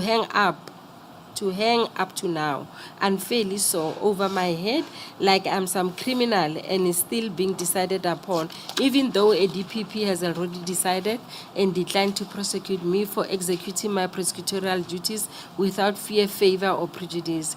Perhaps it is relevant to indicate here that I have been repeatedly falsely accused in the past for reasons known to the accusers. For example, on 9 February 2014, City Press published an article that I have been busted on video footage dumping files on the high-profile case of Mpisani in the parking area of the Pietermaritzburg High Court. This false story was widely published against me. The reporter indicated that his report was based on information supplied by at least 3 sources who are employed by the National Prosecuting Authority, NPA, who met with him and confirmed this false story to him, and because he had used them before, he trusted them to be telling the truth, whereas he realized later that the story was false and he was being used by his own NPA sources who had doctored the whole story and files had not been dumped there as he was made to believe. There was no CCTV footage, and that Noko, myself, was not even in the building at the time of the alleged incident. Further, the reporter said that his trusted NPA sources played him for a fool and used him, he assumed, as part of a bid to make Noko look incompetent. He apologized for that. This City Press article is attached here to as annexure GG. Myself and some managers in my previous Pietermaritzburg office in KZN were at some stage subjected to some unfair and humiliating process of investigations authorized by Advocate Karen van Rensburg and the then NDPP. A lot of money and state resources were spent in this futile exercise where a firm of attorneys was contracted and paid for pure internal NPA issues that should have just simply been internally dealt with, being issues of racism and others that had long been in existence from the time when Advocate Mphe and Advocate Batohi were DPPs in KZN, respectively. In the same way, again, millions were spent fruitlessly in the so-called work study exercise, which up to now has yielded no positive results to the NPA, which exercise we as DPPs could have simply and most efficiently dealt with in our divisions, as we are au fait with the operations and dynamics of our divisions more than any person contracted for millions of rands coming from outside to attempt to do it. No one is saying anything about all these wrongs and injustices. Instead, I am being continuously harassed for my prosecutorial decisions. I just mentioned the above as some of the examples of how dangerous some of our own colleagues within the NPA are, and are unfortunately even sources to the media against some of us. In the same vein, we have very good and credible colleagues within the NPA to whom I feel obliged to write these explanations so that they get to know my version. I cannot control what those with agendas plot and say, as they have been against me for a number of years now. The same stories that puts me in a bad light continue to prevail despite my clarifications and explanations. I have integrity and adhere to the values of the NPA, and I live daily walking tall and sleep well every night with a clear conscience, knowing that I execute my prosecutorial duties by the book. However, I cannot continue to be insulted like this in silence with the hope that justice will be done. My living God will ensure justice for me. He surely will. That is read as being incorporated in your statement, in your affidavit? Yes, Today? Chair. Yes, Chair.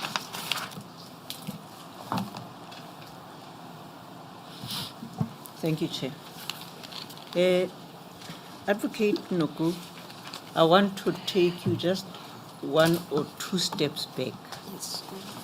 And the questions, are you in conference? Okay, right. Thank you. Yes, ma'am. What I'd like you to please assist the inquiry with, and especially myself, I may not be understanding some things quite well. And it is particularly relating to the prosecution terminology in relation to the functions that get discharged by different designated positions. Yes. Now, in this case of the Cato Manor, Yes. the person who is, or the professional that is designated as the lead prosecutor is Advocate Maema. Yes. Now, can you just enlighten us as to what responsibilities rest on the shoulders of the lead prosecutor in general terms? Yes, ma'am. Thank you. The lead prosecutor in any prosecution team will be like, I don't know whether to call it a coordinator.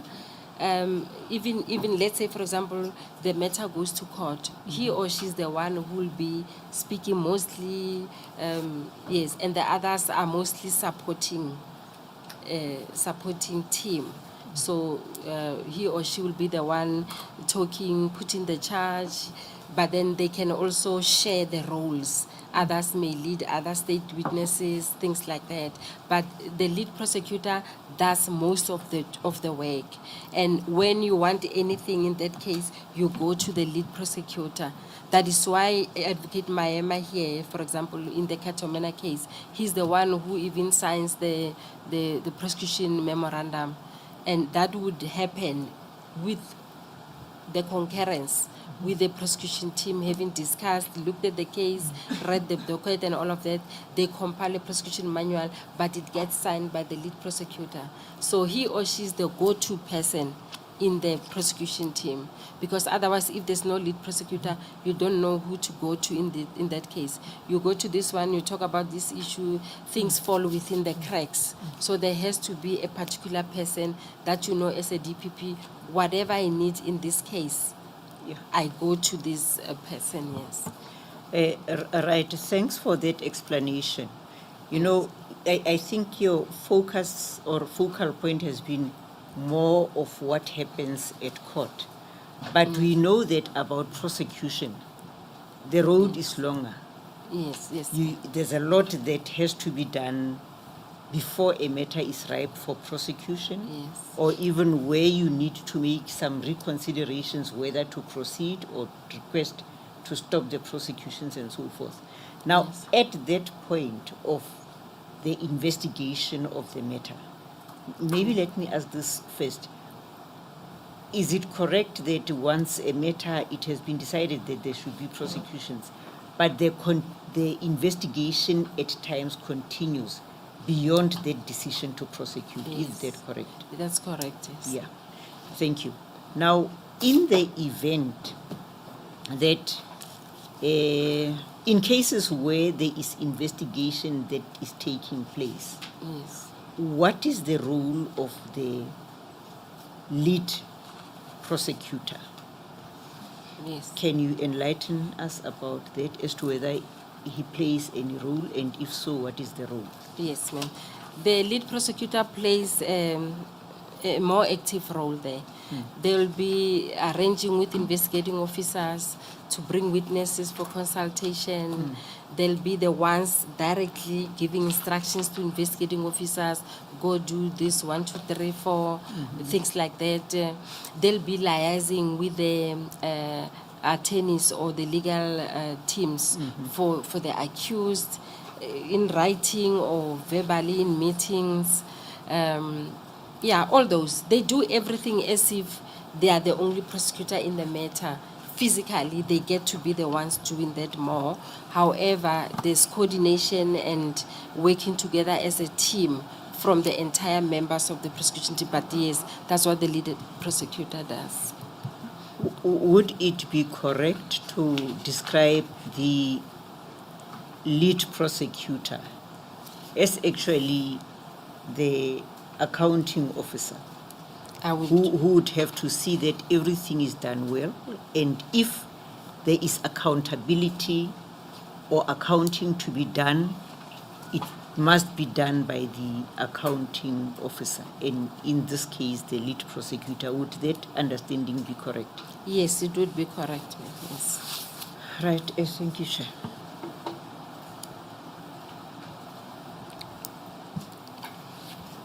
In 2019, when Advocate Batoyi withdrew the racketeering charges,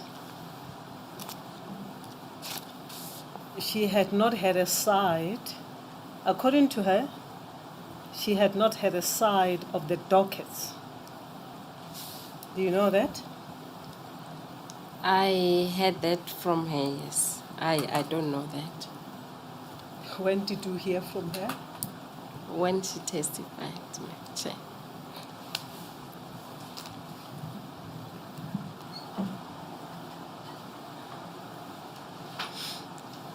In your view, as a DPP or a prosecutor of 23 years of experience, is it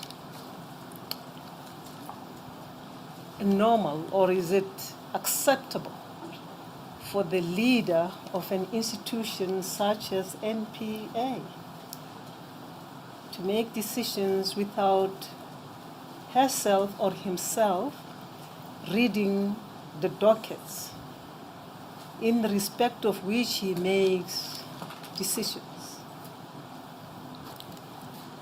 I'm not sure how NDPPs work, but what I expected from NDPP and herself in respect of the Cato Manor case specifically is for her to have obtained reports of all the prosecutors who were involved in the case, starting with Advocate Chauke, who was the DPP, the first DPP in the case, myself, the second DPP, and the entire prosecution team. That was very, very important because it would have summarized the whole case for her, as I did only the following year when she requested. But before withdrawal, you are supposed to obtain everything from both sides. If you receive representations from the accused person, you must also receive response from prosecutors responding to those representations and rebutting allegations in there, for example. So whether she must have read the whole case dockets or not, I don't know how they review decisions as NDPPs. I don't know what the process is really. I don't know how they work. But I understand they rely on reports. So it's fine, relying on reports. But how do you make a decision not having reports from prosecutors who dealt with the case themselves? Because she did not before she withdrew the case. The DCOG panel constituted by Advocate Rodney DCOG, Advocate Ivy Tenga, who's DPP Limpopo, and I think there was one Advocate Riley. Apparently, I don't know who else, but I remember those three. My understanding is that they formed the members of the DCOG panel. They also did not get prosecutors' reports. So on the part of prosecutors' report, really, it doesn't make sense to me, because that would have helped a lot to arrive at a fair decision. We're looking at fairness, yeah. So it can be fair to look at one side and make a decision based on one side.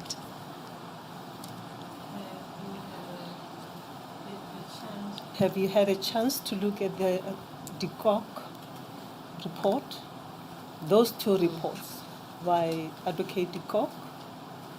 Yeah, I think I found it from the media, because I was never given a report, yes. But I think I got it and I read it, yes.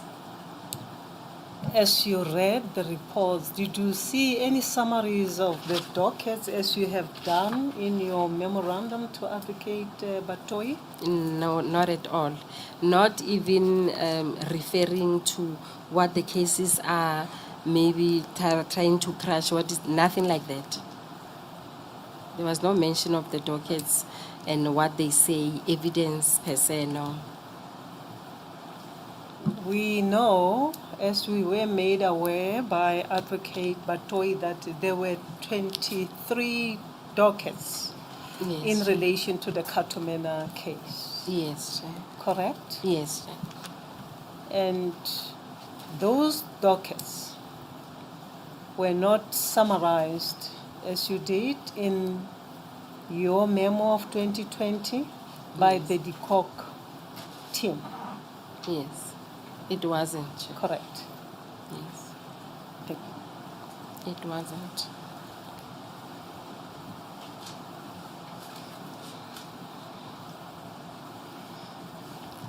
you may not be able to answer this question, but I would like to get your views. Okay. Had Advocate Batoi been given the summaries you have now presented to us, Yes. because she didn't read the docket, Yes. had she been aware of those summaries, Yes. do you think that she would probably have decided otherwise?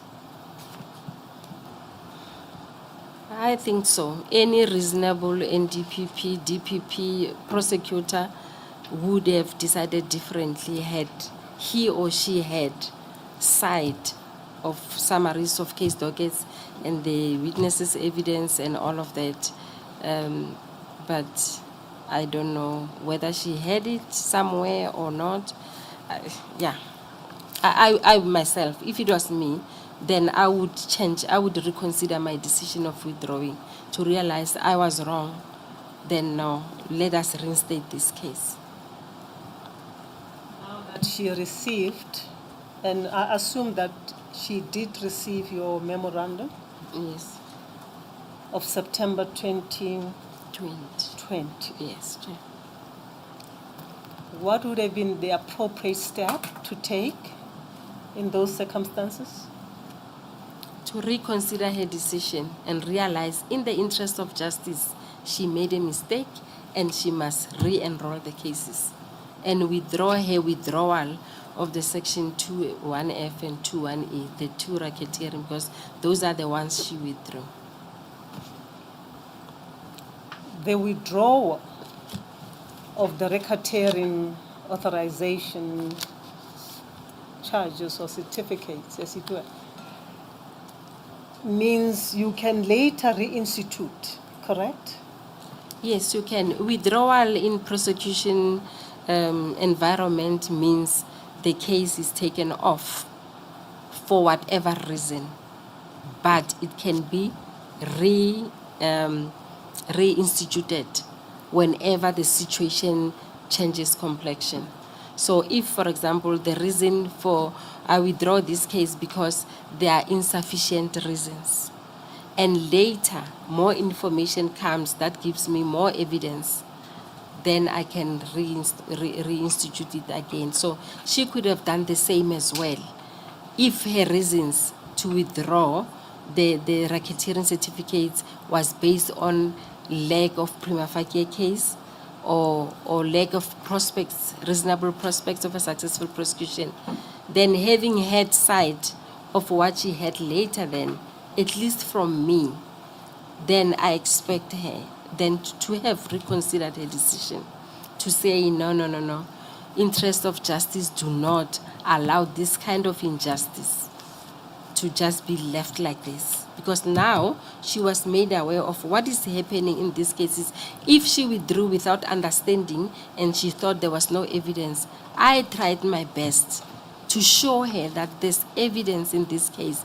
There's similar fact evidence, there's hearsay evidence act, there's circumstantial evidence, there's direct evidence in respect of the other accused. The charges are in respect of POGA legislation. POGA legislation allows all those to be used. So there's a prosecutable case. Yes, Chair. As we speak, Yes.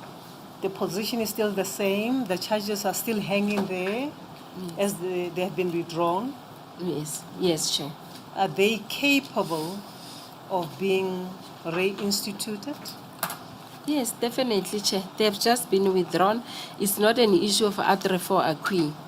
So they can be reinstituted. It's not like the accused have been acquitted. And in terms of outre for acquis, you can now reinstitute. It's just a withdrawal. A withdrawal means there are reasons why you withdraw, and you can later reinstitute.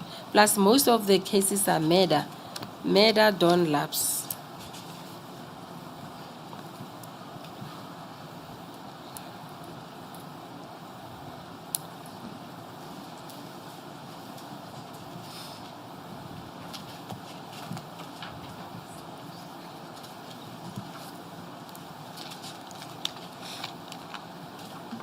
Thank you, Chair. Advocate Noko, Yes, it will help us a great deal to just, maybe if you are to explain two concepts. Yes, ma'am. The concept of withdrawal of charges and Yes, the ma'am. concept of declining to prosecute. Yes, sir. Okay. Now, is it correct? Well, you have already dealt with the issue of withdrawal, but I'm putting them side by side. Yes. You have eloquently and adequately dealt with the implications of a withdrawal. Yes. But now let us go to the implications of a declining to prosecute. Once the prosecutor has declined to prosecute, right, what is the effect and impact of the decline to prosecute? Okay, thank you, ma'am. Declining to prosecute is, I can just make an example. Let's say you have a case of shoplifting. Somebody has stolen some sweets worth 10 rand. And then you say, no, I'll apply de minimis non-curat lex. So as a result, I'm declining to prosecute. That case can never come back based on the facts. So there are some decline to prosecute, which is also nolle prosecute, that apply and it's final, it's decline to prosecute. However, that's where now it overlaps with the withdrawal and almost it's the same thing, depending on the facts of the case. So another one will come before you as a prosecutor and you decline to prosecute and your reasons are insufficient evidence. Yes. In that one, evidence can still crop up tomorrow. And then you do what? You reinstate it. So it's like, it's a withdrawal, but you decline to prosecute. And another feature of withdrawing a case is, for example, a case that is already on the court roll. And then you pull it, you withdraw it, because you realize now the insufficient evidence or other reasons. That one can still go back. But decline to prosecute mostly is when, at the first instance, a prosecutor receives the docket and makes a decision. And the prosecutorial decision in that case is that I am not prosecuting here. I nolle prosecute. I decline to prosecute for various reasons, like I mentioned the de minimis non-curat lex. I mentioned the insufficient evidence. I mentioned a lot of other reasons. But still, it can come back as well, depending on facts. Yeah. Yes, you're not the subject of this inquiry. Yes, ma'am. But I heard you say you have this hanging over your head because there has been an expression of declining to prosecute by one of the deputy prosecutors, but then it remains like that. So once a deputy director or anyone with the power to decline makes that recommendation that this matter or a view, forms a view and expresses that it has to be declined, prosecution should be declined, who ultimately issues the nolle prosecute certificate? The nolle prosecute certificate is issued by the DPP. And it's on that basis where now we talk about private prosecution, for example, if somebody else is not happy with the declining, yes. But yes, the DPP does.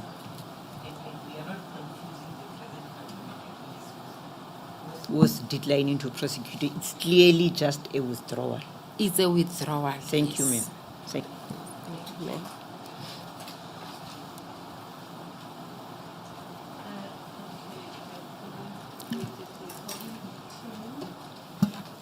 Advocate Kowe and the evidence leaders, Advocate Nkabinde is 1:25.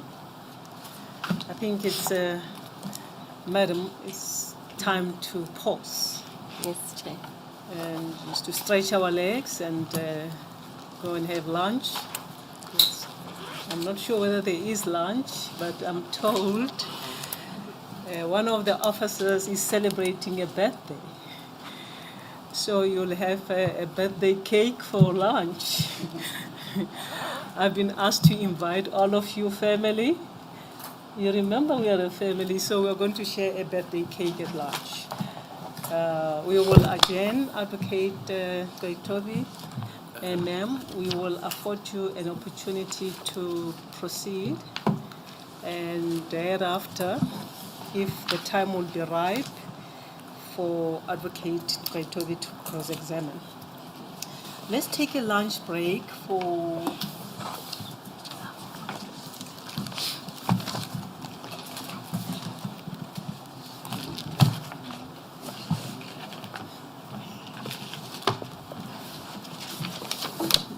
my sister on the left is admonishing me, but I accept the whipping. We will adjourn for an hour until 2:25. I must remind you that you are still under oath, madam. Yes, Chair. You can join us as we cut the cake, or they will bring a piece of cake to you wherever you are sitting. Thank you, Chair. Let's adjourn, grab lunch, share a cake, and come back and work. We adjourn for now.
Good afternoon, Chair.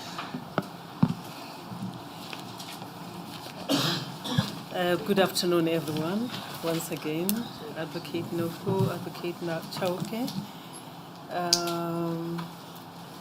Advocate Kowe. Madam, you are still under oath. Yes, Chair. Yes. Advocate Kowe.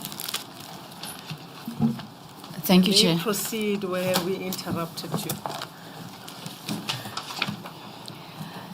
Chair, my colleague who's working with me on the matter has a few clarifying questions for the witness. May he have an audience? Mr. Mtsweni. You don't have anything? I have nothing. I have nothing. Yes, Advocate Mchene.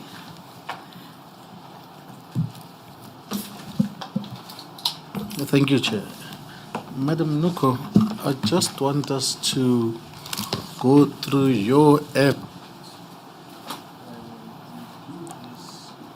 We do this in order to obtain clarification on some of the aspects which came out during your evidence.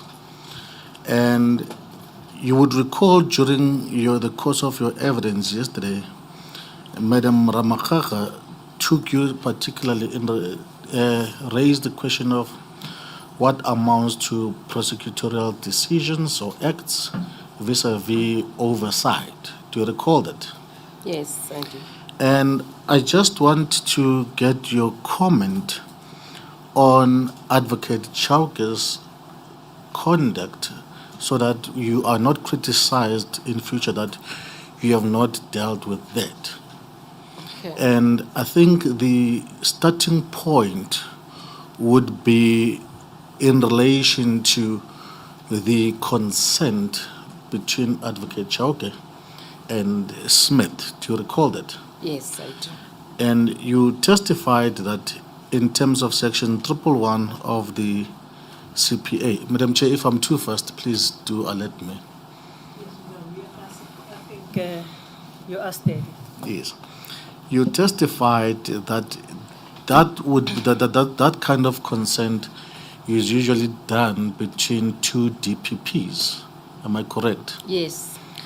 And it would be one DPP consenting to have a matter that would have otherwise been prosecuted in his or her division to have that matter prosecuted in another division. Yes.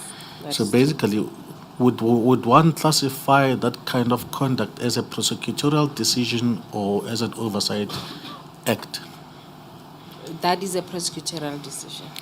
Now, we know that in this case, it was Advocate Chauke who entered into that arrangement with Advocate Smith. Yes. And we know that at the time, Advocate Mlochwa was the acting DPP in KZN. Yes. And the arrangement was that these matters, the Rustenburg case, would go and be tried in KZN, Yes. not in Gauteng. Not in Rustenburg. Yes, and not in Gauteng as well. Yes. Not in Gauteng. Now, if I might ask, you testified that you had seen the authorizations granted by Advocate Mlochwa to the prosecution team. The delegations, yes. Yes. Yes. Did you see one in respect of Advocate Chauke? No, Advocate Mlochwa was in the same level with Advocate Chauke because Advocate Mlochwa was the acting DPP. So if there were to be any authorization or delegation for Advocate Chauke to prosecute in KZN, that would have come to somebody who's superior, and that would have been the NDPP. Yes, I'm saying from Yes. Advocate Jiba at the time. Yes. Did you see one? No, I've never seen that. And you say that the consent was a prosecutorial action, the consent between Smith and Chauke. Section 111, yes, it's a prosecutorial decision because as a prosecutor you decide whether to take the matter that you have to another jurisdiction or to request a DPP in another jurisdiction to give you that case to deal with it. It will depend on the circumstances and facts of the case. But yes, it's a decision that a prosecutor takes. Now, would you say that it was competent or proper for Advocate Chauke to enter into such an arrangement, notwithstanding the fact that Advocate Mlocha was the DPP of KZN? I don't know what the arrangement was. That was before I came in. Yes, I'm I don't know. asking you this, ma'am, so that we get all the facts clear. Yeah. You expressed an opinion as to whether towards your engagement, the end of your engagement with the panel, Yeah. that there was nothing wrong with one DPP exercising some functions because there was no statute that said he can't do that. Yes, I'm not aware of that, yes. Yes, and if, to be fair to you, would I be correct that a prosecutor or a DPP is an organ of state? Yes. Would I be correct to say then he can only exercise those powers that are given to him by law? Obviously, we are creatures of statute. We operate in terms of the law. But my point was that I have nothing that I'm aware of that legally forbids the opposite. There's no, it's silent. For example, the NPA Act is silent. It doesn't say a DPP cannot operate in another jurisdiction. So that is why I could not give my opinion whether that was wrong, illegal or not, because I'm not aware of any statute or legislation that prohibits that. For me to say any action contrary to that is a contravention of that legislation.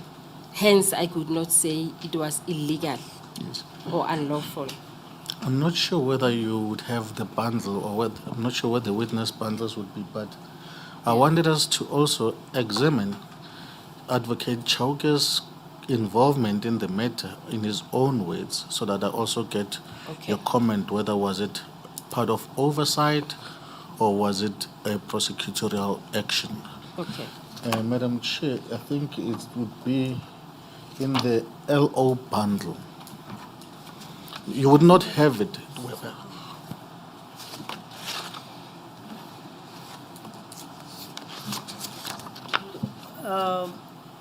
She wouldn't have it. If you want to ask questions, try to make sure that you give it to her. Then she can read it. I thought there was a witness bundle that had been on standby, Madam Chair. You would have been, as evidence leaders, you're responsible for that evidence bundle, not anybody else. But let us see if I can assist with my copy. It's LO. LO, it's Advocate Chauke's affidavit in the Zondo Commission. It starts at LO 243. I'm skipping the zeros, Madam Chair. You must read everything. It's LO 00243. LO 243. 243.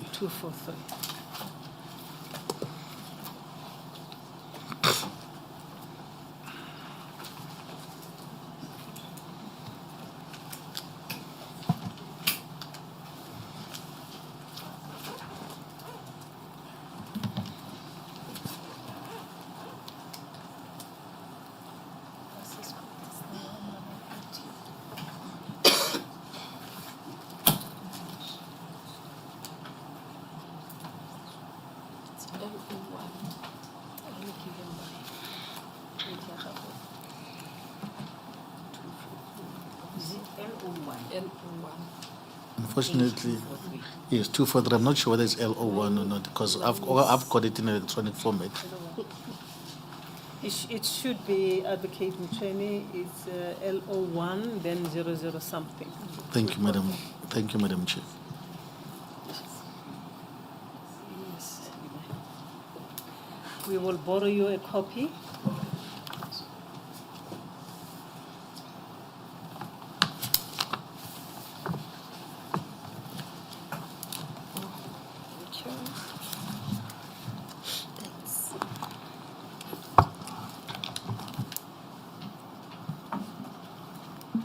Do you have it, Advocate Noko? Yes, I do. Yes. As you would see, that's the witness statement in terms of Rule 3.4. And it's deposed to by Advocate Chauke in what had become known as the State Capture Commission. Okay. Now, I do not think that it would be disputed. That is, in fact, his affidavit. But I just want us to zoom into what Advocate Chauke described in the Zondo Commission as being the extent of his involvement in the Cato Manor prosecution. And you would find that at 265, LO1 200-265. Okay. Okay, I'm there. Starting from paragraph 57. Okay. Sorry, have Madam it. Chair. I'm hoping that my learned friend will tell us at some point what is the relevance of these questions to the terms of reference.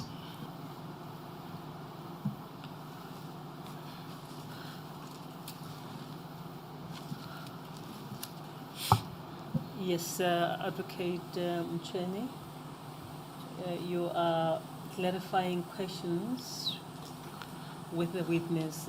You can guide all of us as to where you are getting to.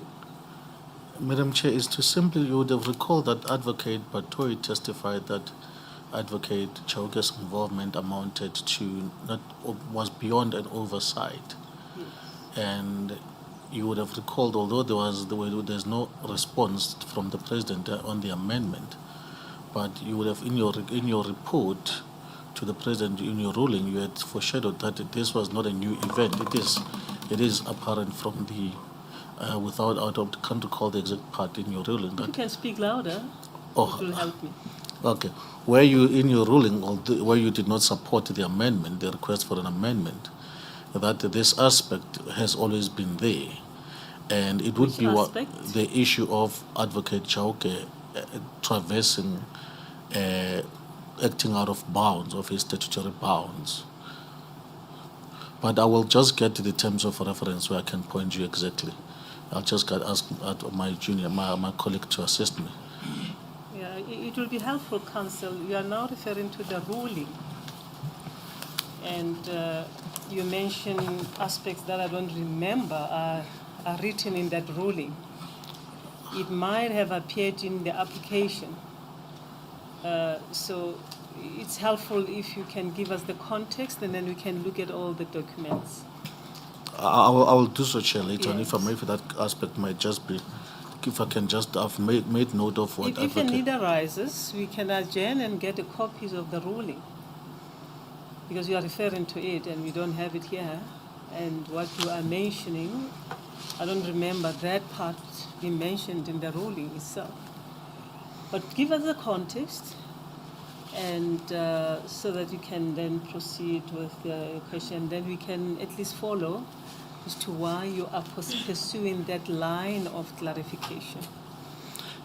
Madam Chair, basically it also follows upon what Madam Ramakaka took up with the witnesses to the distinction between prosecutorial actions as well as oversight action.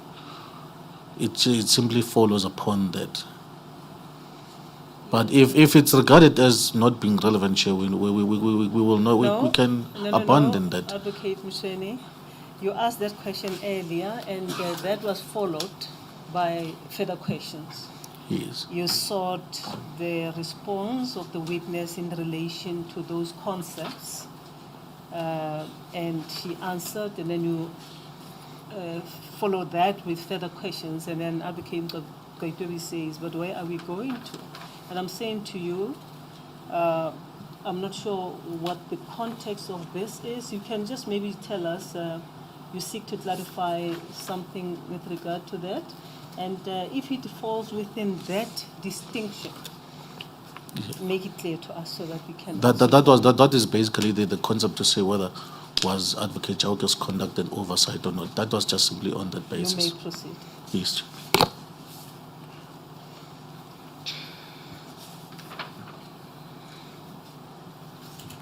Advocate Noko, at paragraph 57, I will not read it, but Advocate Chauke tells us of the circumstances which led to him being involved in the matter. In the main, that it was at the instance and at the request of Advocate Jiba, and he provides the reasons why, amongst others, he would be requested to assist and to procure prosecutors outside KZN. But what he then, at paragraph 62 on LO 00267,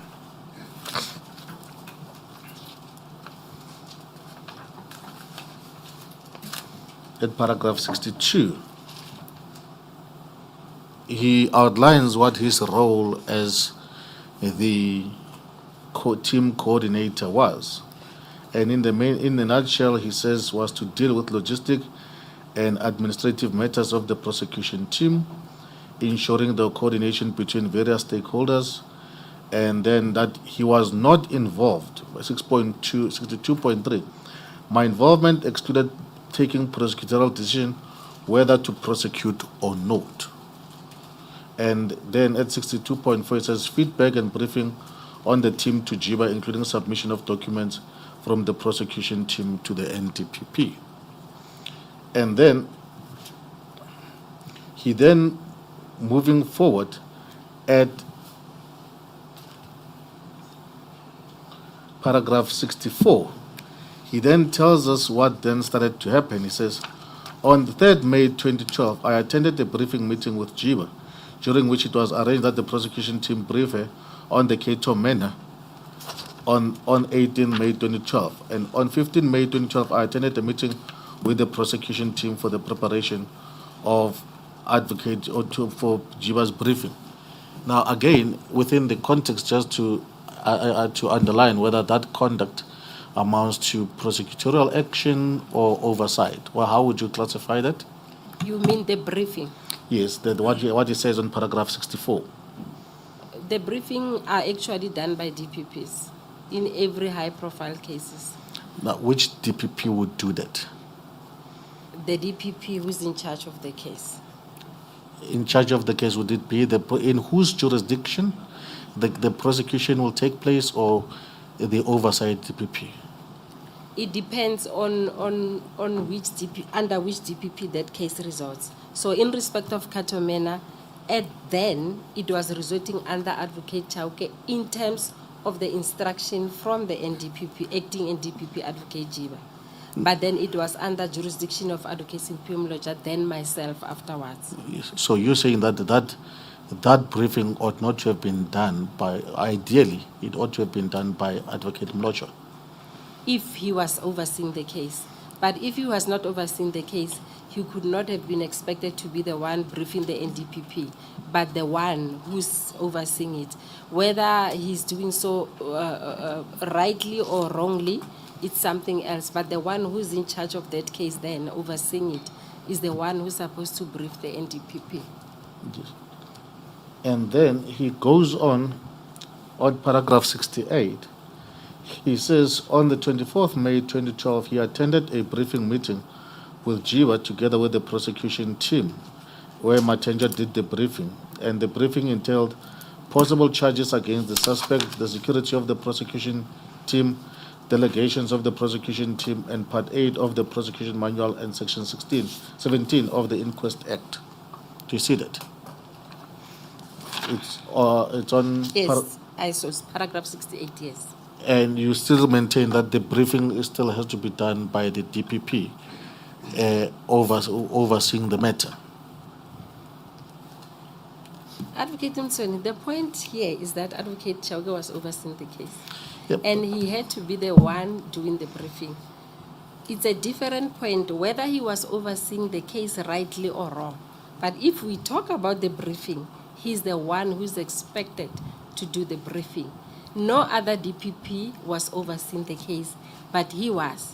So he's the one who was expected to go with the prosecution team, and the prosecution team brief the NDPP in his presence.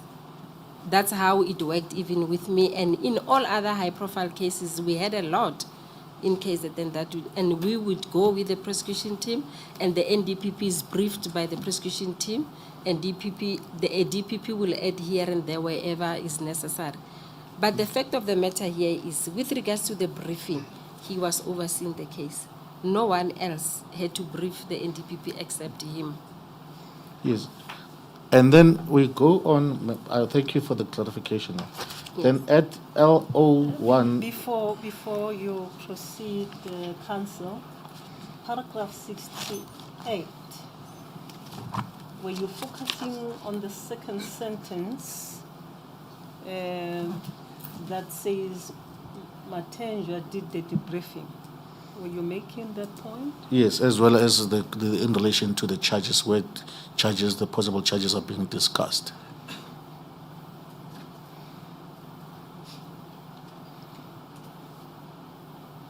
Where does it say that?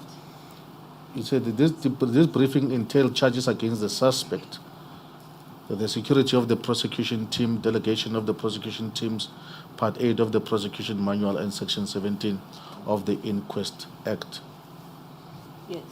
And with regard to the point that the briefing was done by Advocate Matenjwa, are you taking issues with that? No, we're not. Okay. Here's the next one. Now, I just want us to go, jump further to paragraph 79, where he talks about having held a meeting with Mlocha, as well as the acting DPP of KZN, as well as the acting judge president about that matter. Would you still classify his attendance of those meetings as part of the oversight duties? The thing is, I was not in the picture yet, so I don't know what was discussed. No, I just want to do Advocate Chauke's involvement. Would you classify it as prosecutorial, or would you still classify it as part of the oversight? It's hard for me to say if I don't know what was being discussed, because what gets discussed determines whether it's prosecutorial or oversight. It could have been that they were discussing security of prosecutors. It could have been they were discussing who to charge with what charges. Okay. But if I don't know what they discussed, I can't answer that. Now, let's go to paragraph 8. Before that, 79 flows from paragraph 78. It's the 18th of June 2012. Were Yes. you the DPP at that time? Not yet, Chair. It was Advocate Mlocha. Yes, Chair. Yes. Now, you said the question of whether it's prosecutorial or oversight depends on the discussions. Am I correct? Partly, yes, it does. Now, he tells us on paragraph 80 that he had a meeting with the KZN Regional Court President, Mr. Nzimande, to discuss availability of regional court magistrates to hear the bail applications. Is that still part of oversight, or is that now prosecutorial? This leans more on prosecutorial, because that's what prosecutors do now. You're discussing which presiding officer and all of that. Yeah, it's more prosecutorial this one. And would you also classify his involvement in your meeting with the judge president of KZN, where it was about arranging the judges to hear the matter? Would you also classify that as oversight or prosecutorial? It's prosecutorial, is the same as this one. Yes. Okay. Now,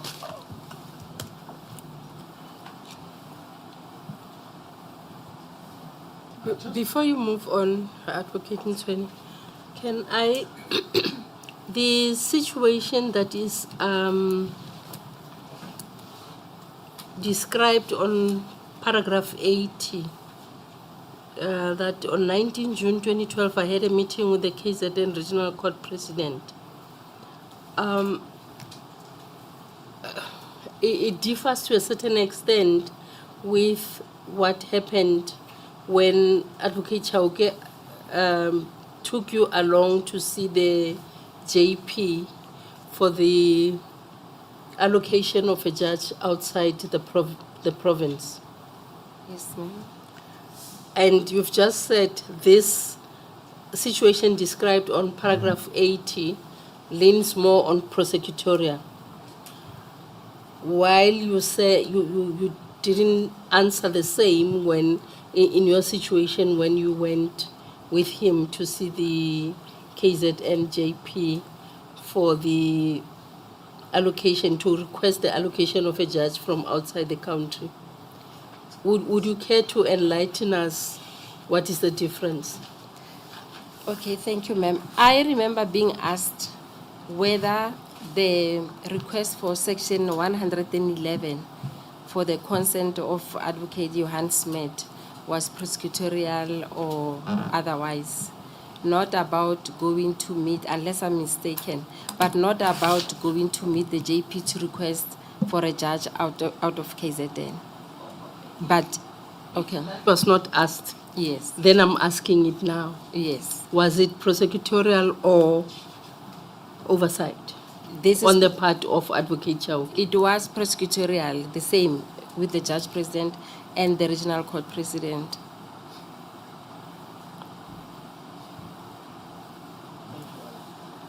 Can I proceed, Madam Jimmer?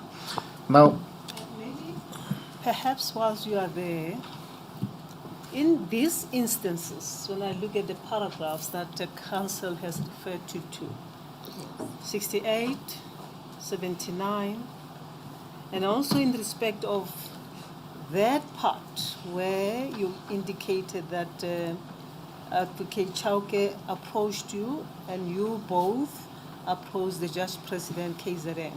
Yes, Chair. In those instances, the DPPs were present. For instance, as regards 79, that meeting, Advocate Mlocha was there as the DPP KZN Acting DPP then, yes, then. true, Chair. Do we know then who would have taken any decision there? Whatever decision that might have taken, the point is the DPP was there, isn't it? Yes, the DPP was there. In and your case, before you Yes. proceed, in your case when you acquiesced to go and see the Judge President, Yes, it was done on the basis that it was your jurisdiction, hence you were approached to accompany Advocate Chauke. Is my understanding correct? yes, Chair. Which means he wouldn't go alone to see the Judge President KZN without the DPP. Yes, Chair.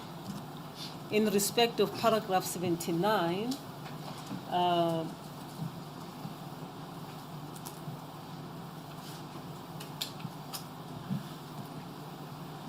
the paragraph where Advocate Mlocha, 79, Yes, Chair. the same day, that is the 18th of June 2012, where a meeting was held between Advocate Chauke and Advocate Mlocha, then ADPP KZN,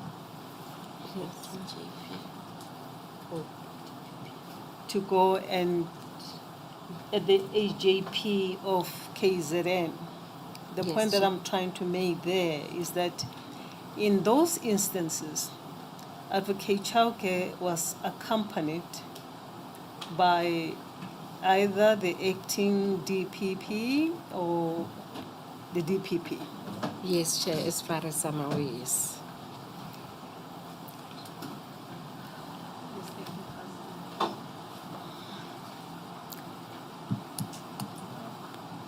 thank you, Madam Chair.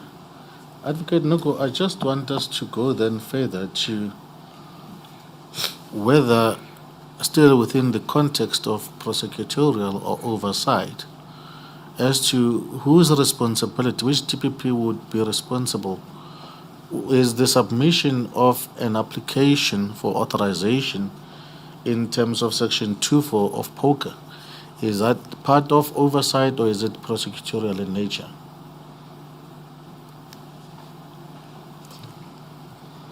That is oversight, because the decisions are taken by the prosecutors.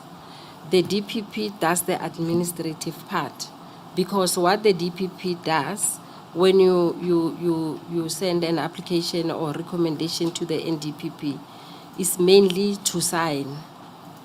You sign the cover memo, the prosecution memorandum is made, compiled and signed by the prosecutors. You can sign it as well, but everything is done and decided upon, even what charges to charge who are done by the prosecutors. And the NDPP will just be sort of a conduit pipe to submit those to the NDPP. DPP. Yes, the DPP will be that kind of conduit pipe, and also approved by signing that, because they are from their own jurisdiction and out of protocol as well. The DPP must be the one submitting to the NDPP, not be submitted by those below the NDPP submitting to superiors. So that is purely administrative. So whether she answers your question, Advocate Moipone, will you please repeat that question? Thank you, Madam Chair. Madam Noko, in fact, let's put it within so that I'm clear. Yeah. Can you please go to, I'm not sure which part of the LO is this, but 00666. 00666. Now you're making our life, everybody's life difficult. You can't ask a question and say, I don't know which part of the LO is. What do you expect us to Because Madam Ramakha, if I might explain, I've got it electronically. My bundles are not subdivided as the panels bundles, so I only have it as one complete document. I understand that, but who's the navigator here?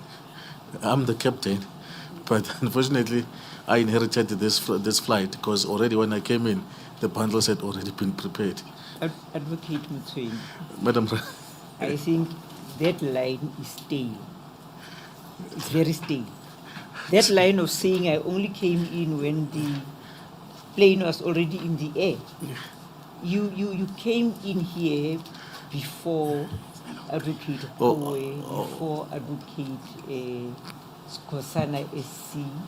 Let us try another line, and maybe let's not even try lines. I retract that, Madam. Yeah, Ramakha. thank you. I'm told it's LO3.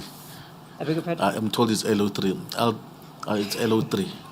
Okay. And I undertake that from now on I'll familiarize myself with which LO starts where and ends where. Thank you very much. It will be very much appreciated. Yes, thank you.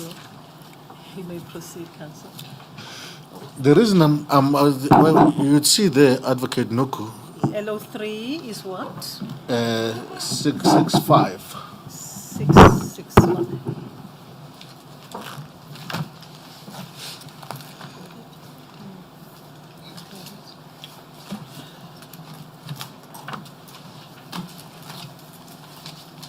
The application, just tell us what it is, place it on record. Yes, that's what I wanted to get there so Yes. that she knows. Yes. Advocate Noko, that is an application that was submitted to Advocate Jiba on the 15th of August 2012 for authorization in terms of Section 2.4 of POCA.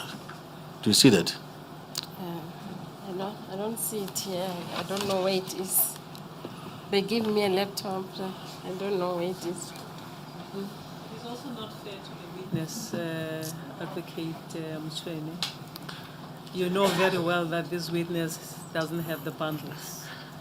You should have made proper arrangement before we reconvened, Okay, thank you. given the fact that this is our witness, she is our witness, you are leading her at our instance. You should have gathered all this information beforehand. I apologize. And for you to ask the witness a question about something she doesn't have is very unfair. I was under the impression that there was a witness bundle readily available. I beg your pardon? I was under the impression that there was a witness bundle that had been Well, there prepared. can't be a witness bundle which you yourself must compile as evidence leading team. Who would have prepared that bundle? I take note of that. I'll make Yes, sure sir. that in future. Yes, you cannot expect us to prepare bundles. You are an evidence leading team. You must prepare documents that you are presenting to us, and you should know them better than all of us. I take note of that, Madam Chair. Do you have the document, Madam Noko? Yes, I do.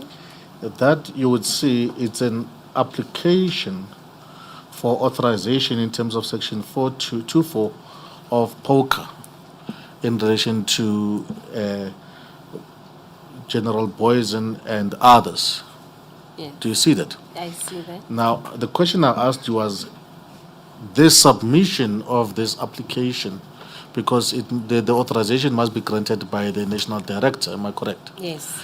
Now, the submission of this application or the making of this application, is that an oversight or is it the Prosecutorial Act?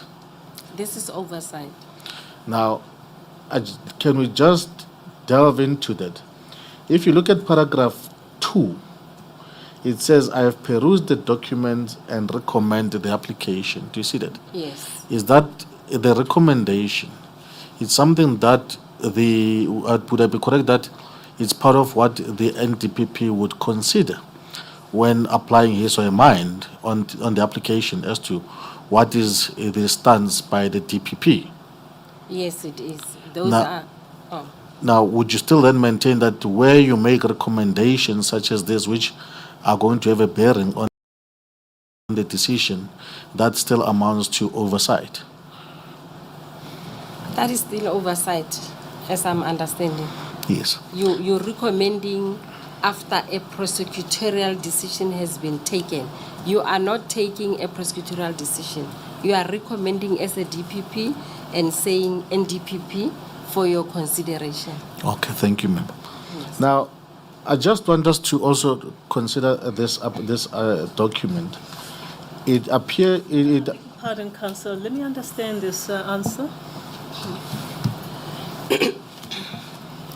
As at August 15, 2012, Yes, Chair. when you wrote to Advocate Jiba applying for authorization, did the prosecutorial team, had there been a decision by the prosecutorial team as regards this matter? I did not write this, Chair. Oh, because I see Advocate Noko Mashilu. Who is Noko Mashilu? It is me, Chair, but this is the document that the evidence leader from the Zondo Commission asked me about. And I said I had not seen it. I mean, that is not my signature.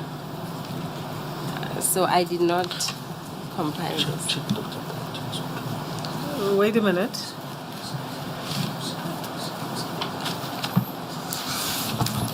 LO. These are legal opinions. This document, otherwise, would have been from ZC. If it is the Zondo Commission document. LO would have been a document coming from legal opinions. Now, I don't understand why it would have been at the Zondo Commission. I'm getting even more confused now. But are you saying this is a document that was brought to our attention Yes, Chair. by the evidence leader at the Zondo Commission, Yes, Chair. and you then said, this is, I didn't append your signature to this document or something like that, because the signature is that of Advocate Jiba here. Advocate Chauke. Advocate Chauke. Yes. And then at the bottom there is written Advocate Noncebo Jiba. It's written my name, Chair. Oh, there's a, Now you are in the second okay, page. I'm on the second page. Oh, yeah. I'm sorry, I beg your pardon. Okay. I think that's where I got confused. Yes, thank you. And then your answer is that this is not your signature. Yes, it is not. Thank you. It is what I refer to in paragraph 39 and 40 of my affidavit. May I continue, Madam Chair? Yes, sir.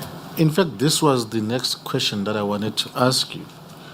To say that as on the 15th of August 2012, you are already the acting DPP of KZN. Yes, I was. And I take it that on the 15th of August 2012, you were not indisposed, otherwise, you were not on leave or indisposed of health, whatever, for health reasons whatsoever. You were in the office. I don't know whether I don't have my diaries. I don't have my schedule then, so I don't know what was happening really on the 15th of August 2012. It's a long time ago, so Yes, I don't know where I was. I accept it. Yeah. But the document purports to come from your office. Do you see that? Yes, in terms of having my letterhead and my name. Yes. Yes, it And says. at the end there, it is signed, and there's no indication whether it is PP or is it your signature or not. I don't know, but I see this arrow. I don't know. Sometimes other people, when they PP, they put this triangle arrow. I don't know if it's a PP or not. Now, when this application was submitted, were you briefed about the that it was going to be submitted? I don't remember being briefed, but I had a meeting with Advocate Chauke the previous week when we were going to meet the NDPP. I mean the acting judge president. Yes. In Durban. Now, and you were fully cooperating with Advocate Chauke at the time, whatever his requests were. Yes. Now, would I be correct that if this if there was an application of this nature, and which would have been issued on your letterhead, and as emanating from your office, you would have and ought to have been aware of it, that there was going to be this application submitted in my name? I'm not clear. Sorry? You would have? Yeah. She would have been aware, or ought to have been aware, that there was going to be an application of this nature which was being submitted in her name. Yeah, I guess so. Yes. And you now told us that you saw this document for the first time during the Zondo Commission. Yes. And you were never told about it anywhere. No, I wasn't. Yes. The reason I will get to it, I just want to, because when one looks, there's a document which was an opinion by Dr. Broughton, where he, amongst others, says that apparently it was done with you, it was an arrangement between yourself and Advocate Chauke, but my junior is still finding the relevant portion of it.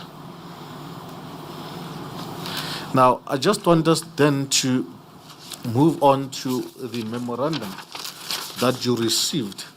Understand the last point that you are putting to the witness, the arrangement between Dr. Broughton and the witness would have been with regard to what?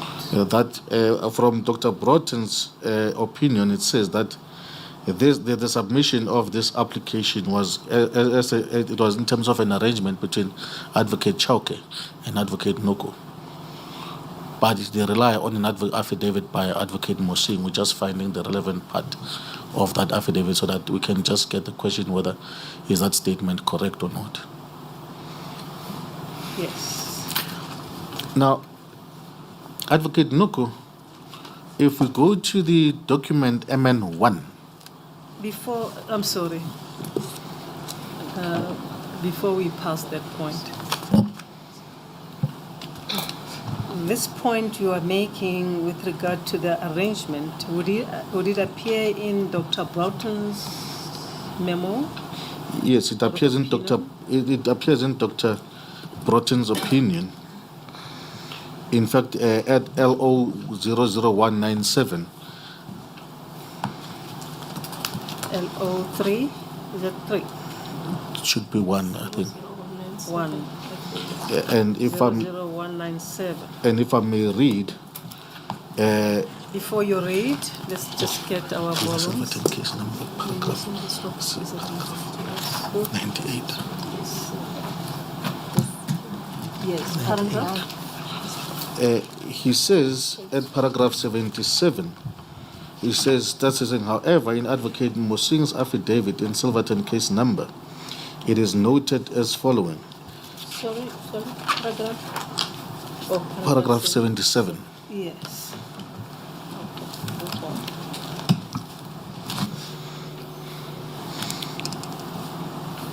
He quotes from what Advocate Mosing says in his affidavit, and at the bottom, towards the quotation, I think it's 6 or 7 lines, says, "What may possibly explain the situation why the application emanated under cover of Advocate Chauke's office that it seems that Advocate Chauke and the DPP of KZN Advocate Noko had arranged that such an arrangement in order to expedite the matter and avoid any possible delay on account of Advocate Noko being based in KZN. It seems that it was later considered prudent that Noko rather signed the document instead, but the application for centralization signed by Chauke had already been submitted by him as indicated above." And I think you would find that part, Advocate Mosing's, in his footnote, he refers to Advocate Mosing's affidavit at para 98. Okay, should I respond? Now, yes, now that we're there, as to whether was this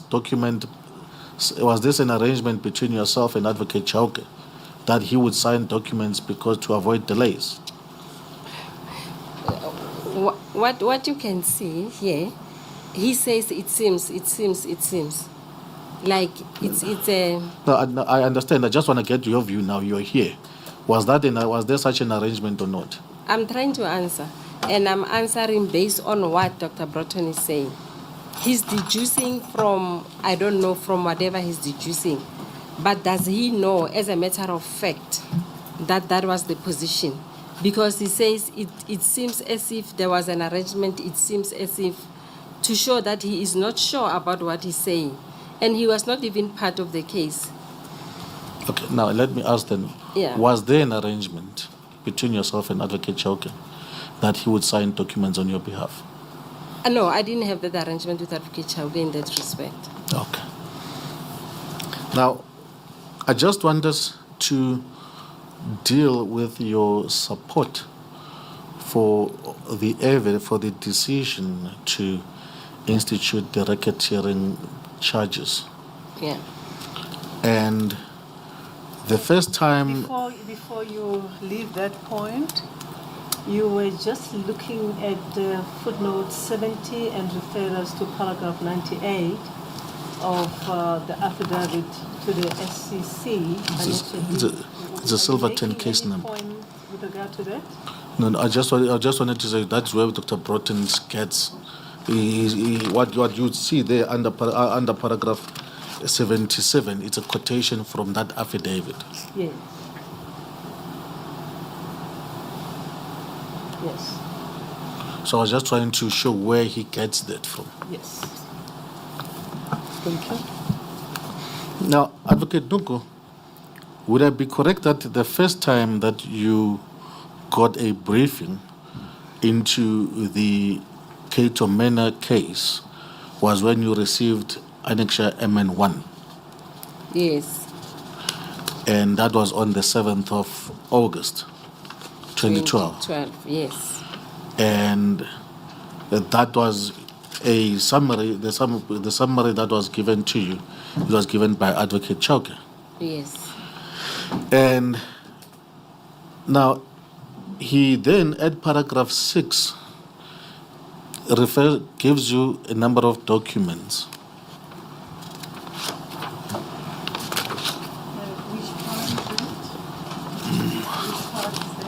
Paragraph 6 of the internal memorandum, MN1, to Advocate Noko's affidavit, the annexures to Advocate Noko's affidavit.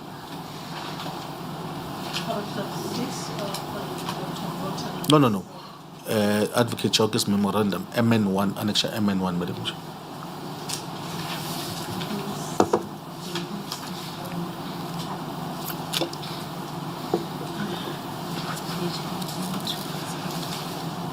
I'm told it's it's MN 000.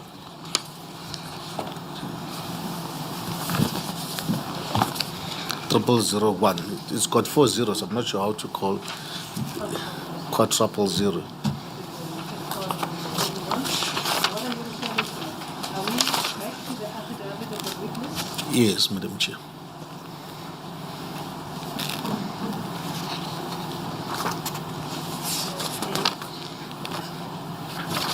It looks like it was cut. Page Yes. MN. Under paragraph 6, Madam Chair. Of her affidavit.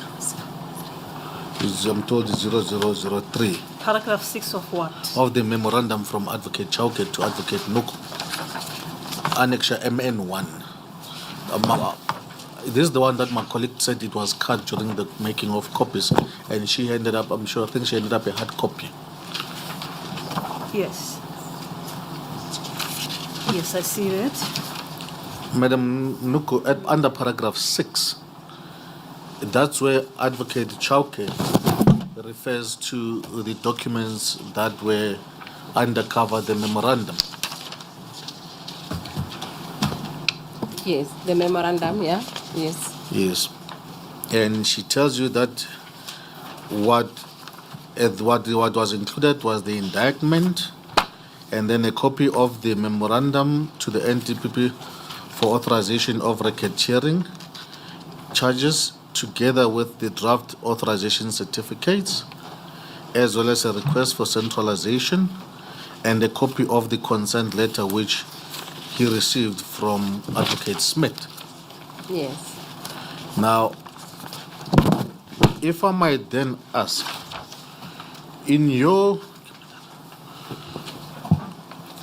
evidence that you gave earlier, and I think it's in your memorandum to Advocate Batoyi and your colleagues, you go to a great length and you summarize each and every statement which informs your view why you believe that the institution of the racketeering charges was justified. Yes.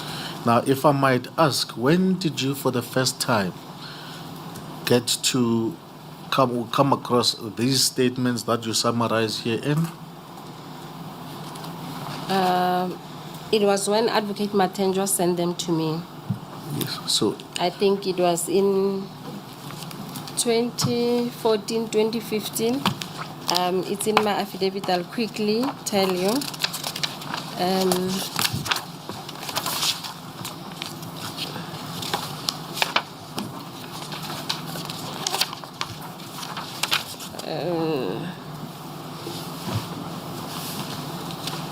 Okay, it's in page 10, paragraph 33, and annexure MN4. There's a covering letter from Advocate Matenjo that enclosed the prosecution memorandum, the statements from witnesses. But the prosecution memorandum, I had it here from Advocate Chauke. Then in 2012, that was amended. It was different from the one I got in 2014. I think from Advocate Matenjo. The reason I'm asking this is because of the impression that is given by the application for authorization that was submitted under your name, where it says, I have perused the documents and recommend the application. Okay. It seeks to create an impression that you had applied your mind and you believe that there was a case for General Boysen and the team to answer. Do you agree with me? Which memorandum are you talking about? I think they took away the laptop now. The one in 2012? Yes. I did not compile that. I was not in the case yet. Yeah, but I'm just saying, I just want you to look at it, and that statement that says, because it's submitted under your name, and the impression it creates that it emanates from your office. Yes, But the I think in fairness, he testified that when he was contacted about this document, if it is the same document, he then answered that that was not even his signature. Am I correct? That was not my signature. So the fact that her name appears there and there's somebody who has signed there, and she said that this signature looks like the signature of Advocate Chauke. That's how I understood her evidence. Okay, thank you, Madam Chair, for And that. then paragraph 2 that you read, which says, I have perused the documents and recommend the application. That cannot be imputed to her because she says, I did not sign this document. I just wanted to highlight the danger that is implied in that statement. It seeks to suggest that. Yeah, well, it's a matter for argument. The point is, the witness is testifying that it's not my signature. Thank you, Madam Chair. May I just get one thing? Just want to get something.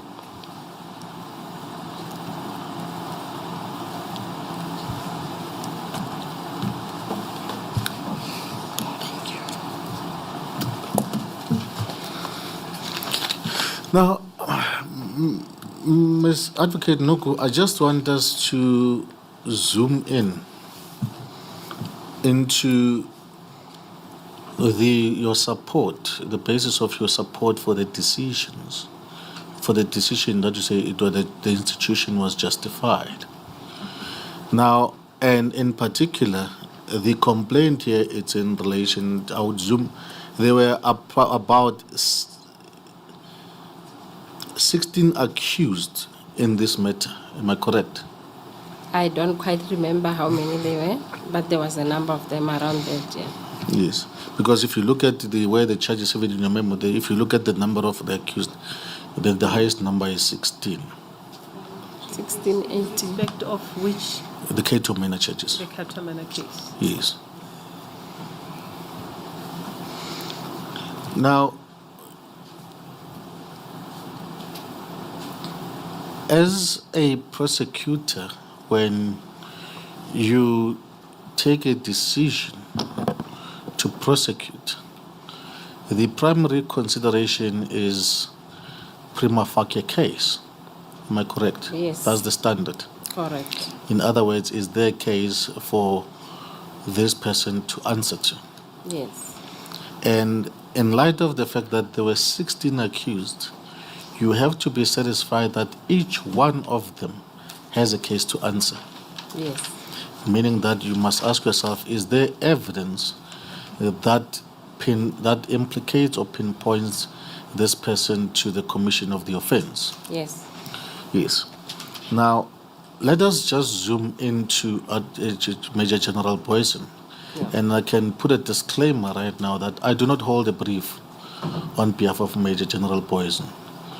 I'm just simply asking this so that you get an opportunity to comment on this, so that whatever later on you're not criticized that you never dealt with these issues, and so that the inquiry can then be in a position to make an informed report.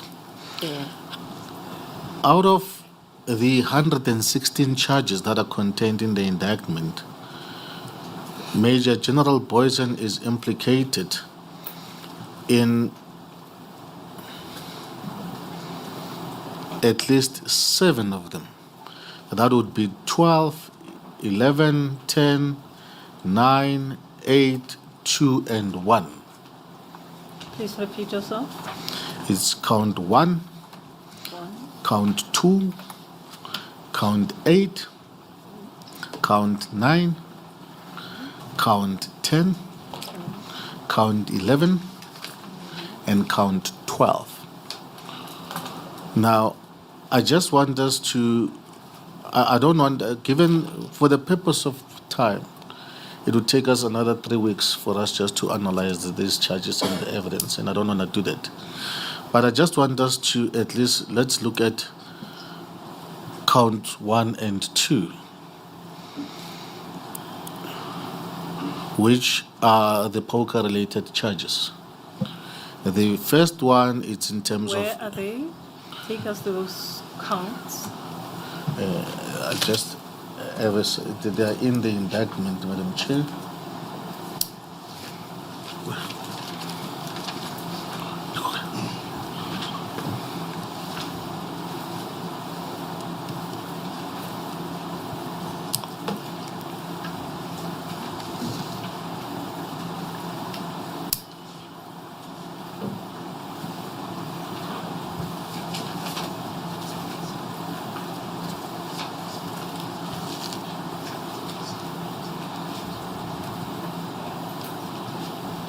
suppose your attorney is helping you there, see he's busy on the phone, that doesn't really matter. You're supposed to be helping your counsels, but you are busy on the phone there. We need your assistance as an instructing attorney. Chair, if that will help, I know what he's talking about, and I can tell him which counts, which charges, and why those charges to shorten the whole thing. No, it is to our benefit. Oh, We need to know. you. We have to go through those documents ourselves Yes, Chair. because they are asking questions on them so that we can follow up. Yes, Chair. Madam Chair, I'm told it's annexure MN004. MN4. Yes.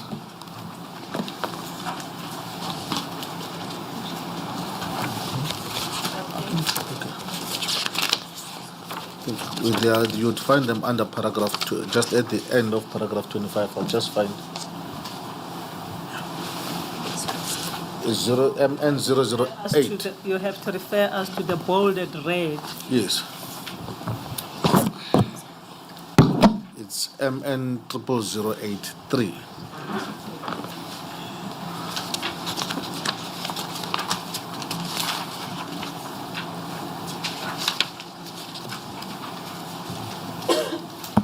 Just for the record, Advocate Noko, charge 1. It says, you see under I there, it says list of proposed charges and accused involved in them.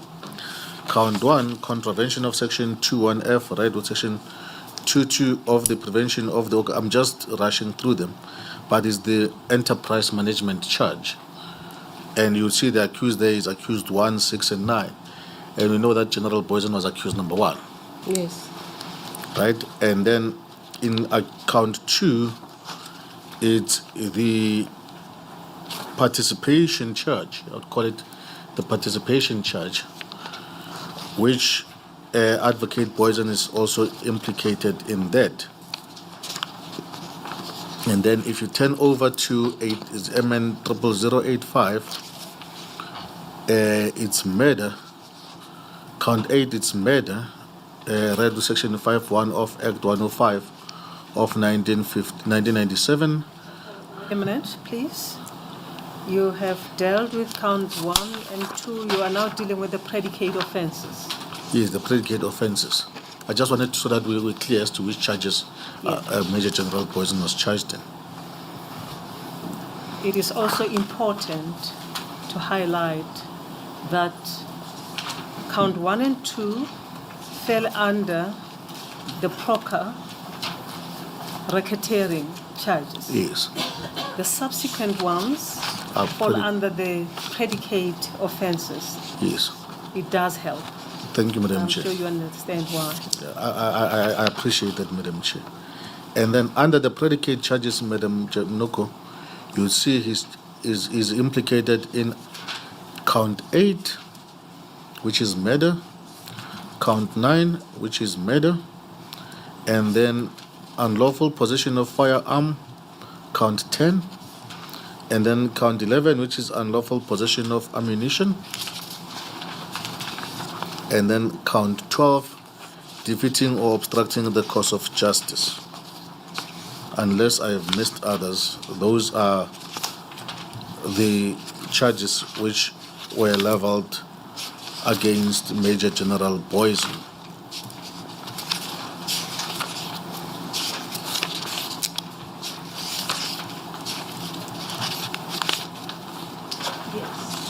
Counsel? Yeah. Proceed. Now,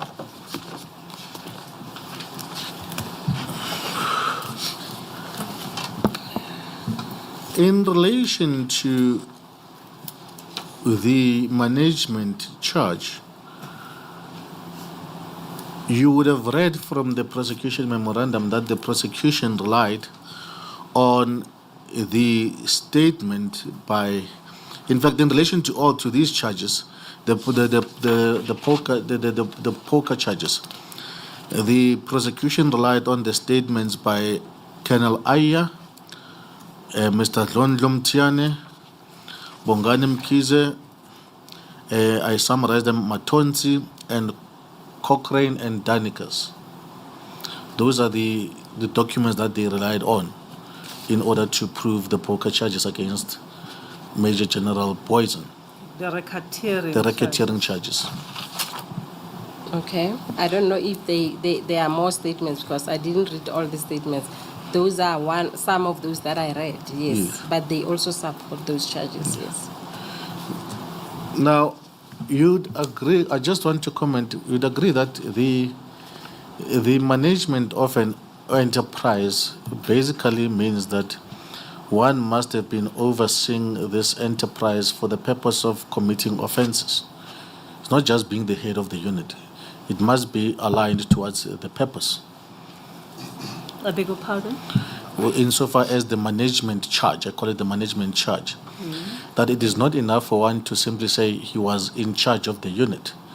His management must be channeled, must be directed, or with the purpose of that enterprise committing the offenses.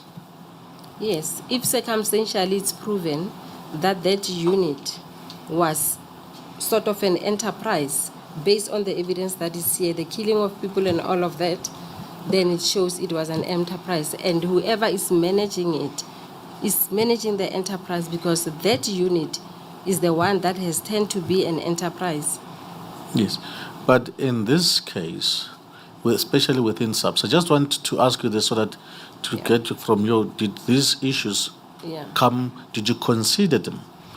Or do they have an impact or would they change your view on the existence of a prima facie case? The fact that within SAPS there are units and those units are under commanders. Yes, the same applies to Cato Manor, it Yes. had command. So yes. would you say that just because General Poison was in charge of the serious and violent crimes unit, that overcomes the hurdle of management of an enterprise? I beg your pardon, Counsel. I did not understand her testimony to say that. If you look at those paragraphs that she was reading, she then dealt with those statements about management in terms of poker, and she then further, there was evidence by these witnesses. You can go back there. We will come there, Madam Chair. I'll come to those witnesses. Okay. Yes. Now, in But relation... what I would like you to do, don't put it as if the reliance was only on the fact that he was a manager. Maybe you can couple it together so that it is conclusive. Then we know what he's answering. Yes. Thank you, Madam Chair. Now, if one reads the statement by Colonel Ayer, all that Colonel, if you understand the theme, Colonel Ayer seems to complain about being overthrown by General Poison, who basically he complains about being undermined by General Poison because he says, in fact, this unit ought to have resorted under him, but they disregarded him and then they were reported directly to Poison. Did you understand the statement to mean that? Yes, he mentions that, yes. Yes.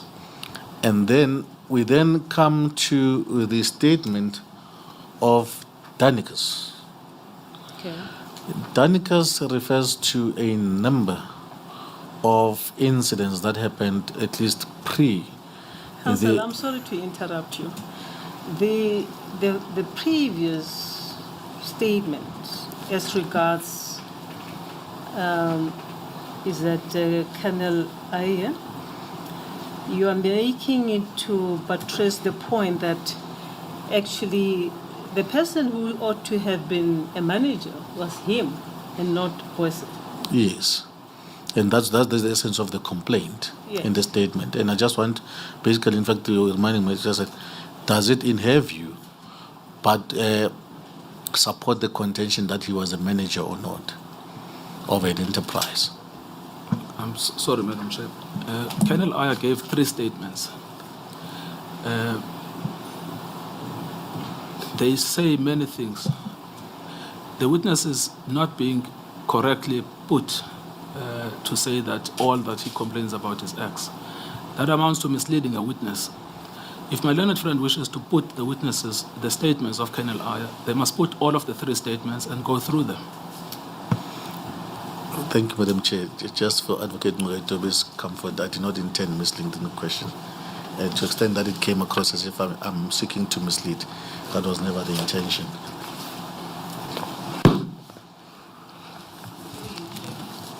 Yes, sir. I just want to comment that I think it's common cause that whenever there's reference to documents, those documents must be available. Okay, can we just subscribe to that and do that, please? Otherwise, there'll be this toing and froing. If you want to make reference to the statement, you make reference to the statement and say the essence of this paragraph in particular, or the essence of the entire statement. It will help us. All of us will be on the same page through and through. Thank you. Thank you, Chair. Thank you, Madam Chair. Madam Ramachar.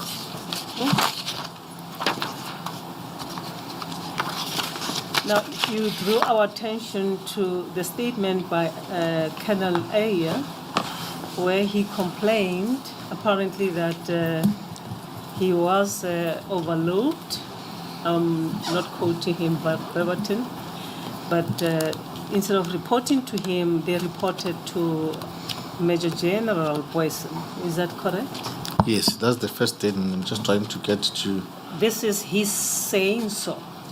Yes, I'll just. Yeah. That's the theme of the statement. Yes. I'll just try and get the next witness. They're in fact in Advocate Pretora's.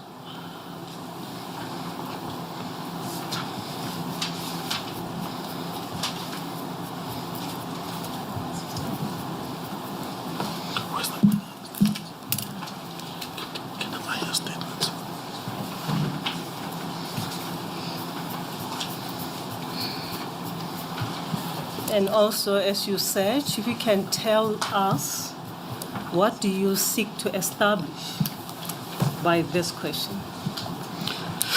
We just want to point out these aspects as to whether in light of those, does she still maintain her view that the prosecution was justified? That's just we just want to clarify whether these aspects cross her mind. Did she pay attention to them? That's all that we're seeking to do, Madam Chair. By virtue only of a statement by a witness who says, I was actually the boss, but I was overlooked, and instead of them reporting to me, they reported it to Major General Boyson. Could it ever mean that the prosecution was then wrong or improper, just based on that statement alone? No, Madam Chair. Well, I think, Madam Chair, in view of that, then I think that just... Yes, but I'm trying to understand. We know on the evidence that we have, at least of several witnesses, is that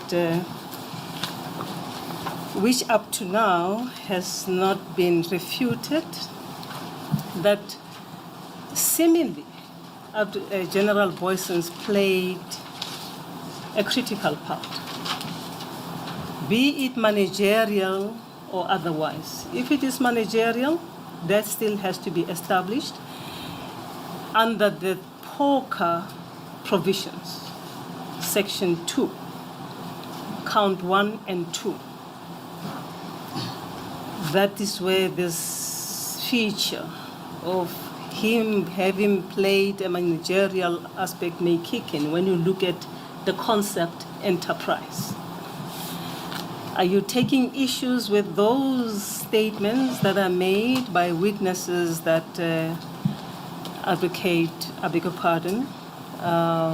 Major General Boyson's played those parts or those roles? No, Madam Chair, like I tell you, I don't hold the brief for Major General Boyson for him to come and dispute that. Yes, would you please repeat that statement in regard to as regards Colonel Ayer then? Because I'm trying to understand the point. And that I you are think, making well, there. what we just wanted to just to say whether the theme of the statements would they change and whatever, that in light of the themes of the statements, does she still maintain a view? But in light of the fact that their statements have not been disputed, and will not take it further, Madam Chair. And I think on that note, that brings to an end my clarification. Those are the issues that I just wanted clarity on.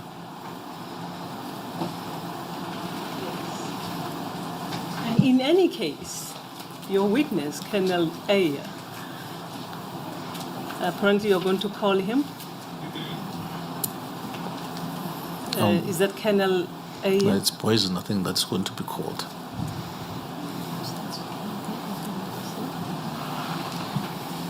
We'll look into that later, but it appears that this witness, if my understanding is correct, on the list of witnesses,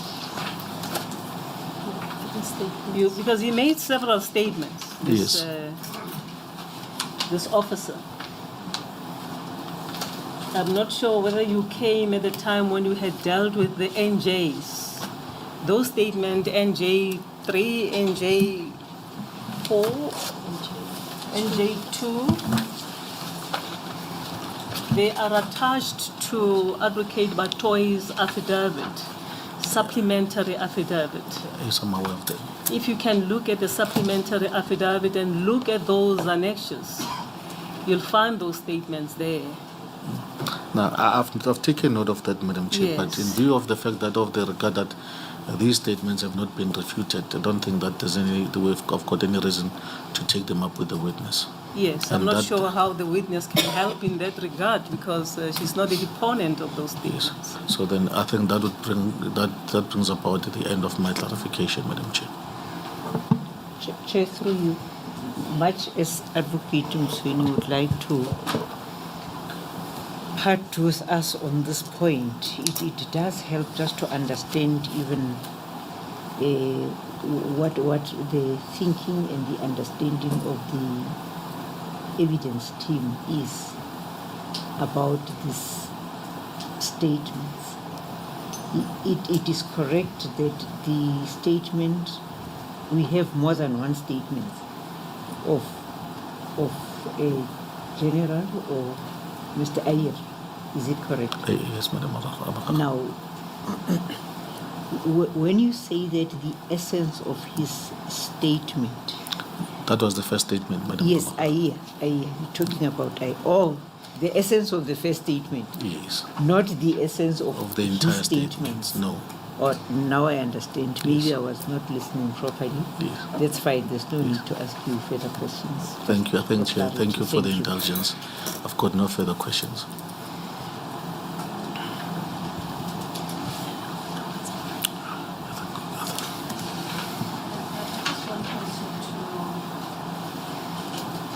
Clear my mind, Council, as regards the counts. As regards the counts, I want to clear my mind, particularly in relation to the racketeering charges, because most of those questions you raised seem to fall under the poker racketeering, counts 1 and 2. Yes. That might take us to the argument point on the law. So I was just wondering why you go that route, because much could be said about those issues. But if a need arises before the witness retires, I'm sure you can come back and re-examine Thank you, Madam Chair. on these very issues, because you referred us to documents. I don't think you looked at some of them. In re-examination, if some of the matters might arise in cross-examination, you will re-examine on them. Thank you, Madam Chair. Anything else from the evidence leading team? Chair, safe to pass the message that our leader, Advocate Kosana, has a pupil lecture to give at 4. I beg your pardon? Advocate Kosana had requested to be excused as he needs to give a lecture to the pupils at 4. I'm not sure whether we'll still continue beyond this or not, but he had asked that he be excused so that he can attend to provide the lecture. But Advocate Ko and I are more than capable of I holding thought the this fort. is your gentlemen. For anybody to leave this inquiry to go and lecture students, this is very important. Advocate Kosana, with due respect to you. Yes, so sorry, Madam Chair. I had been asked by our bar to give the lecture, but actually it's not actually 4 o'clock, it's about 5, Madam Chair. I had put it after hours, assuming that we'd have adjourned around 4:30 or so, then I could rush down to chambers. But I didn't anticipate that would go beyond. And I see now that today it might be that case. I just wanted to Yes. ask for that excuse. Yes. You'll remember in chambers I mentioned that we may have to run late, until late, even tomorrow, because we have lost so much time. And I think all of us must prioritize the matters of this inquiry. I was actually, but I'll ask you when we finish with my colleagues as to whether Advocate Nkabinde starts or starts tomorrow. Then I will ask you something. Let me just be clear. So you are done with your clarifying questions? Yes, Madam Chair. Thank you, Counsel. It's 4 o'clock, Advocate Nkabinde. If we can make progress maybe with the preliminaries, if you yes. like. Yes, I'm happy to start, Madam Chair. Okay.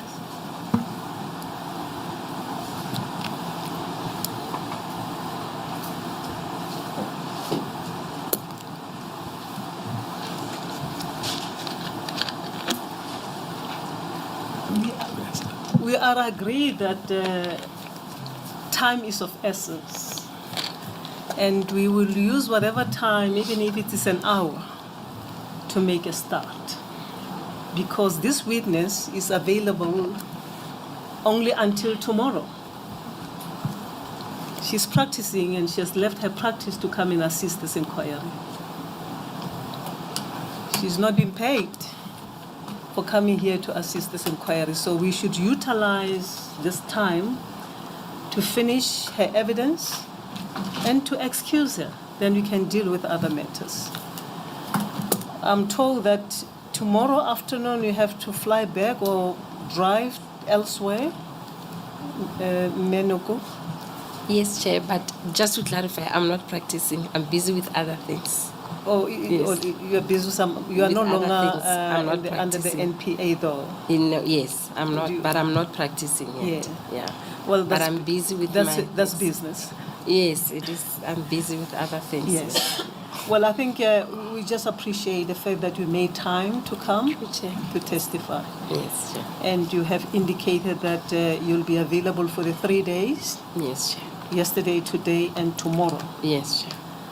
Therefore, let us use whatever time that we have. And Advocate Kosana, I plead with you that you request the bar that you are on a brief here and this matter is running, because it will not be fair to leave your juniors on their own, and Advocate Mutlamonyani is not here, and now you are leaving, 2 SCs leaving the juniors.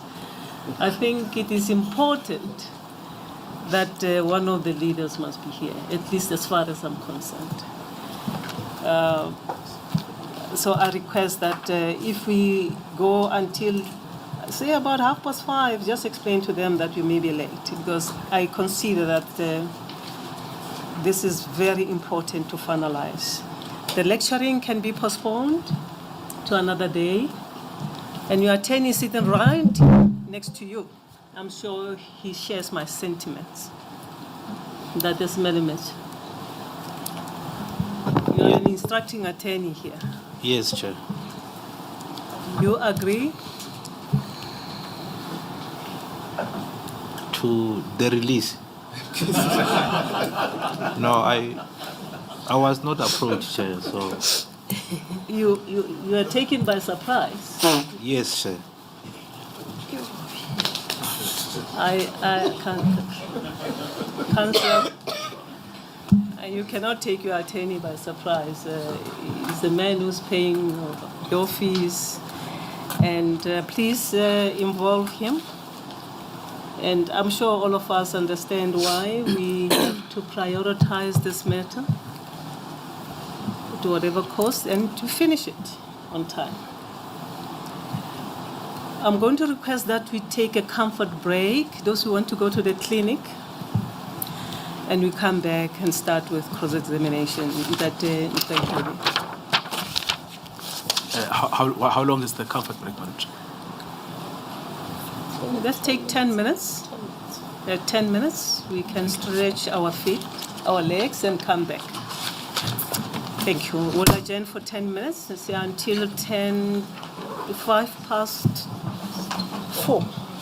We adjourn.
Good afternoon again, everyone. Good afternoon, Noko. Dr. Chauke, good afternoon. Advocate Moipone and the evidence leading team, we propose to sit until 5:30. Thank you, Madam Chair. Thank you. You may begin. Yes, Madam Chair, I've been asked by my colleagues in the light of the air conditioner that's apparently stopped working, whether they can take off their jackets.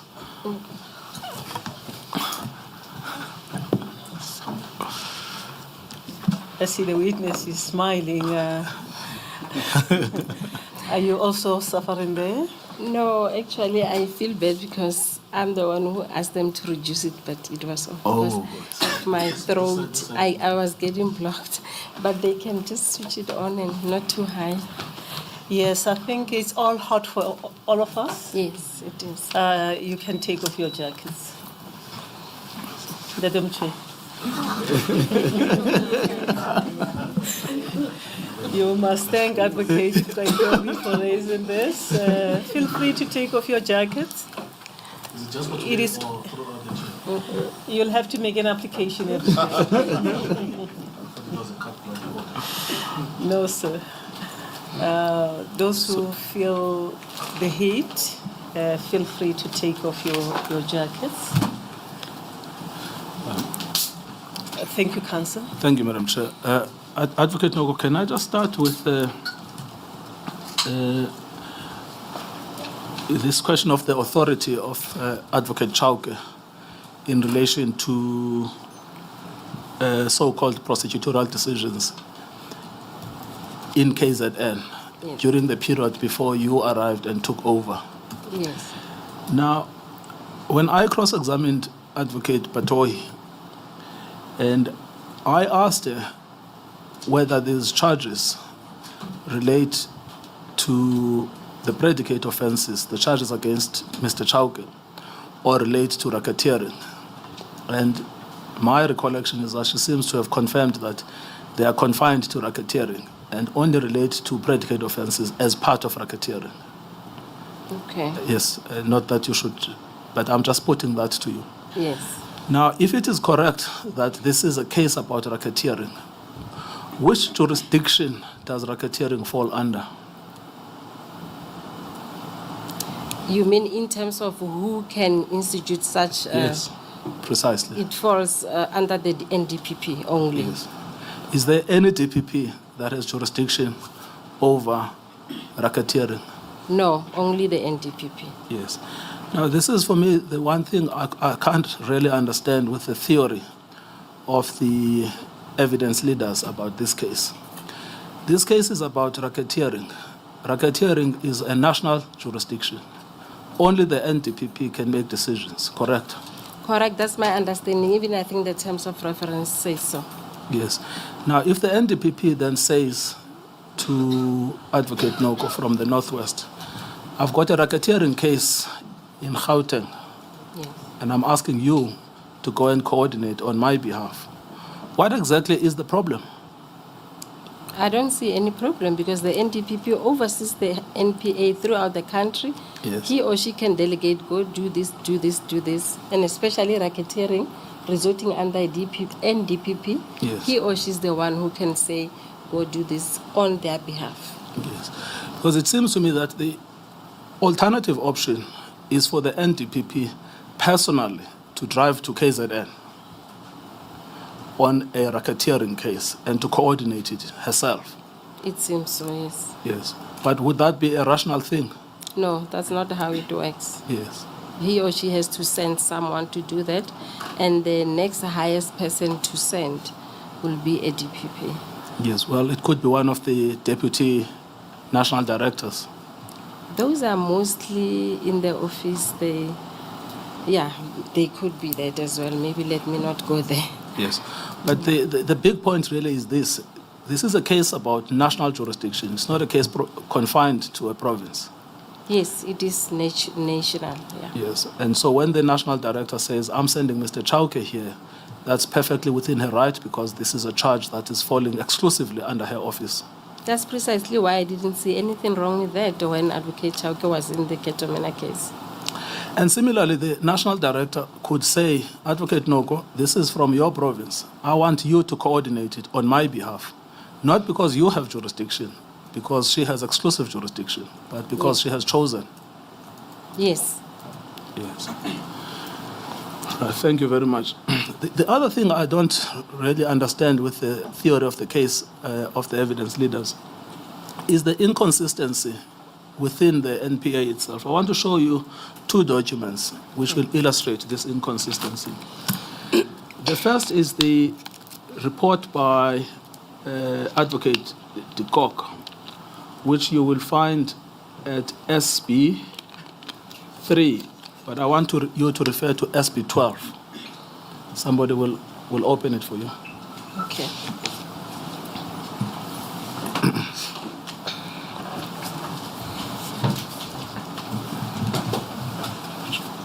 I'll just use the SB.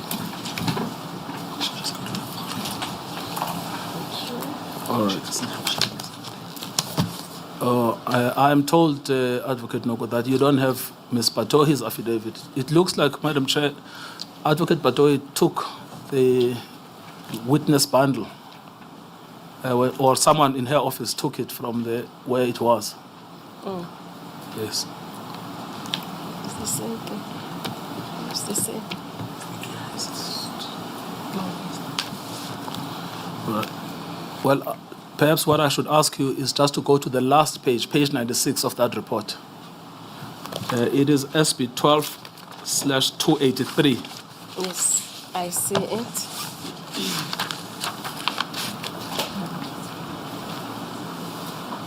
Yes, I'm advised that the bundle that was provided was taken by the NPA when they left with Advocate Batohi. So whenever you refer to documents, we might share here and then borrow the witness our bundle.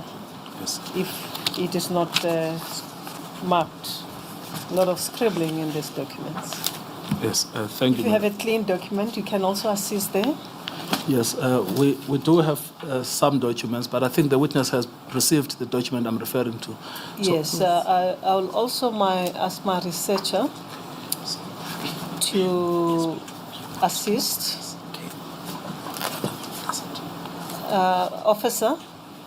Officer, you can take the seat at the back.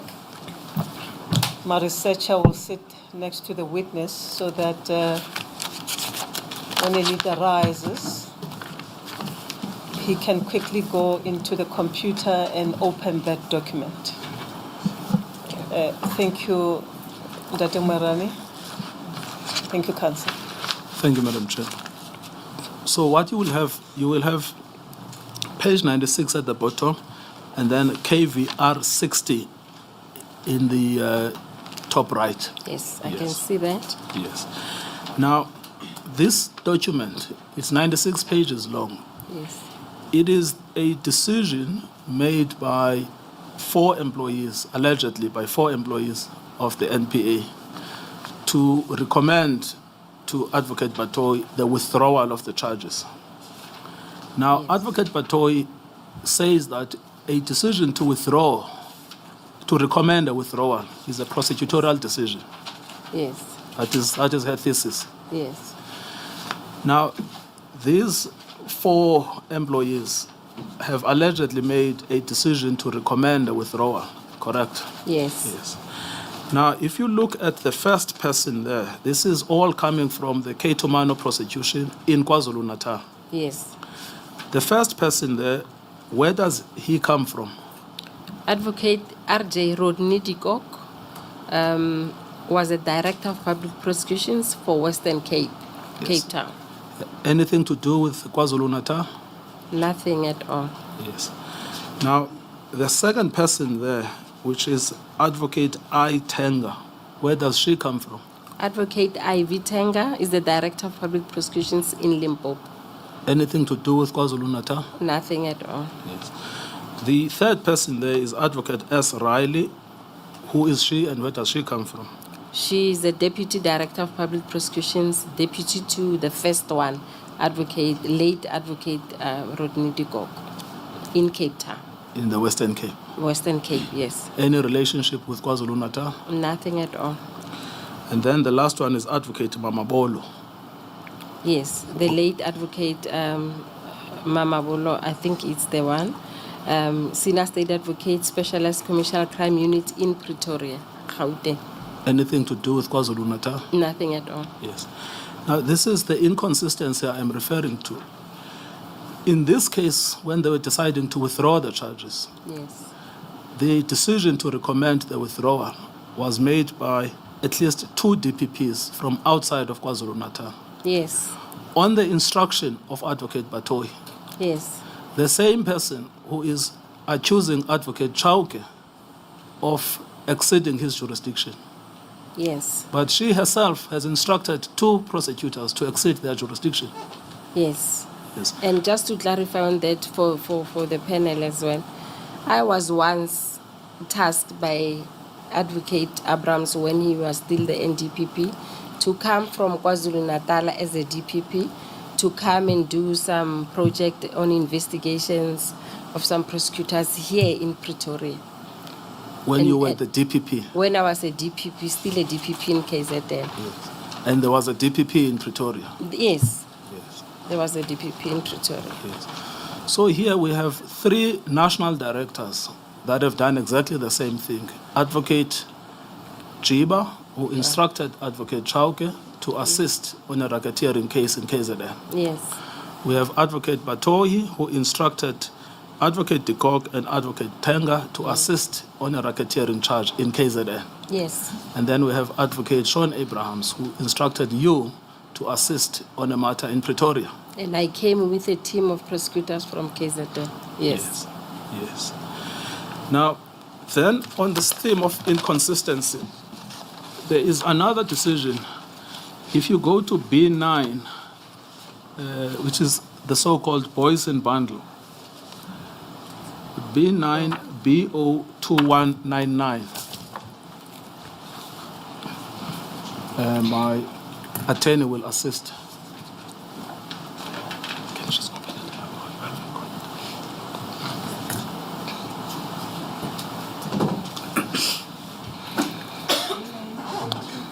B9 BO2199.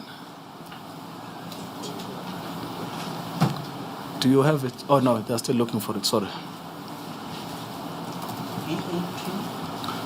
199, Madam Baba.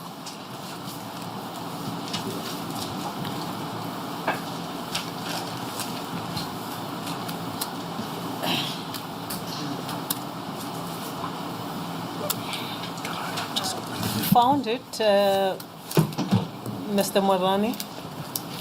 It will be the Boysen's bundle 9 of 11. And the page is B.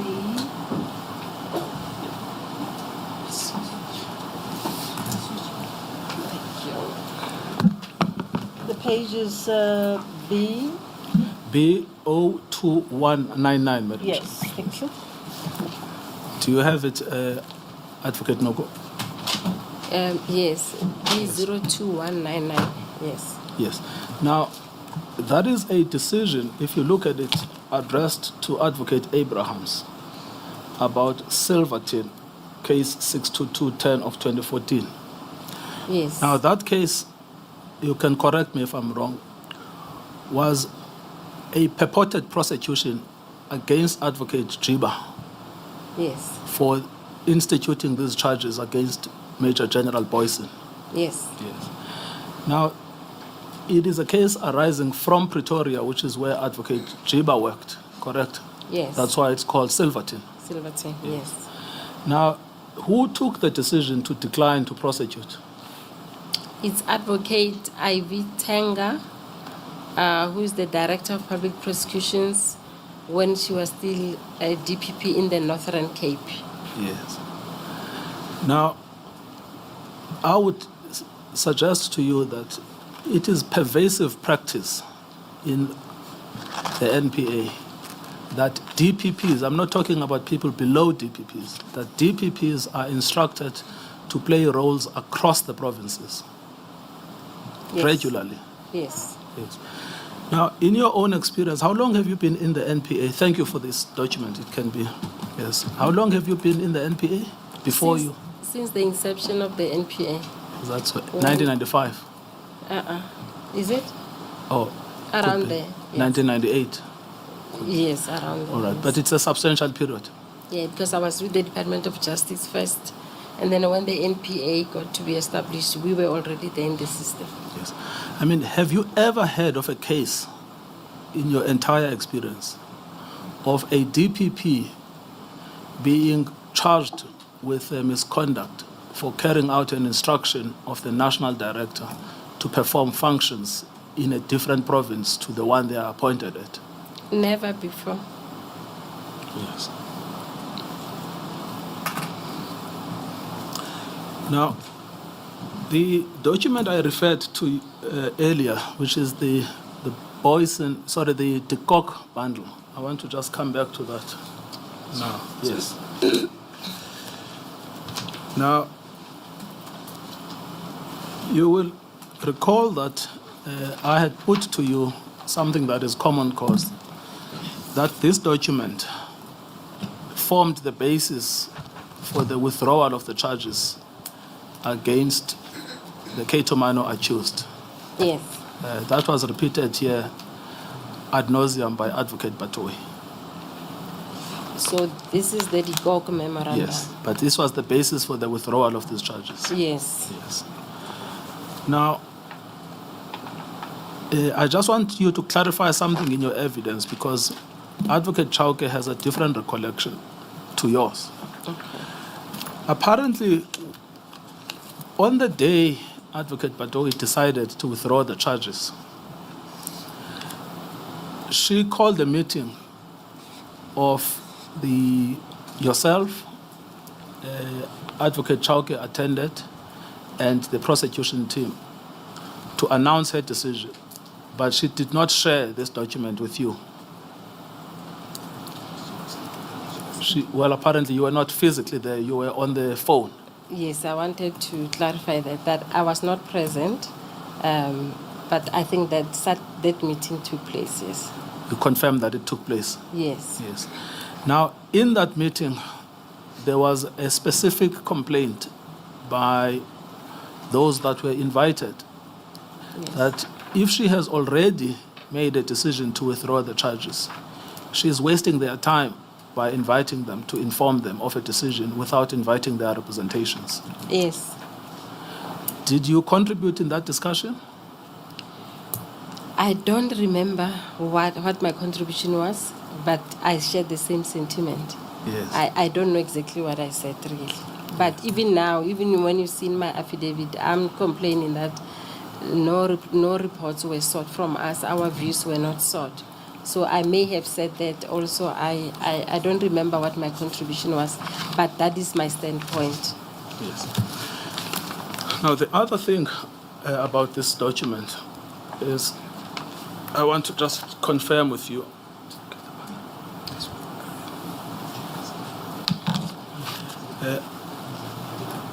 Were you given 2 of these? Yes. Yes, all right. There's something I want to just check with you because it's confused me a lot when I've been preparing. But I need my attorneys to provide the panel with this version of the report. Okay.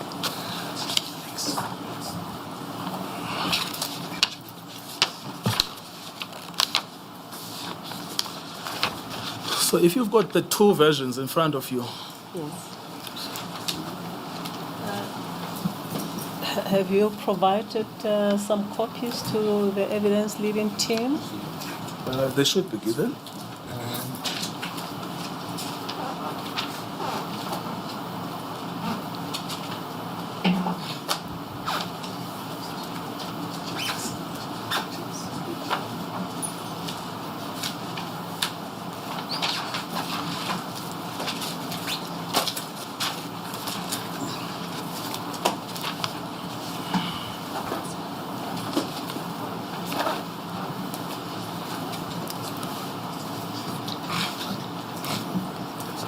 Now, these documents, on the face of it, look the same, correct? Yes. Looks like it's the Tikok report. Except that when you go to the last page, that page 96, just open both of them.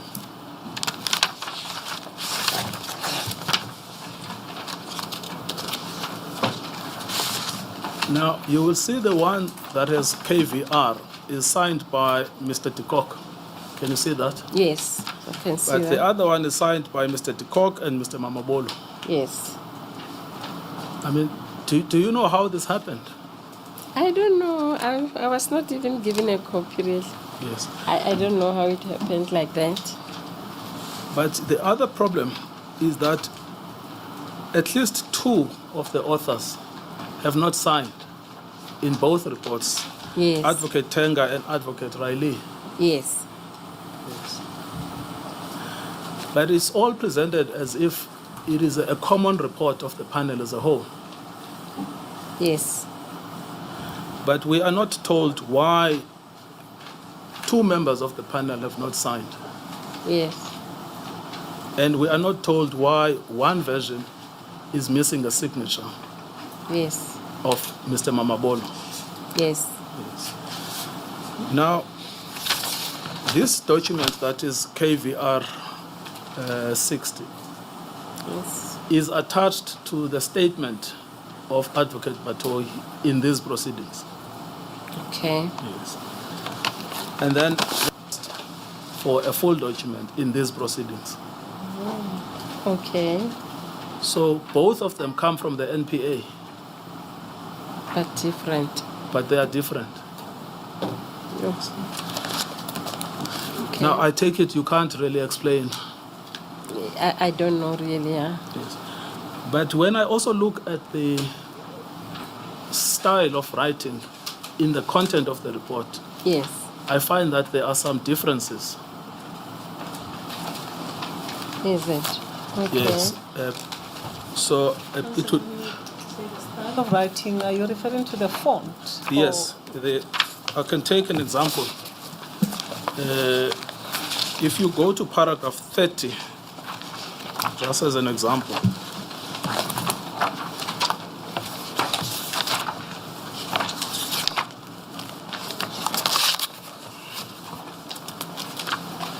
And you open the report and you see paragraph 30 on both. Okay.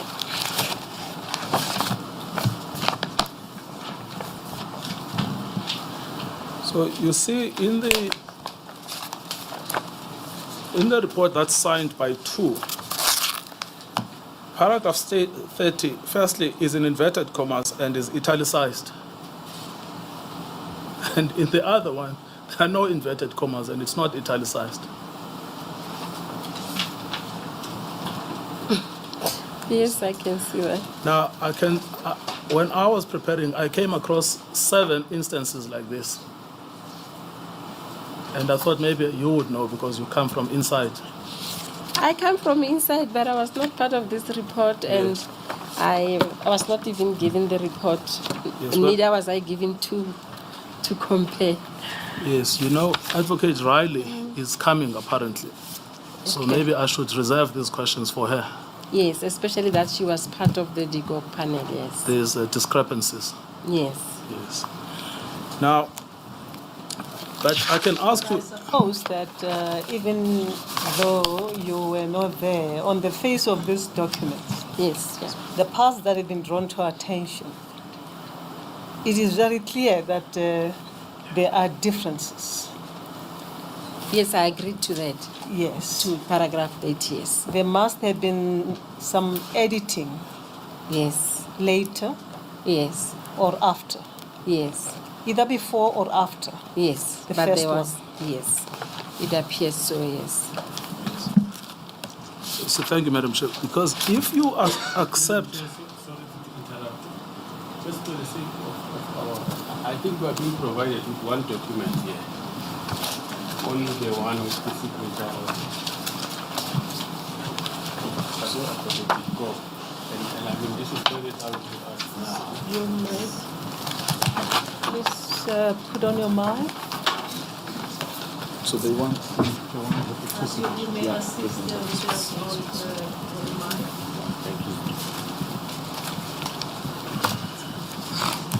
remand. Counsel, which version do you have? What I'm saying is that we have just been provided with a version which has the signature of Advocate Noko. The one That's with all. case I 60. think, yeah, while I was raising this, now we have been given the second one. Yes. I just wanted to say You have both of them now. confirm that. Thank you. No, we apologize to Mr. Skosan. We thought we had given them two different versions, but we've given them one. And if you look at the last part was in relation to paragraph 30 of both. You will observe the obvious difference in relation to paragraph 30, the opening sentence.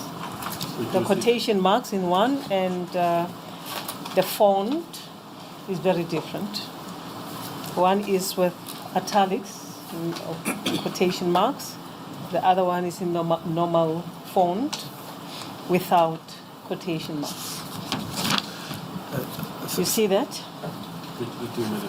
Yes, thank you. As I say to the witness, I identified 6 additional stylistic changes, which also made me to come to the conclusion that perhaps the document with one signature is then the final version, which makes the matters worse.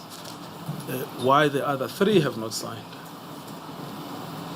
Yes, I don't know why they didn't sign. Yes. Yes. Now, my Leonard Jr. points out something I almost overlooked, which is in LO4.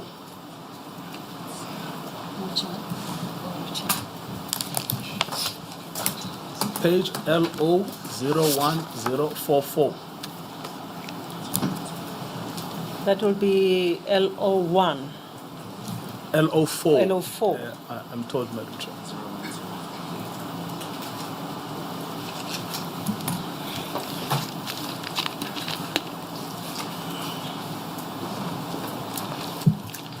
So if you go to LO01044,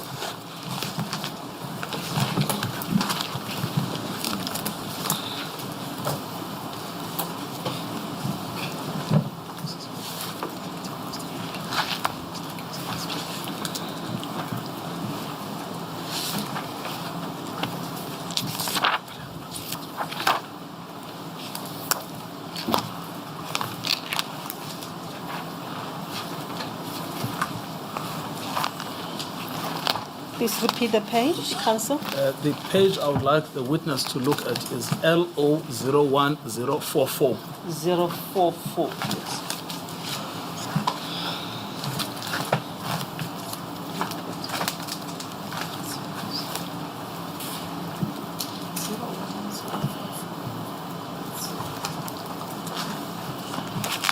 It's volume 4. LO4, Yes. according to us. And then the document starts at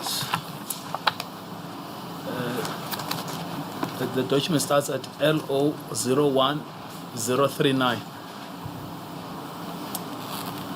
No, I think volume 4 starts elsewhere with the 00880. That's the volume 4. Yes, my colleague says the document that we are looking for, it starts at 039, LO01039. It should be volume 1.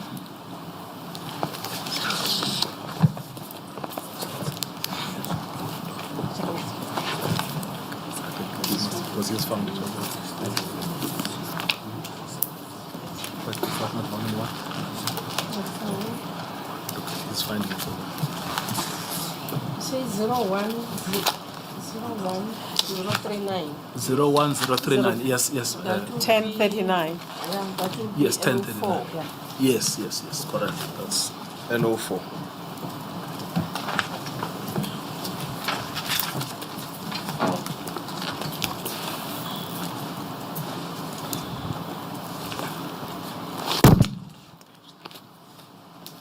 Thank you, Counsel.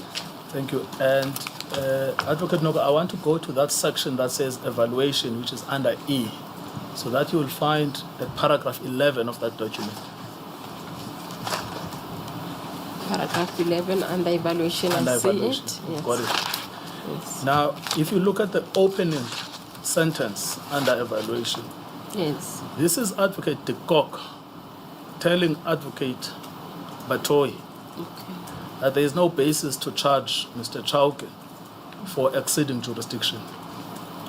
And he says, it is respectfully submitted that Advocate Chauke has overall provided a satisfactory response to the allegations leveled against him for the employer not to proceed with a formal inquiry into his conduct or fitness to hold office in terms of the NPA Act. You see that sentence? Yes. I see And if that. you go to the last sentence under paragraph 11.1, the very Yes. last sentence in that page, I see it. it says, it is also important to take note that Chauke got involved in a KZN matter at the instance of his senior and supervisor, Advocate Jiba, and therefore the employer. Would that be consistent with what you've been saying? That's what I've been saying. I was not even aware of this. That's what I've been saying. Yes. So your view is also shared by Mr. de Kock. Yes. Then it gets even better, because if you go to the following page in the opening sentence, Yes. he says, as a matter of practice and the law, NDPPs have in the past assigned prosecutors and even DPPs in matters that fell outside their jurisdiction for one reason or the other. True. That has been the position. Yes. So in other words, this is not just about people below the DPP. I mean, we've gone through these instances I've shown you. Yes. We've also now looked at the statement by Mr. de Kock. We've also now got your evidence Yes. that this is a pervasive practice within the NPA. Yes. Yes. Now, I wanted to move slightly forward when I brought these two reports to show you that we don't actually understand whether these reports reflected a consensus or just the view of Mr. de Kock, Yes. because the other persons have not signed. Signed. Yes. And we are still going to try and speak to the other. Well, there are only two surviving authors of these reports. Yes. One is Advocate Riley, Yes. that we were promised will be brought here.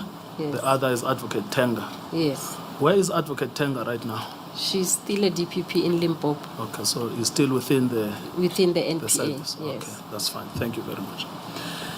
Now, what I am interested in here is the process. You remember that you mentioned the issue of the process.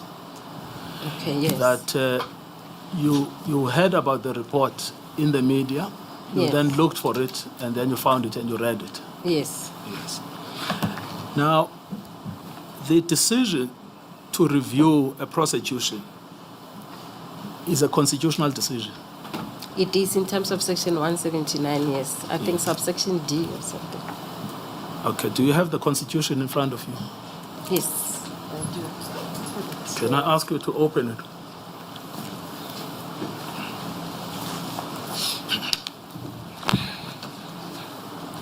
Yes, I have it. So if you go to that section 179 you are mentioning, you said subsection D, but I think you mean subsection 5. Oh, okay. Yes. Subsection D. Oh, yes. I remember the D. Yes. all right. Yes. Subsection 5, paragraph D. Yes. Can you just read what it says? Starting with the National Director of Public Prosecutions. Oh, the whole 5D, from 5. Okay. Yes. The National Director of Public Prosecutions, subsection A, must determine with the concurrence of the cabinet member responsible. No, I just want D. Oh, D. Yeah. 5D, okay. The National Director of Public Prosecutions may review a decision to prosecute or not to prosecute after consulting the relevant Director of Public Prosecutions and after taking representations within a period specified by the National Director of Public Prosecutions from the following: 1, the accused; 2, the complainant; 3, any other person or party; whom the national director considers to be relevant. Now, thank you. Now, it is common cause here that Advocate Batoyi consulted only the panel that she set up. Is the panel Yes. mentioned in section 179 5D? There's no panel mentioned in the Constitution. It is also common cause that Advocate Batoyi did not consult. Well, we know that she consulted one accused person because she invited that accused person to her office shortly after she became the NDPP in February of 2019. Major General Boyce through his attorneys. Oh, I heard about that, yes. Yes. But the other accused, were they consulted? I don't know. Yes. And then the complainants? I don't think so. Yes. And then most critically is the prosecution team, of which you would be aware. Yeah, I was not consulted. I know the prosecution team told me they were not consulted as well, and Advocate Chauke as well was not, so we were not. Yes. I beg your pardon, Counsel. Counsel, why do you say you don't think that the complainant could have been consulted with? You said you don't think so. I think, I don't know, I don't have proof, but then I think I heard that the complainants, some witnesses were not happy with the decision to withdraw the case. For example, even Mr. Danikas was not happy with the decision to withdraw the case. So it doesn't seem that witnesses were consulted, and neither have I seen anything to that effect in the DGOG report to say at least the witnesses or the complainants or any other person except relying on what the DGOG report said were consulted. Thank you. Thank you. Yes. Now, you see, the situation we have right now, Advocate Noko, is an extraordinary one. Yes. It looks like the NDPP has violated the Constitution by withdrawing a decision outside, a decision to prosecute, outside of the parameters of Section 179 5D. Yes, it appears so. Yes. And if you have the Constitution, can I ask you to look at Section 2?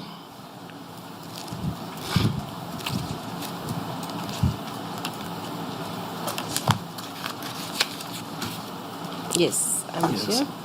Now, what does that section say about a decision that is inconsistent with the Constitution? About the supremacy of the Constitution? Yes, just read that section, yes. Okay. This Constitution is the supreme law of the Republic. Law or conduct inconsistent with it is invalid, and the obligations imposed by it must be fulfilled. Yes. Now, if Advocate Batoyi has withdrawn a criminal prosecution contrary to the Constitution, would that decision be invalid? Yes, and unconstitutional as well. Yes. Now, this is what I refer to the extraordinary situation, Yes. that a person who is meant to uphold the Constitution has violated it. Yes, clearly. Yes. Now, I want to also then look at this this memorandum, the internal memorandum to withdraw these charges. Okay. So you said something interesting earlier in your main evidence Okay. when you said that contrary to what you did in the report, Yes. they did not go through the dockets Yes. and analyze the evidence inside of the dockets. Yes. Now, there are some portions of the report that refer to the dockets, some dockets. Okay. So if you can open the report,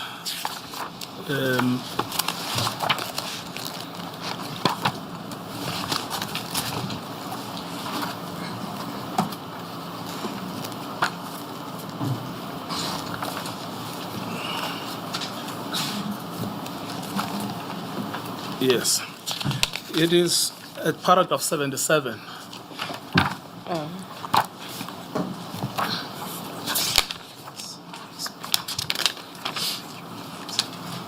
I'm Yes. told, Madam Chair, it's SB 3157.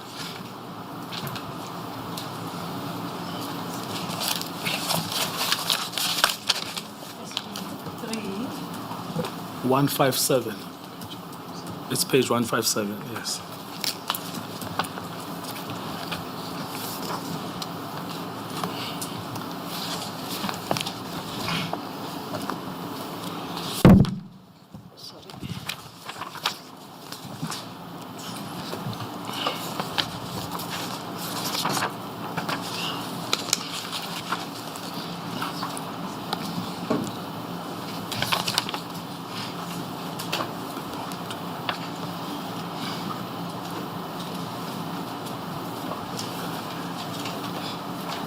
Please bear with us. Yes, thank you, Madam Chair.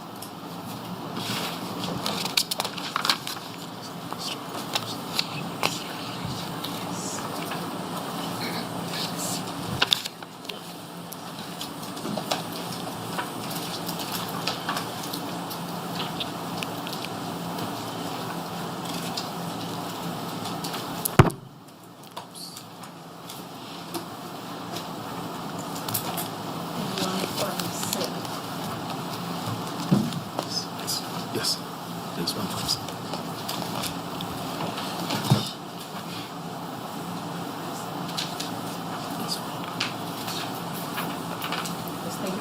Yes, thank you. So if you go to paragraph 77, under the heading C, the evaluation of evidence contained in the dockets, Yes, I see that. and then you,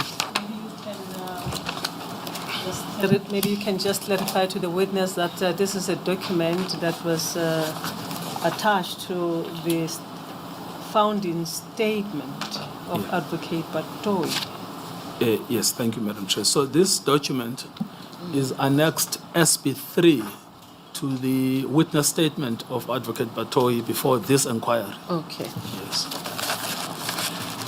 And if you go to heading C from paragraph 77, they purport to provide an analysis of the dockets. I can see that. And if you turn the page at paragraph 82, well, there's table A and table B, Yes. which refers to section 21F and 21E. Yes.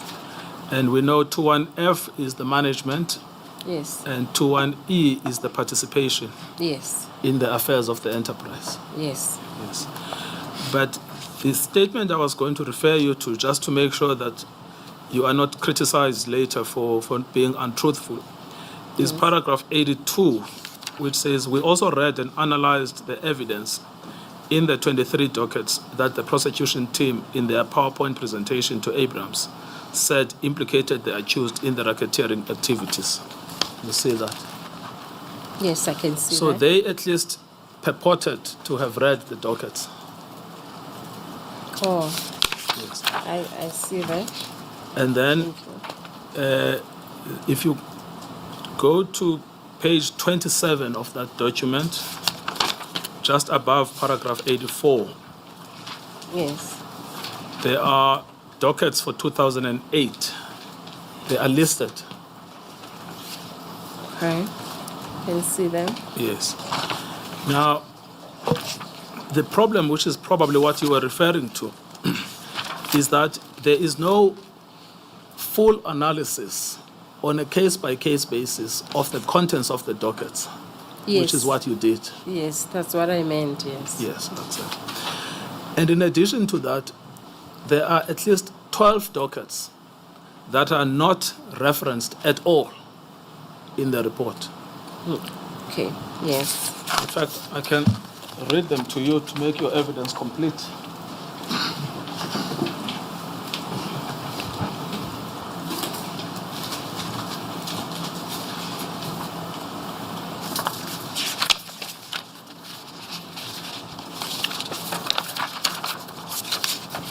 Yes.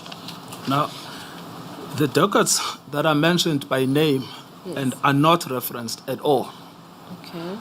are the following dockets. 18 October 2008, Umkomas, CAS 253, stroke 1, 0 stroke 2008. The deceased is Mduduzi Mkhize. Okay. It's analyzed in your report, and there's no mention of it in the DCOC report.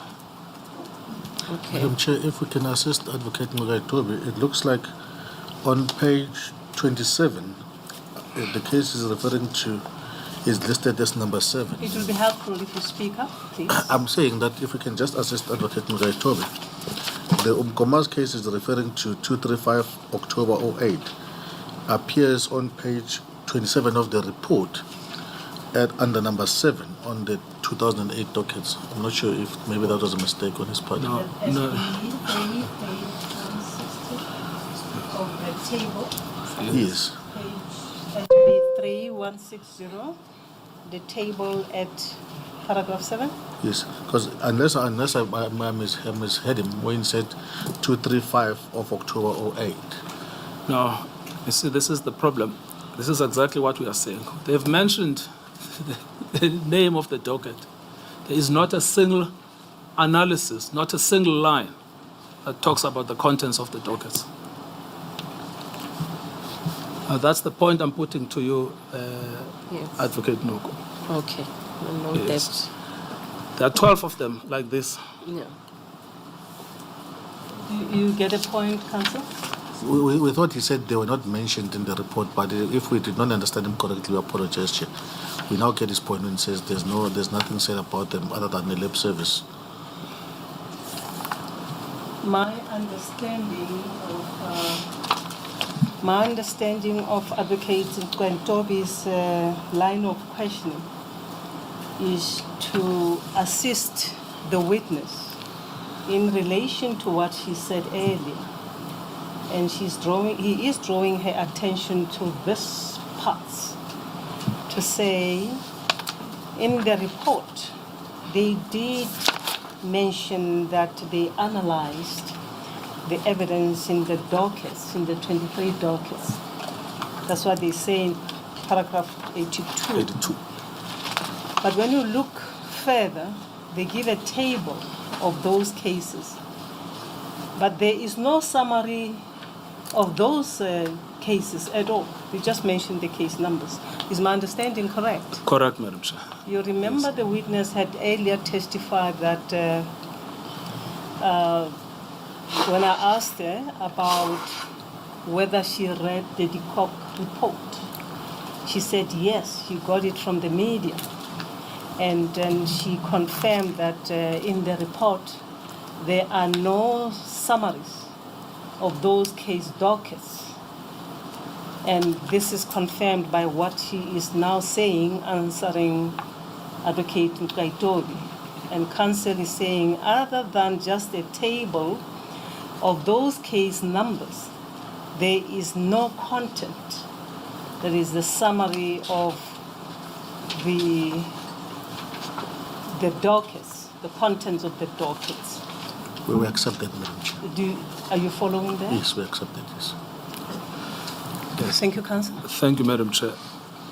So the second case is 23 May 2009, Pinetown, CAS 1000/05/2009, Okay. where I may be losing you. Are you still at the SB 3160, looking at that table? at that table, yes. So that's item number 13. 13, yes, thank you. on that table. Yes, Pinetown. Yes. Okay.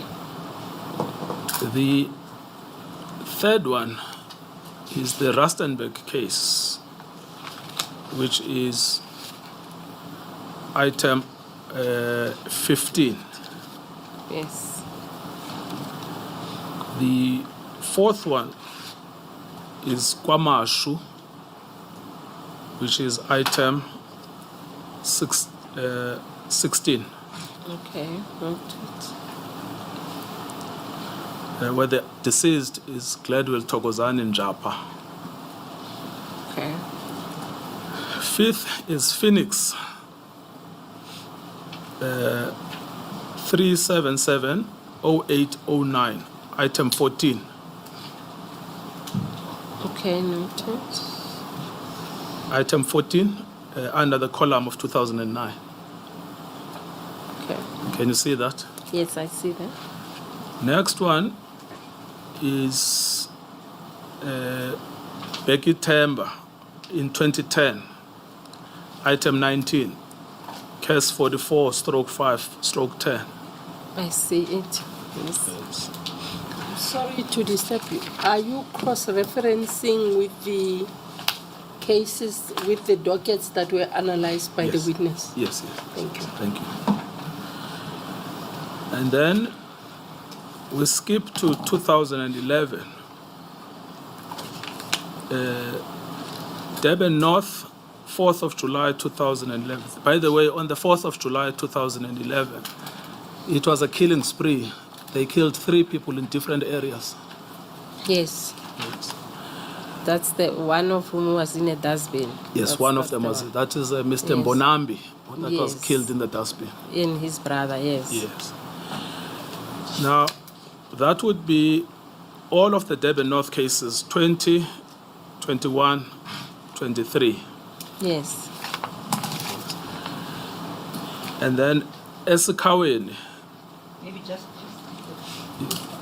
are you deliberately skipping 22? I see you saying. no, Madam Chair, 20, 21, 22. Your Yes. mic was not on. Yes.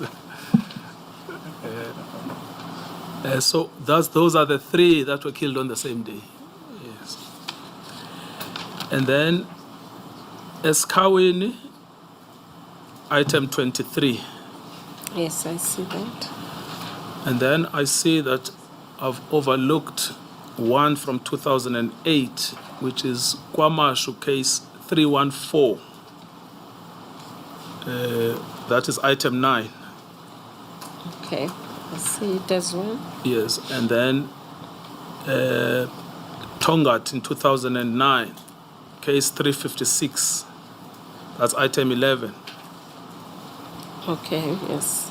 And then Kwaduguza, that's 2010. Yes, that's 17. Sorry, I've got it now. Yes, I see it.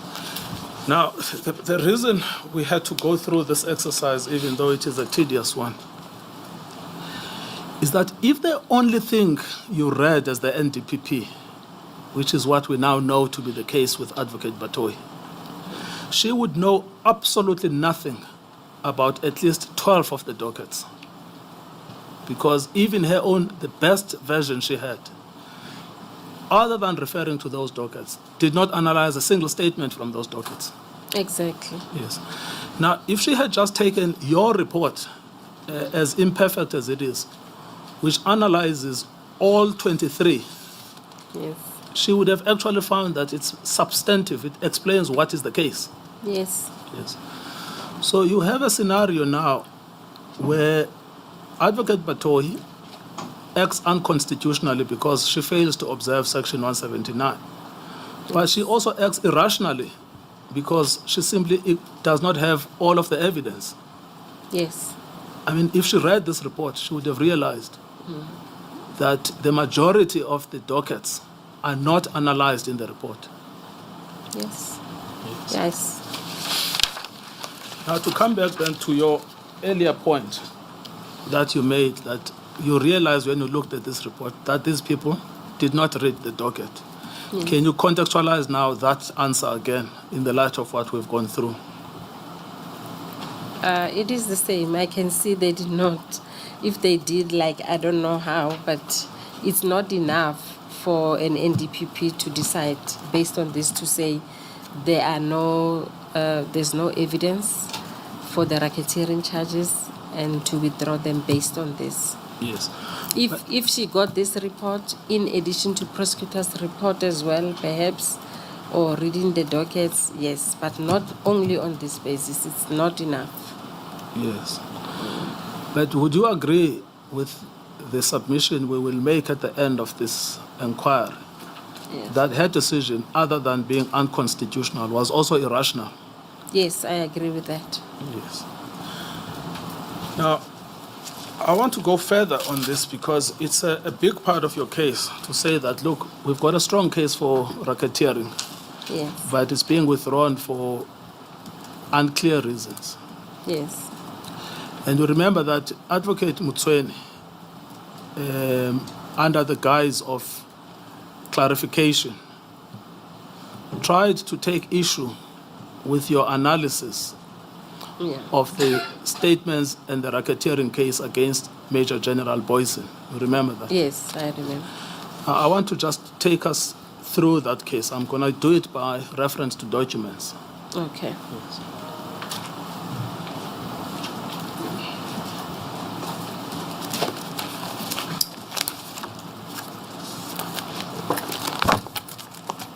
You should have cross-examination file 1 in front of you.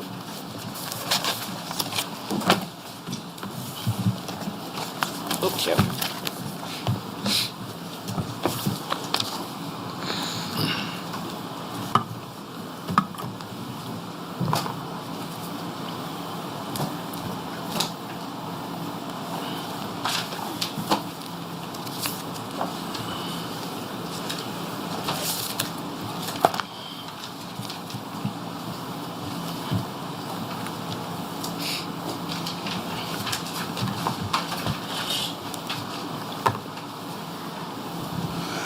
Now, before we go through this, you remember the main defense that is repeated on behalf of Major General Boysen Yes. is the idea that in the killing of Demande and Magoje, Yes. he came after the event. Yes. Yes. Now let's see if the documents support that. Okay. The useful starting point is page 1, Oh. which is dated the 5th of September 2008, and it's a letter from Sapani attorneys. Oh, yes, I see. Are those the attorneys you were referring to? Yes. Through Mr. Nkosinati, Hopewell shows it. Yes. Now, Mr. Shezi, Please take me to that page it's again. page 1, Madam Chair, Page 1. of file 1 Yes. of the cross-examination bundle. Is that the Sapani attorney? Sapani attorneys, yes.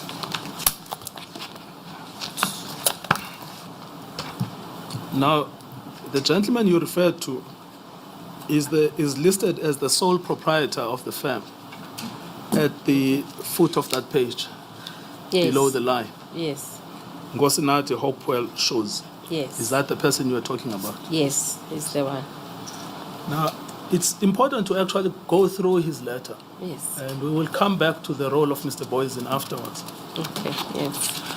So, the first thing he says in the first paragraph is that they represent the Maphumulo Taxi Association, and then he refers in the second sentence to the murder of Superintendent Chauke Yes. on the 27th of August 2008. And then he says, after that, there have been unlawful acts perpetrated by the police against the members of the Maphumulo Taxi Association, accompanied by a disturbing disregard of the rule of law and the constitutional rights of the individuals concerned. Yes. Okay?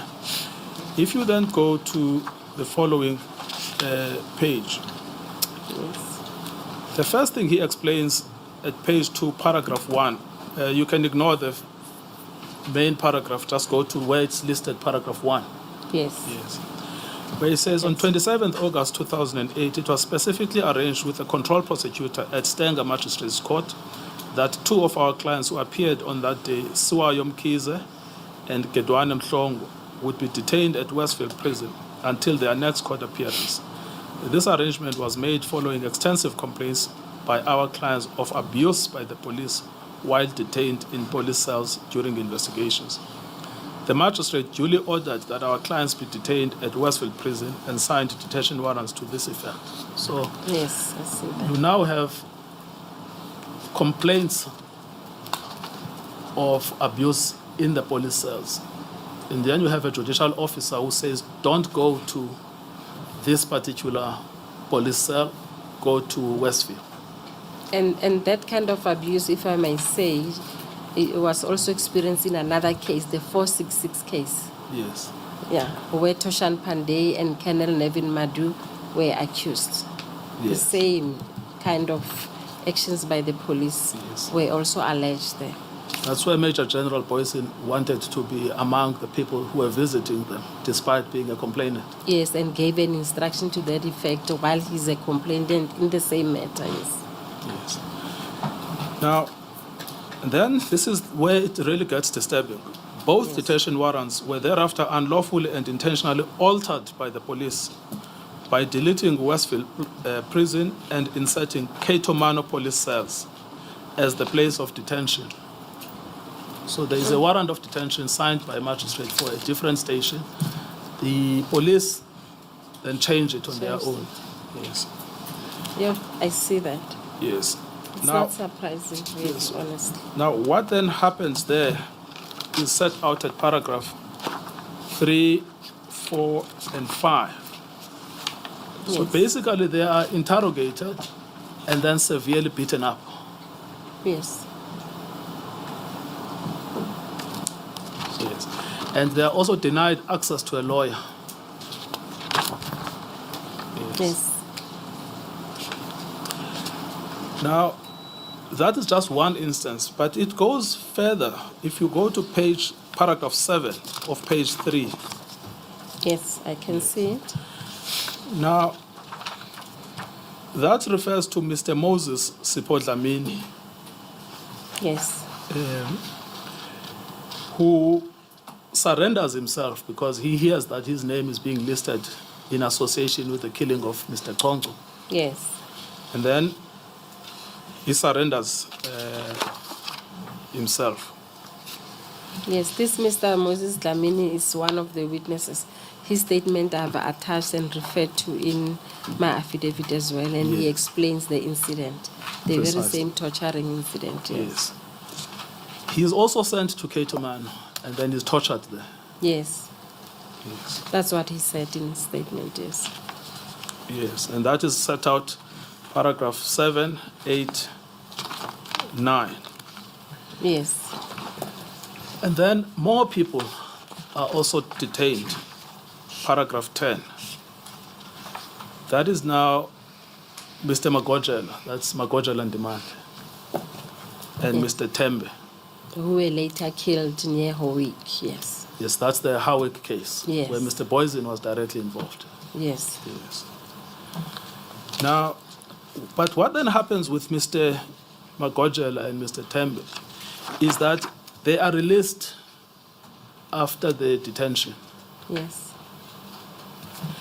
And they are told, when we want you, we will call you. Yes. But they are never wanted. And the reason they are released is because the police form the view that there is no case linking them to Congo. Yes. They release them. Yes. And thereafter, they murder them. Yes. Yes. So they were not being sought for having Yes. committed any offense. And that is the position in most of the cases. Yes. Yes. Yes. And the thing about them is that they had done the exercise of checking whether they are implicated. Or not. Yes. And then after that, they release them. Yes. But then they still kill them. Yes. Yes. Now, that you will find at 10, 11, 12. And then at 13 is a different person. That's Lindelane Buteles, Yes. who was killed in the presence of his wife, Tandega Nompumelelo Sokulu. You remember that earlier on you were not able to trace the husband of Ms. Sokulu.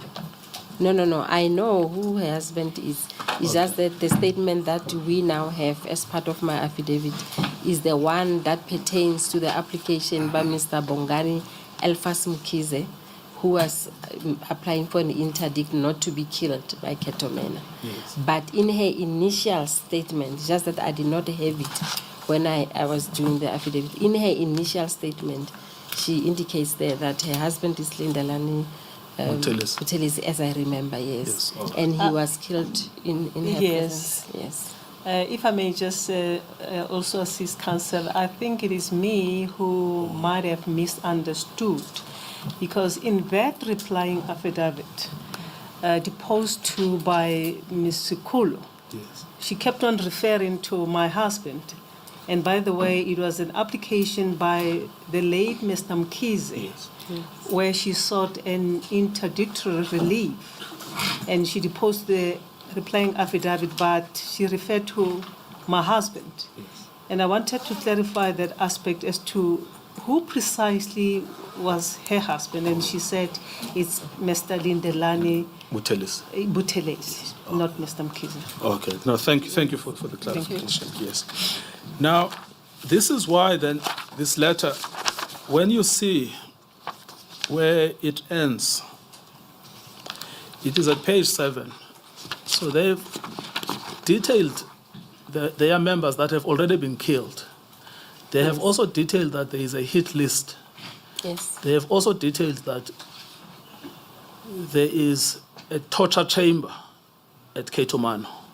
Yes, Mr. Matonzi and or Mr. Mtiani also mentioned a hit list. Yes. Where people will be killed and their names. And indeed, those people were killed by the Cato Manor under the pretext of being sought for having committed criminal offenses. Yes. Now, this is why then in paragraph 7, they say, look, gentlemen, if you want our client, approach us. We will bring those clients to... Counsel, which paragraph? Yes. Now, paragraph... page 7. Page 7, that will be paragraph 19. Paragraph, yes, it starts at 19, correct. 19, Roman figure 1. Yes, sorry. Any member of the Maphumulo Taxi Association sought to be questioned in connection with any investigation pertaining to taxi violence or the murder of Senior Superintendent Noko is allowed legal representation at all relevant times during the questioning. Our clients have nominated our offices to represent them in this regard and require that our office be contacted before questioning or interview is undertaken. We wish to make it clear that this applies equally to persons considered suspects and those considered witnesses, because the police have acted unlawfully irrespective of the status of the person they question. Then, if you look at the last sentence there, we wish to record that our clients will honor any subpoena issued in terms of Section 206 of the Criminal Procedure Act, and we welcome the use of this process if it is deemed necessary. Any member of the Maphumulo Taxi Association who is arrested or detained, whether or not he is charged, requires to be legally represented and nominates our office in this regard. We require that our offices be contacted immediately if an arrest is made. Now, and that's how they end. They say, we are available. Come to us if you want our people. Yes. Yes. Now, that is a letter of demand of the 5th of September. Okay. Yes. Now, that is to be read together with page 9 of that document, which is the complaints written to the Human Rights Commission, IPID, the Police Commissioner, and the Public Protector. Yes. Dated the 23rd of September. I see that. Now, in this letter, they repeat these events. Yes. And they say, look, we've had no joy. We are now asking you to intervene. Yes. These organs that are mentioned there. Yes. So that goes on up until page 26.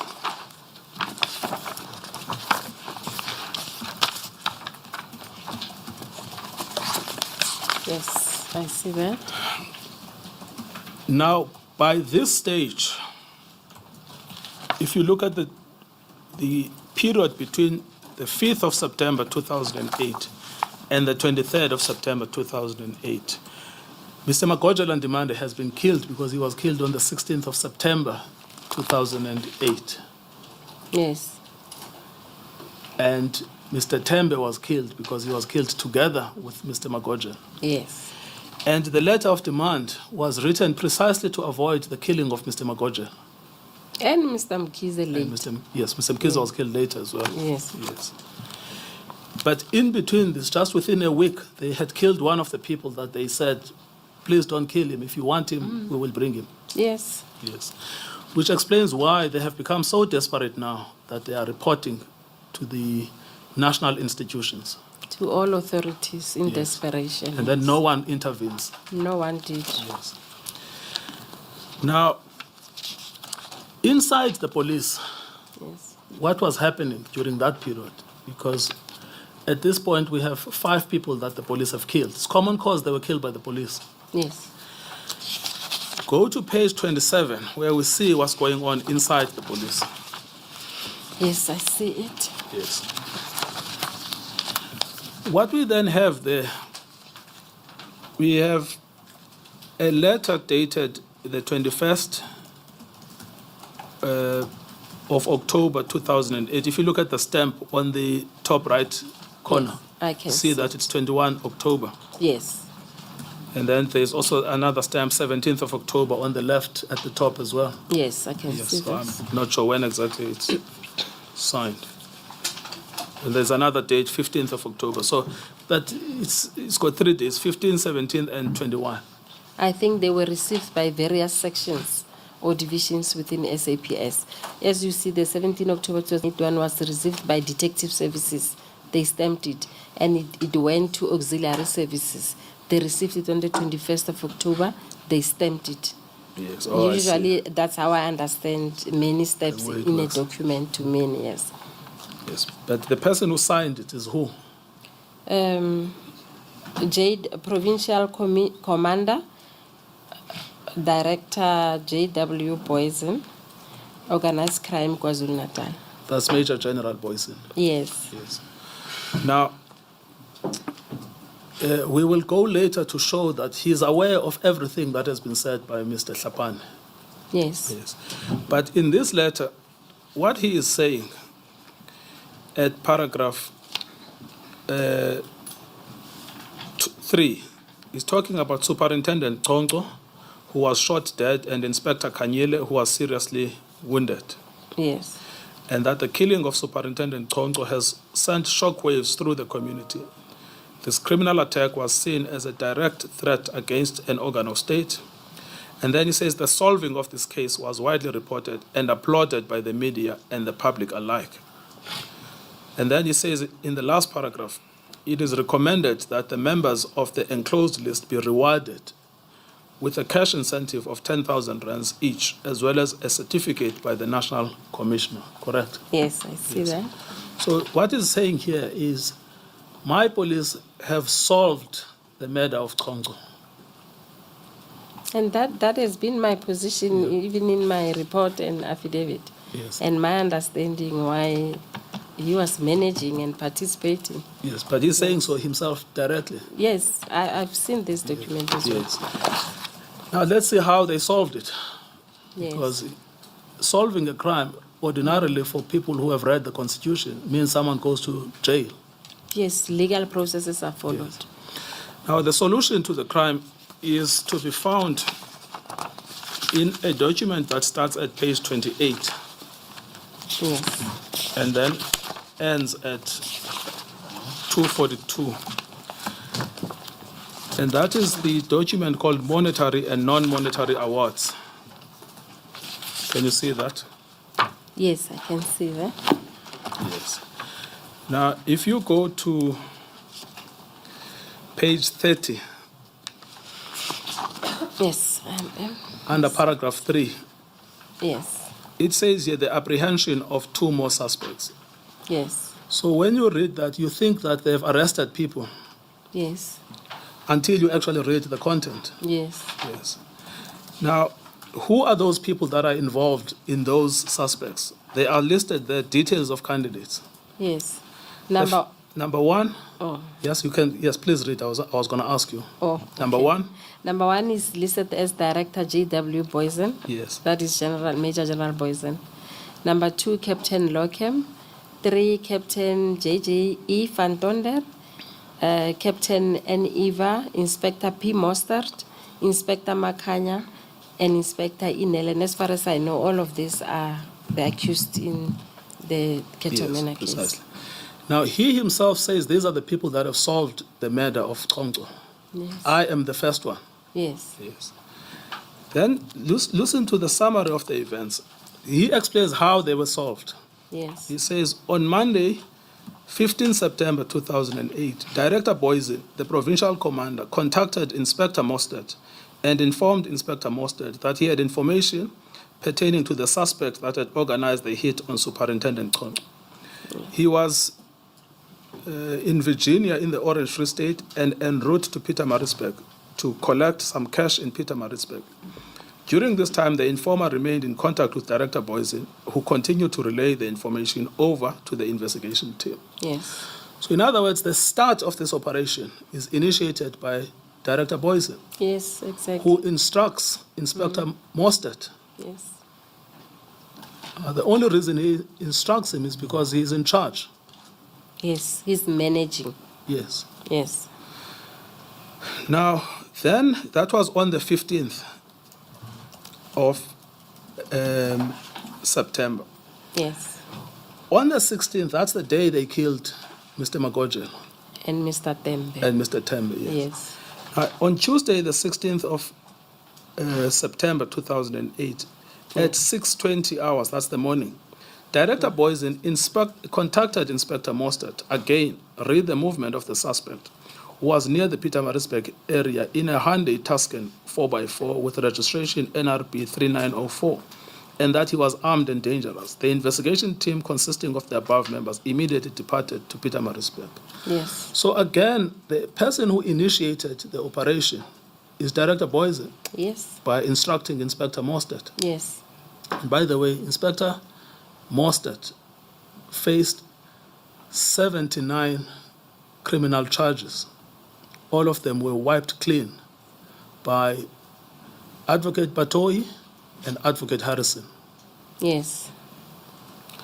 Then, the same day, at 8:30, the investigation team, still consisting of the above same members who were in Pietermaritzburg, continued to receive further information from Director Boysen.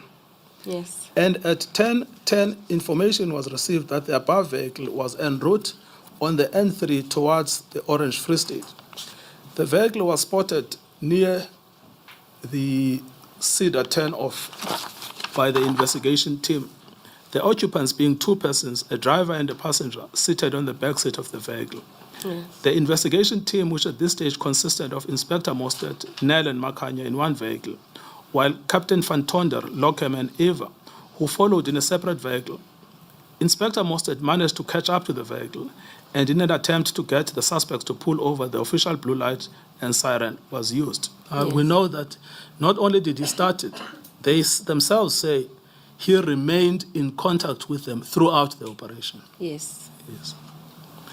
Then he says a shootout then took place between the passenger of the suspect's vehicle and the investigation team, resulting in the driver of the vehicle being injured in the process, which resulted in the vehicle stopping. Now, at this point, they don't explain who started the shooting. Yes. They say a shootout happened. Okay. Yes. Then they say the passenger in the suspect's vehicle during the shootout made an attempt to flee Yes. from the moving vehicle, which resulted in him being flung out of the moving vehicle. So even on their own version, he was running away. Yes. Both the suspects were fatally injured in the shootout. The driver was positively identified as Timson Magojela Ndimande and was the main brain behind the assassination of Superintendent Chonco. Now, this statement, we know it to be false because of the letter of the 5th of September 2008, where Mr. Hlapane says to them, you arrested him, you interrogated him, you released him because you had no evidence. Exactly. Yes. And that is why, sorry to interrupt, that is why in the predicate offences. One of the murders is of Mr. Magojelan Demand. Yes, Mr. Poison is charged for the murder of Magojelan Demand. Yes, as one of the predicate offences. And the second one, because you need two, and the second one is Demand. Sorry, is Tembe. Tembe. Yes, correct. Sorry. And then it says, the following firearms were found in the vehicle: one AK-47 rifle with loaded magazine, one, it should be Ruger or Ruger Mini 14 automatic rifle, and 2 magazines, as well as 2 9mm Noriko pistols, both with loaded magazine. And if I can interrupt again, please. And that's where the other predicate offences come from. Remember counts 9, 10, 11, 8, 9, 10, 11, 12. Yes. The first 2 are murders. Yes. That's Magojelan Dimande and Tembe. And Tembe, yes. And then the 3, the first one is possession of an unlicensed firearm, that's the AK-47. And the second, what is this? The 4th predicate offence will be the possession of the ammunition for this very same AK-47, being the 40 rounds, bullets thereof. And then the 5th predicate offence is the defeating the ends of justice for having placed the firearm there. I see. So that's the 5 predicate offences, and they meet the requirements of the racketeering charges. Now, just to come back to the narrative of how they were not being investigated at this stage when they wrote this report. So they were just writing the report freely. Yes. But the way they explained it is very shocking. They admit that one person was trying to flee when they shot him. But in relation to the second person, who was the driver, they never say that that driver attempted to shoot at them. They actually say a shootout occurred. You see. Yeah, I see that. Now, this whole story that has been peddled for years, that Major General Boysen arrived at the scene after the shooting, given what they themselves say that he was actually the initiator and remained in contact throughout the operation and came afterwards, I mean, can that be true, or is it blatantly false? It's not true, and this was attached to the prosecution memorandum. I saw this, and that is why I also supported the prosecution. It's not true that he only arrived late. He started it, coordinated, like arranged everything. Yes. Yes. Well, the person who actually didn't see it is Advocate Batoyi. But it was there. I don't know whether it was given to her or not. And the DGOG panel, I don't know if they saw this. Yes. Well, the DGOG panel repeats the lie that Major General Boysen came after the scene. And turn around and say, we lied against Major General Boysen because he was investigating some people, whereas the truth is here. Yes. Now, if you then look at here it's clear who they say were involved in the killing. They've listed them themselves: Boysen, Lockham, Fantonder, Eva, Mostert, Makanya, and Mel. It's clear who was killed. It's Demande and Tembe. And it's clear the method of the killing.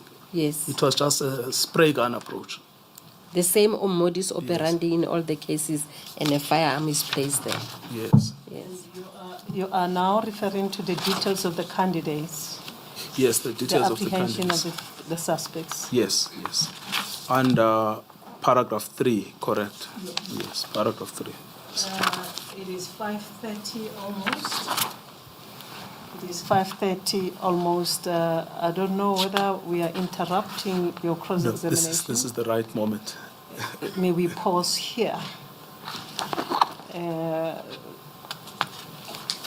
Hopefully, we will be able to finalize the cross-examination before midday tomorrow to enable the evidence-leading team to re-examine.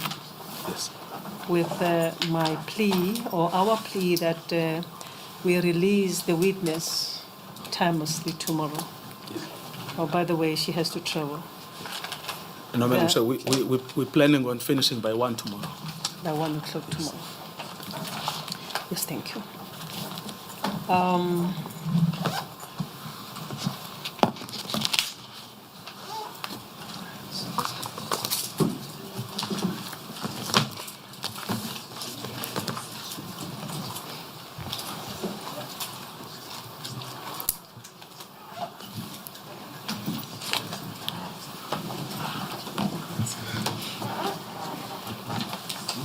In the event, then, we will adjourn.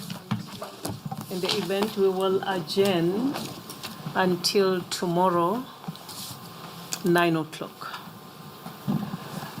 But before we adjourn, we would like to remind you, Advocate Kosana, of the request you made 2 weeks ago when you requested that you were going to establish whether there is a conflict of interest in relation to the involvement of Advocate Haley and Junior as regards the decision of the minister. The evidence leading team has not come back to us. We cannot leave that matter hanging because we spend the whole day exchanging views in relation to that matter, and we need to know where we are in relation to the matter. The mic is on. At one stage, probably tomorrow, you would then have to indicate to us what the position is. Remember, Advocate Batoi is still on the witness stand, still undergoing cross-examination, and you sought to apply or request on her behalf that it be found that there is a conflict after you ascertaining with whoever, so that the minister can revisit her decision. Am I correct? That is correct, Madam Chair. We are therefore saying to you that matter cannot be left in the limbo, because that witness, Advocate Batoi, has not finished her testimony. And it is your witness as the evidence leading team. You should therefore tell us of the status of the request that you made 2 weeks ago. Indicate to us what you have found, what you have decided. If you would have approached the minister, do let us know, because we need to progress with the evidence of Advocate Batoi.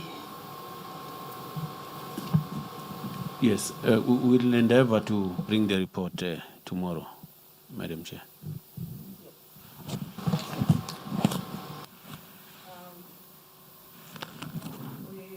We will adjourn until 9 o'clock tomorrow morning. Thank you.